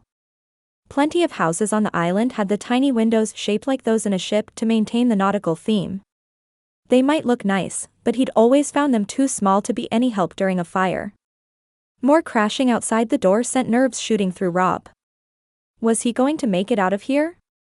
He'd been on more fires than he could ever count, and he'd been in some tough spots, but this was the first time he couldn't see a way out. Smoke continued to fill the room from the gaps under the door, and both Brynn's and Lexi's faces appeared in his mind. No, he couldn't go down like this. "Lord, I look forward to seeing you one day, but I'd really like for it not to be today." Just as he finished praying, Jacob's head appeared in the small window. Hey, Chief, move back. I'm gonna get you out of here. Rob moved back as far as he could, thankful for his helmet and mask, while Jacob took his axe to the area of the wall around the window. He made quick work of it, expanding the hole just enough that Rob figured he could fit through. Good job, Rook. I think that's good. Jacob tossed his axe on the ground beside him and yelled something at someone at his back. Laying flat on his belly and lowering his top half down into the laundry room, he held out his hands. Need a ride, Chief? Rushing towards Jacob, Rob grabbed on and prepared for a modified fireman's carry as those at Jacob's feet pulled them both to safety. Just as he cleared the room, more of the second floor collapsed onto the first, and Rob had no doubt he'd be kindling if he was still inside. He breathed a sigh of relief as Rev and Tucker ran up from behind Jacob. Chief, Rev said as he clapped him on the shoulder. With all due respect, that was entirely too close for comfort. Couldn't agree more. Rob turned to Jacob and pulled him into a quick hug. Thanks, man. You saved my life today. With a shrug, Jacob grinned at his boss through the mask on his helmet. Aren't you glad you didn't fire me? Chapter 17. Lexi listened to Rob's story from the fire with wide eyes. All that for a dog? I love dogs, but I can't imagine running into a burning building after one. It was a good thing she wasn't a firefighter, as she couldn't imagine running into a burning building, period. That's fair, Rob said as he took a bite of his Philly cheesesteak from the Magnolia Dreams food truck. I would probably have ripped one of my men up one side and down the other for doing it, but I knew that kid would really need his therapy dog in the days ahead. He shrugged, downplaying the heroic thing he'd done. Their house was a goner, and they'd be rebuilding their lives from the ground up. If the boy needed the dog to cope, I wanted to make it happen if I could. Praise the Lord, Jacob and the rest of the crew were there to get you out. Did you have a plan otherwise? Lexi tried not to think about what would have happened had the other guys not been there, but the worry flipped around in her stomach anyway. Taking a sip of his drink, Rob nodded. You've got that right. The rookie more than earned the trouble he's put me through since he started. They settled into a comfortable silence for a minute as they finished their food. Rather than going somewhere fancy for their much-anticipated date, Lexi had decided she'd rather get food from Magnolia Dreams and take it down to the picnic tables on the beach. The city had a few scattered not far from the main cluster of shops and restaurants, but they were mostly empty due to the tourist season being over for the time being. Lexi finished her own order of macaroni and cheese with ham with more than a little disappointment it was gone. She rolled up her trash and placed it inside the bag Stephanie had given them, watching the waves as they crashed onto the shore. Rob finished his as well before taking her trash to the nearby trash can. Want to take a walk down the beach? Sure. They still hadn't discussed anything of great import, and they definitely hadn't broached the topics she wanted to get out of the way, but she wasn't sure how to bring it up. Rob, she began shakily, what are we doing here? Holding out his strong hand, Rob helped her to her feet. He didn't let go as they walked away from the picnic tables and started down the beach, his grip both strong and gentle. I think it's time I tell you what really happened back in college. That is, if that's okay with you. It was everything she'd hoped for but hadn't been ready until now. Please.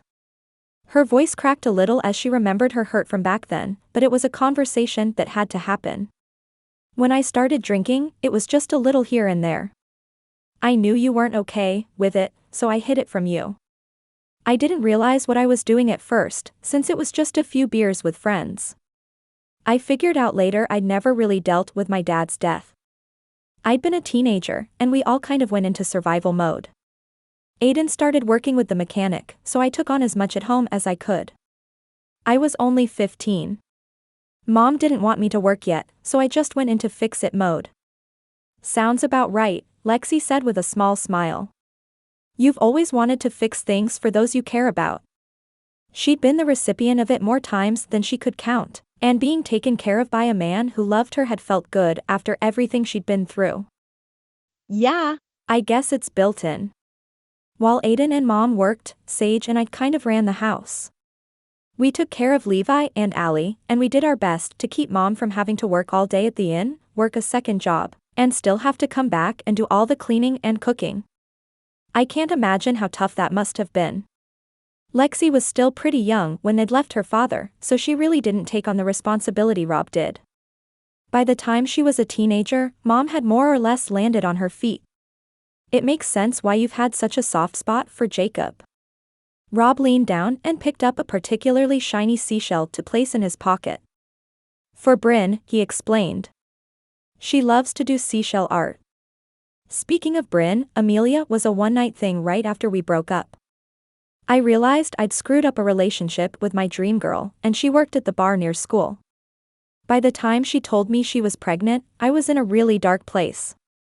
She didn't feel guilty for holding firm on her boundaries with Rob's drinking, but Lexi couldn't help but have compassion for the broken young man he'd been. What made you turn it around? Chuckling, Rob stared out at the ocean. My mom more or less knocked me upside the head with the gravity of the situation. She said the man she raised took responsibility for his actions and would get his life together. She apologized she hadn't made me go to therapy as a teenager when I refused, but I needed to go now before I turned into someone I no longer recognized. Something in me flipped a switch, and between therapy and coming back to church, life changed pretty rapidly. He paused their forward motion and turned Lexi to face him. I'll never regret Brynn, but I am sorry I couldn't get myself together before I hurt you so deeply. I know you'd spend a long time feeling like the alcohol was more important than you were, and I'll forever regret that. Tears sprang to her eyes as he said the words she'd longed to hear from him since that night she'd broken things off. So where does that leave us now? Rob ran his thumb over her hand before slowly moving up her arm. Goosebumps formed along her skin as his fingers gently reached her face. I won't say we need to start over. I think we've got too much history for that, but I would like you to give me a chance to show you I'm not the man I was back then. I know you're not. That much had been obvious since the first time she saw him again when in his brother's office the day she came back. I guess I'm not sure what I'm ready for. Leaning forward, he pressed a kiss to her forehead and held the back of her head with all the tenderness she'd craved. If you'll just leave the door open, we can figure the rest out later. The lump in her throat spilling over, Lexi nodded. I'll leave the door open. They stood like that for a few more minutes until the sun began to set over the water as the brilliant pinks and purples filled the sky. Lexi couldn't help but wonder if the sun was setting on one season of their story and rising on another. Rob was right, he wasn't the same man he had been back in college. He was kind and patient, though he'd always been. His tendency to look before he leaped seemed to have dulled into the responsible father he'd needed to be. He'd protected Brynn and fought for her when Amelia put her in danger, and Lexi had no doubt he'd do the same for her and any future children they might have. They walked down the beach for a few more minutes as the sunset continued to paint the sky. At one point, Lexi shivered with the light ocean breeze, and Rob wrapped his arm around her shoulder. She fit perfectly there, and as they walked in silence, Lexi wondered if maybe this was God putting the broken pieces back together with some gold of his own. As Rob and Lexi walked back towards his truck, he wished the night could go on forever. If he had his way, he'd see her again tomorrow and the day after that. Still, Lexi was still a little gun-shy when it came to him, and he didn't want to rush her into anything. Not to mention, he had a 24-hour shift coming up starting at 7 in the morning. Just as he opened the door to his truck for Lexi, his phone trilled in his pocket. He'd rather not have it on at all during their date, but the nature of his job and the fact his mother was watching Brynn meant that he needed to be reachable. I'm sorry about this, he said to Lexi as he pulled the phone from his pocket. It's Mrs. Gina. He swiped to answer the call, placing the phone at his ear. Hey, Mrs. Gina. Hey, sugar, she said on the other end. Her voice sounded raspy, and he could hear who he assumed was Mr. Ray in the background coughing. I hate to do this to you, but Ray and I have come down with a nasty virus. She paused to cough, and it sounded ugly. I'm not going to be able to watch Brynn after school tomorrow. Oh no. Mrs. Gina. Don't worry about Brynn. I'll figure it out. Can I get you guys anything? She coughed again. I think we're fine. I just hate to put you in a bind. Mom had her book club tomorrow afternoon, one Mrs. Gina was also normally in. He really hated to ask her to miss it, but there weren't many people he trusted Brynn with after everything that had happened with Amelia. It's no trouble at all. You two just feel better, and I'll swing by tomorrow morning to leave some soup and cough medicine on your porch. Y'all feel better, and if you get to a point where you feel like you need some help, please call. I'll be on duty all day tomorrow, and we can be there in a minute. Mrs. Gina was pretty healthy, but Rob worried about Mr. Ray. He'd smoked in his younger years, and his lungs weren't quite as robust as they'd otherwise have been. Thank you, sugar. I'll call if we need anything. She hung up, and Rob racked his brain for a way to solve the problem without asking Mom to miss her book club. Sage was an option, but she was almost always at Plant Babies during that time of day. Lexi spoke up from the passenger seat, and Rob realized he'd almost forgotten she was there. Do you need some help with Brynn? He mulled over the possibility in his head. Lexi would be great with her, and she'd already be at school. Could he ask her to do that? I do, but honestly I really hate to ask you when we've just been on one date. Honesty was usually the best policy, at least it was in his world. He had too many plates in the air to waste time talking in circles. She laughed and shook her head. If we're not starting over, then we've technically been on many dates. When do you need help? Tomorrow after school. Mrs. Gina was supposed to pick Brynn up from school and watch her until after Mom's book club tomorrow night. She's staying with Mom since I have a 24-hour shift.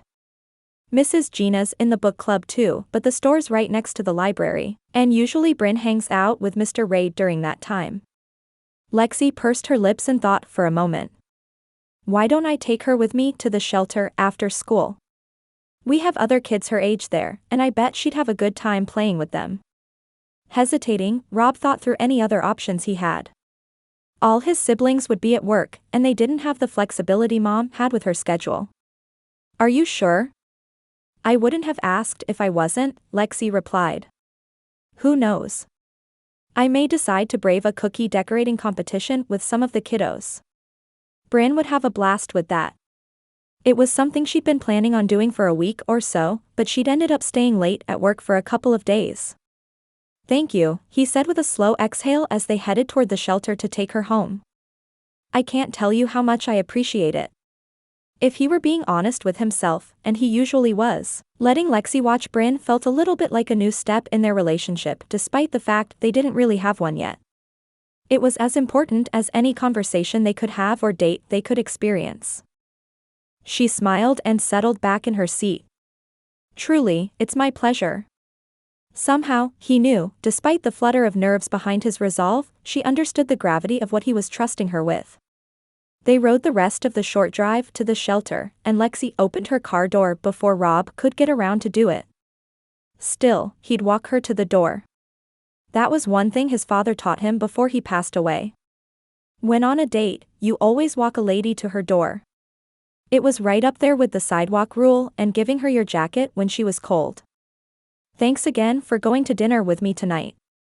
I had a really good time. They climbed the porch steps, and she tilted her head until she looked him in the eye. I did too. Thank you for explaining everything that happened back then, and thank you for waiting until I was ready to hear it. I think if you'd tried earlier, it wouldn't have been the right time. You're welcome. I wasn't sure if I was doing the right thing, but I've just been praying God would guide me. Same, Lexi replied. Don't worry about Brynn tomorrow. Just let your mom know she can pick her up here whenever she's ready. We'll have a great time. Rob leaned forward and pressed a kiss to her forehead for the second time that night. He may have kissed her at the festival, but rushing things with Lexi was never the best plan. She liked to think things through, and she had enough trauma in her past that she spooked pretty easily. He could wait, and she'd be more than worth it. I know you will. As she went inside and Rob hopped down the steps, he noticed her car was no longer in the parking lot. He hadn't noticed her driving anywhere lately, so maybe she'd send it to Nick's garage? Without giving it too much thought, he whipped out his phone and pulled up their text thread. Rob, pure curiosity here, where's your car? Lexi, I finally just put it out of its misery. Nick said it would cost more to get it in shape than it would for me to buy a cheap replacement. Could he offer to help her pick one out? Were they at that point yet? Rob, I know you probably want to handle it yourself, but let me know if you want a second set of eyes when you go car shopping. Lexi. I will. To be honest, the island is so walkable that it'll probably be a while before I make it a priority. I am hoping to get a bike soon, though. Rob, good deal. Make sure you wear a helmet. As he hopped back in his own truck, Rob grinned to himself. Lexi would look adorable riding around the island on a beach cruiser bike. It fit her and her personality well, and she was right, the island was built for it. Between their low speed limits and bike paths, she wouldn't be the only one on the island without a car. And if she needed to go into the city for something? Well, he'd be happy to drive her. Chapter 18. That looks perfect, Beau. Lexi clapped her hands in an exaggerated praise of the 4-year-old's cookie decorating skills. He'd attempted something like a basketball, but it looked far more like an orange and black blob than anything. I may have to take that outside and do a layup right now. Beau, along with the other children decorating cookies, giggled. Miss Lexi, it's a cookie. You can't shoot a cookie. You eat it.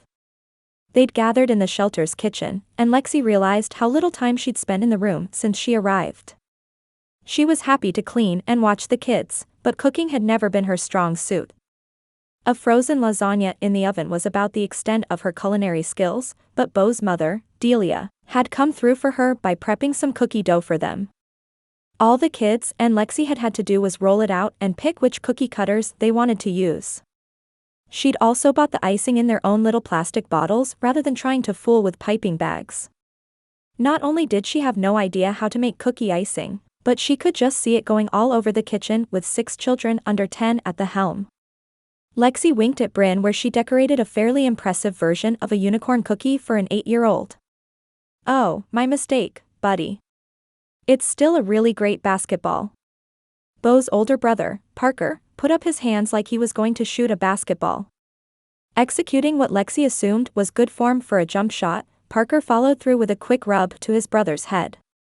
We're both gonna play professional ball one day, and we're gonna buy Mama a big house with lots of flowers and a big kitchen. She won't ever have to work again, and she'll only bake when she wants to. Their mother worked at the local bakery, and Lexi knew she was often there early in the morning prepping the day's wares. They were looking for someone else to hire, but apparently the boss was pretty picky. Delia was talented, but she was only one person. She needed some help or she was going to burn out. That sounds really nice, Parker. I love your dream. Yeah. Parker agreed as Lexi heard the front door open. And we're gonna put my dad behind bars for good too. He'll never come near her again. The anger in his eyes broke Lexi's heart, but she knew the feeling well. All too often, abusive partners didn't spend the amount of time in prison they deserved, and their families had to live in fear. Her own father was proof of that. Before she could respond, a shriek sounded in the foyer. Where is she? The smell of cigarette smoke accosted Lexi's nostrils, and her heart sank as Brynn's eyes went big. Not again. Is that my mom? The fear in her eyes had Lexi jumping from her frozen state into action. Amelia shrieked again from the living room, but her voice was getting closer. If she stepped into the playroom, she'd see them in the kitchen due to the layout of the house. Where is my daughter? Brynn. Mommy's here to pick you up, baby. Was she drunk? All Lexi could smell was the cigarette smoke in the air, but Amelia sounded like she might be slurring her words. How had she even gotten inside? There was a code lock on the door that wasn't given out to just anyone. In fact, Mom had finally changed it from Lexi's birthday to a less conspicuous code. Of course, Mom was at the store getting stuff for dinner while this happened. Placing her finger over her lips, Lexi handed Brynn her cell phone and ushered the group of children into her mom's office. It had 2 doors, one to the kitchen and the other out onto the backyard play area, but hopefully the children could get inside before Amelia spotted them. Just as Lexi motioned to Parker to lock the door behind them, The woman in question rounded the corner with a look of rage on her face that sent a shiver down Lexi's spine. As she drew closer, it was clear alcohol had also been involved in her decision that afternoon, and Lexi could only hope to delay her long enough to let Brynn call Rob or the police. "Amelia, to what do I owe the pleasure of your visit?" She was done cowering in front of this woman or freezing up. That piece of her crashed and burned at the fall festival. No, Amelia mostly just made her angry at the complete disregard she had for Brynn's safety or her court order. One of the young mothers, Katie Joy, rounded the corner into the playroom with wide eyes. "Lexi, I'm sorry to bother you." Her eyes shot back and forth between Amelia and Lexi, her face drained white. She'd only arrived at the shelter a week before, and she clutched her 6-month-old baby, Marlo, in her arms. "I couldn't find your mom, and Marlo just threw up. I found some cleaning solution in the hall closet," she said as she held up a rag. "But I'm not sure where you want me to put this until the laundry room is free."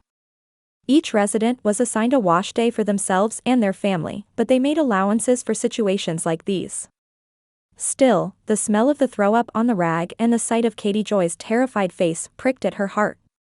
"Here," she said as she grabbed the kitchen trash can. "Just throw the rag away, and take care of Marlo. Let us know if she needs anything." Katie Joy nodded quickly before bolting back around the corner and up the stairs to her room as Amelia turned hateful eyes back on Lexi. "Where's Brynn?" She nearly growled the words, eyes scanning the kitchen and the island with decorated cookies.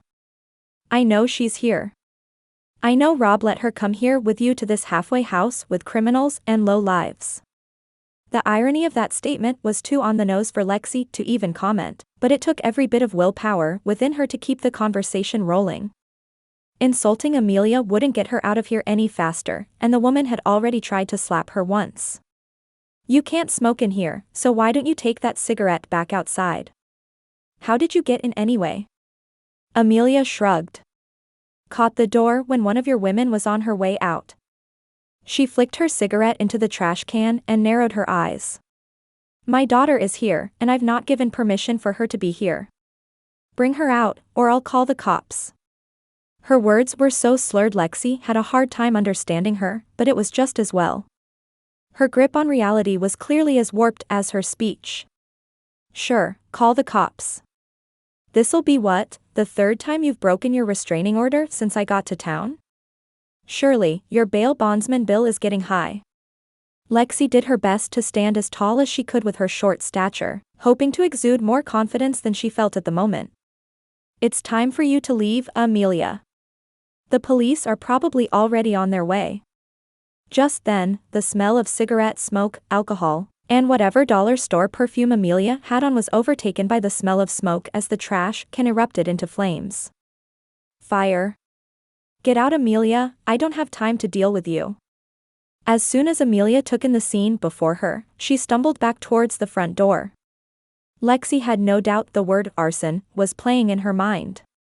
She didn't have time to dwell on that though, as she pulled the fire alarm on the wall. "Fire. Everyone get outside." The fire alarm would alert the fire department, but Lexi had to make sure the kids got outside. The trash can's fire was already too large for her to just pick the thing up and throw it outside. She banged on the door to the office just as Parker opened it with raised eyebrows. "All of you go out to the playground, and stay inside the fence." They didn't normally let them outside without an adult, but Lexi had to make sure any of their residents upstairs were on their way out. Katie Joy. Barreling out of her room and down the stairs, Katie Joy carried Marlo cradled to her chest. "We're the only ones upstairs." Lexi nodded before rushing back to the kitchen. She heard the front door open and close, breathing a sigh of relief that Katie Joy and Marlo were safely outside. The fire had grown, the plastic of the trash can melting to the floor with a sickening smell. "Come on, Mom. I know you have a fire extinguisher around here." She'd give herself 1 minute to find one before giving up and going outside. The fire department would be here soon, but she'd mitigate the damage if she could. Swinging open the pantry door, she sighed in relief at the sight of the bright red canister. Thanks to Fire Safety Week, she actually knew how to use a fire extinguisher, something she was sure Rob would be proud to know. She'd have figured it out, of course, but knowing already shaved precious seconds as she pulled out the clip and tossed it to the side. Please Lord, don't let this be expired or damaged or something. In less than a second, white foam poured from the nozzle and extinguished the fire in short order just as the front door burst open in a move Lexi was certain would break the frame. Lexi. Rob's panicked voice sounded from the foyer. Are you still in here?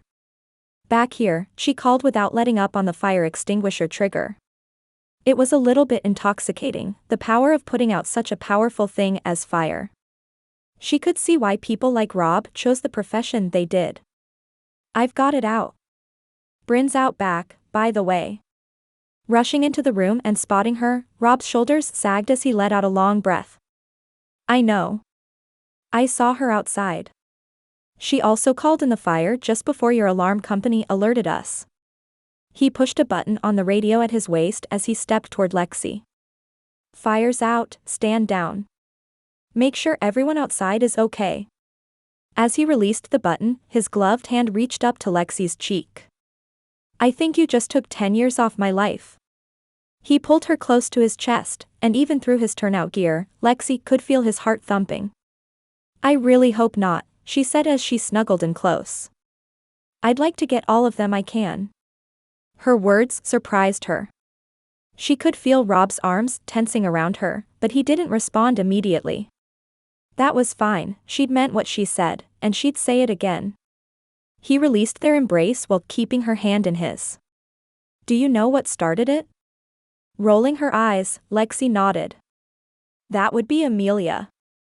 She trespassed on the property to ream me out for having Brynn in a halfway house with convicts and lowlives. She used air quotes to prove her point. Rob's frustration was clear as he pulled off his helmet and ran his free hand down his face. There was a rag with some strong cleaning solution on it since Katie Joy's baby threw up. Amelia threw away her lit cigarette in the same trash can and set the whole thing on fire. Of course, as soon as she'd seen what she'd done, she'd hightailed it out of there. The next evening, Rob walked hand in hand with Lexi down Main Street as they double-dated with Nick and Stephanie. Nick had his arm around his fiancée, and Rob had to admit he couldn't wait until he reached that point of comfort with the beautiful woman beside him. They just had dinner at the Swordfish Grill and decided to head down to the bakery for dessert. Delia tells me the apple fritters are excellent, Lexi said as they passed Maribel's Creamery. Apple is one of my favorites, so I have a feeling I'll be a frequent customer. Stephanie grinned at Nick with a raised eyebrow. I told you the apple fritters were perfect. I didn't say they weren't good, Nick said with a mock groan. I said we had enough baked goods booked for our wedding reception, and we didn't need any more. Delia's already making the cake and a ton of other things I can't even pronounce. At this rate, she might as well cater the whole thing. Just as they passed the grocery store, a familiar-looking woman stepped out and smiled at the group. There's the happy couple. She smiled fondly at Nick and Stephanie. When's the big day? Coming up in November, Stephanie replied. You should have an invitation coming soon in the mail if it hasn't already arrived. She paused and narrowed her eyebrows. Come to think of it, I haven't seen you at church recently, Mrs. Jane. Have you been out of town? Jane King, the late pastor's wife. That's why she looked familiar, but Lexi couldn't place her. She had only met her once or twice, and even then she'd been a child. I have, she replied. I've been visiting my sister in Texas since late July. I needed a bit of a change of scenery. She shrugged before settling her kind eyes on Lexi. Hello dear, I don't believe we've met before. She eyed Lexi's hand intertwined with Rob's with a tiny smile. Lexi let go of Rob's hand and offered it to Mrs. Jane. It's been a very long time since you've seen me, Mrs. Jane. My name's Lexi Grant, and I'm Rachel's daughter. Realization lit Mrs. Jane's eyes as she gasped. Oh darling, I'm so sorry I didn't recognize you. It has been a long time. Are you back in town for good? Her eyes darted between Lexi and Rob, curiosity clear on her face.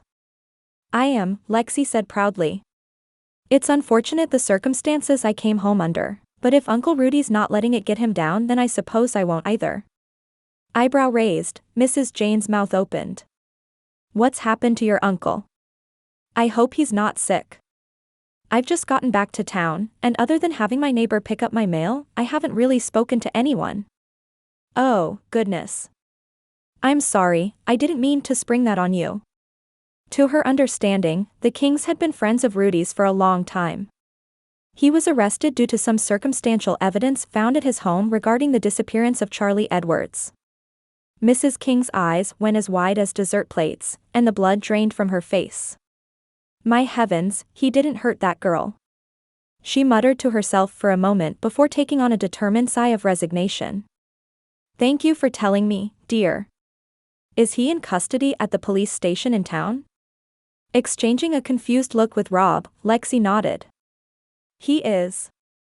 He told us not to post his bail, and he believes the Lord will bring the truth to light. Well, he's about to, Mrs. King said hurriedly. I have to go. I hope to see you around, Lexi. She turned in the complete opposite direction from where she was heading and hurried back up the street towards the police station. All four stared after her, but Nick spoke up first. What do you think that's about? Not a clue, Lexi answered. But I have a feeling we're about to find out. Chapter 19. Wait, Lydia said as they all gathered in the inn's living room. She held up a trembling hand and studied Levi with tears in her eyes. So you're telling me Charlie's alive? From the other side of Lexi, Rob reached over and took his mother's hand. We've always known it was a possibility. Wiping her eyes with a tissue, Lydia shrugged. I guess we did, but I guess I just made peace with never knowing. From his spot standing in front of Rob's family, Lexi, and her mother, Levi took a drink of water before continuing. I can only give pieces of this due to confidentiality, but honestly the reporters are already starting to come sniffing around the case. Apparently, Charlie witnessed something a long time ago Pastor Harold had unintentionally gotten involved in when she went for her piano lessons. One day, Rob's mom sniffed as tears spilled over onto her cheeks. She loved her piano lessons, so much so Mrs. Jane gave them to her for free. Her parents wouldn't have paid for them even if they'd been able to, but they made Charlie so happy. Well, Levi continued, apparently it was at one of those lessons she became aware of what was going on. They begged her to leave it alone, but she didn't. Sage scoffed from her spot in the large wingback chair next to the fireplace. Yeah. Anyone who knew Charlie knew that wouldn't happen. She turned her attention to Rachel and Lexi before adding. Charlie is, absolutely brilliant. She's also very protective of those she loves, so if she felt like she could help Pastor Harold and Mrs. Jane, she'd have done it. So if this was all true, where did that leave Uncle Rudy? So what did Uncle Rudy have to do with any of it? Levi sighed, clearly deciding how much he could share. Like Sage said, Charlie tried to help and ended up needing help herself. She went to Harold and Jane, who enlisted Rudy's help to get her off the island to safety. They didn't trust the police force at that time. That, I understand, Mom said from her place next to Lexi. Rudy witnessed the previous police chief gaslight me over and over regarding my ex-husband and his abuse. He probably didn't trust them any further than he could throw them. Eyes full of understanding and compassion, Levi nodded. I'm so sorry about that, and that's basically what Rudy told us. So, Mom continued, they just released him on Mrs. Jane's word? He paused for a minute, fiddling with the badge at his hip. In a manner of speaking. Mrs. Jane had a postcard from Charlie sent from a random town in Virginia about 6 months after she left. We tried to contact folks there, but she must have just been passing through since they didn't even remember seeing her. She didn't even sign it, but our forensic team was able to match her handwriting with a few school assignments we had from her around that time. It's a match. Lydia gasped. She sent a postcard? Yes, but only to Mrs. Jane. I can't tell you any more, but know she was protecting everyone she loved. Mrs. Jane made her promise to let her know when she landed somewhere safely, which was the only reason she sent the postcard in the first place. All it said was, "Thank you for everything. I'm safe." Nothing else. Rob wrapped his arm around his mother and placed his head against hers. She didn't do it to hurt us. She sure didn't do it to hurt Aiden. I do think we have to tell him now, though, Levi said reluctantly. Like I said, the reporters have picked up the story, and I think it's better if he finds out from us rather than some news blog pouncing on the story. He rolled his eyes, and Lexi remembered what Rob had said about his brother's distaste for many reporters. Apparently, unscrupulous ones had compromised more than one case for him, and he'd more or less written them all off. Sage cocked her head to the side. I've got one question, though. If Charlie knew she wasn't coming back, why did she leave the stuff with Rudy? From what we gather, the things she left were her most prized possessions. She knew once she disappeared, her parents would probably make very little effort to find her. They would certainly not provide any care for the things she loved. Still, she couldn't take them with her for fear of being followed or recognized. Often, runaways like that have to create a whole new identity to stay safe. She probably doesn't even go by Charlie anymore, so she'd have wanted to leave anything connecting her to her old life behind. Settling back in her chair, Sage nodded. Makes sense. She wouldn't have wanted to leave it with the Kings in case whoever scared her showed up again. Exactly. Listen, I've really shared all I can about this case, but I wanted y'all to hear as much as you could from me. Rudy will be released today, and Mrs. King has agreed to cooperate fully with the investigation regarding what really happened to Charlie all those years ago. I meant what I said about reporters sniffing around, so be wary. If any of them approach you, just don't comment so you don't share something we need to stay under wraps. He stopped and turned to face his mother again. I'm sorry, but I really do think it's time to tell Aiden. She nodded, wiping her eyes again. I know you're right. Rob and Lexi walked hand in hand down the street to the small cottage she'd just signed a lease on that week. It had been nearly a month since they all sat in the inn's living room and Levi told them Charlie was alive.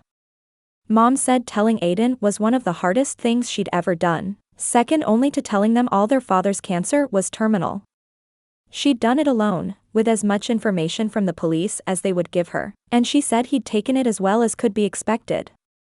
He was confused, he was hurt, and he was angry. His reaction made sense to Rob, but they still had so much about the case that they didn't know. He'd reserved judgment on Charlie's actions until they had a better handle on her motivations. Though, if it had been Lexi who disappeared without a trace and had him thinking she was dead for 10 years, he doubted he could have been so level-headed. Mrs. King's statement had completely exonerated Rudy, and he'd since moved into the guest house of a family from church, coincidentally not far from the cottage Lexi now rented. From what Rob understood, she was cooperating with authorities as best she could since Pastor Harold was gone. It was a small, two-bedroom cottage with a combination kitchen and dining room. Spaces like them were dotted all over the island, and their character was what had drawn Lexi to the place in the first place. The main living area was all pretty open, making it feel larger than it was. Light blue paint colored the outside walls in an island theme that continued inside the furnished cottage, white trim matching the white paint on the inside walls.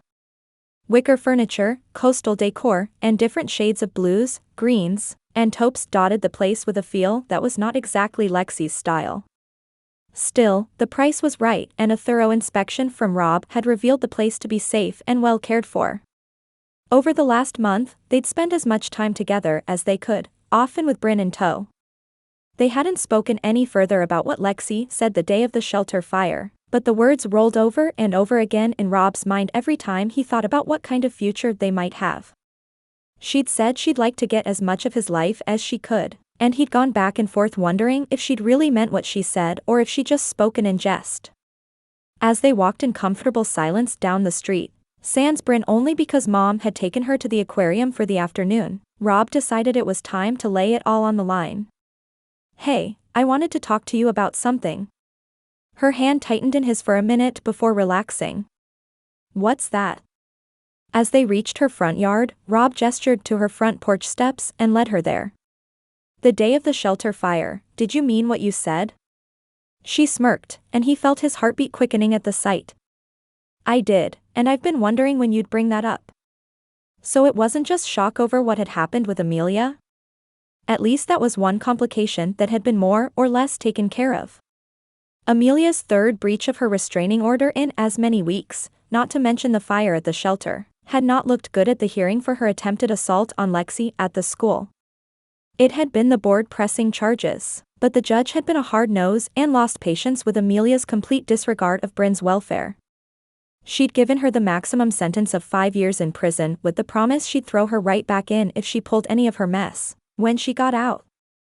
With a chuckle, Lexi shook her head. No. Amelia gives me a lot of feelings, but none of them are nearly as positive as what I feel with you. I haven't minded the pace we've been taking, so I just figured I'd wait for you to bring it up. Rob took her chin in his hand and gently guided it towards him. That's exactly what I was hoping you'd say. Lexi Grant, I can't imagine a more perfect woman to build a life with, and I know beyond a doubt God has brought you back into my life for a reason. If you'll have me and Brynn and my crazy family, not to mention the unfortunate but occasional baby mama drama we have to deal with, I'd sure love to get going on the future I always wanted with you. Closing the distance between them, Lexi stopped with her lips a hair's breadth from his. I can't think of a better sounding future.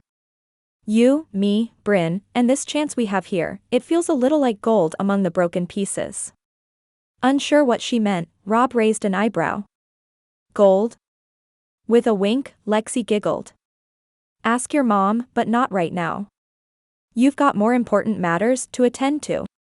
With that, she pressed her lips to his and sealed the promise of their future with the kiss of two people who'd loved, lost, and had the rare and wonderful opportunity of loving again.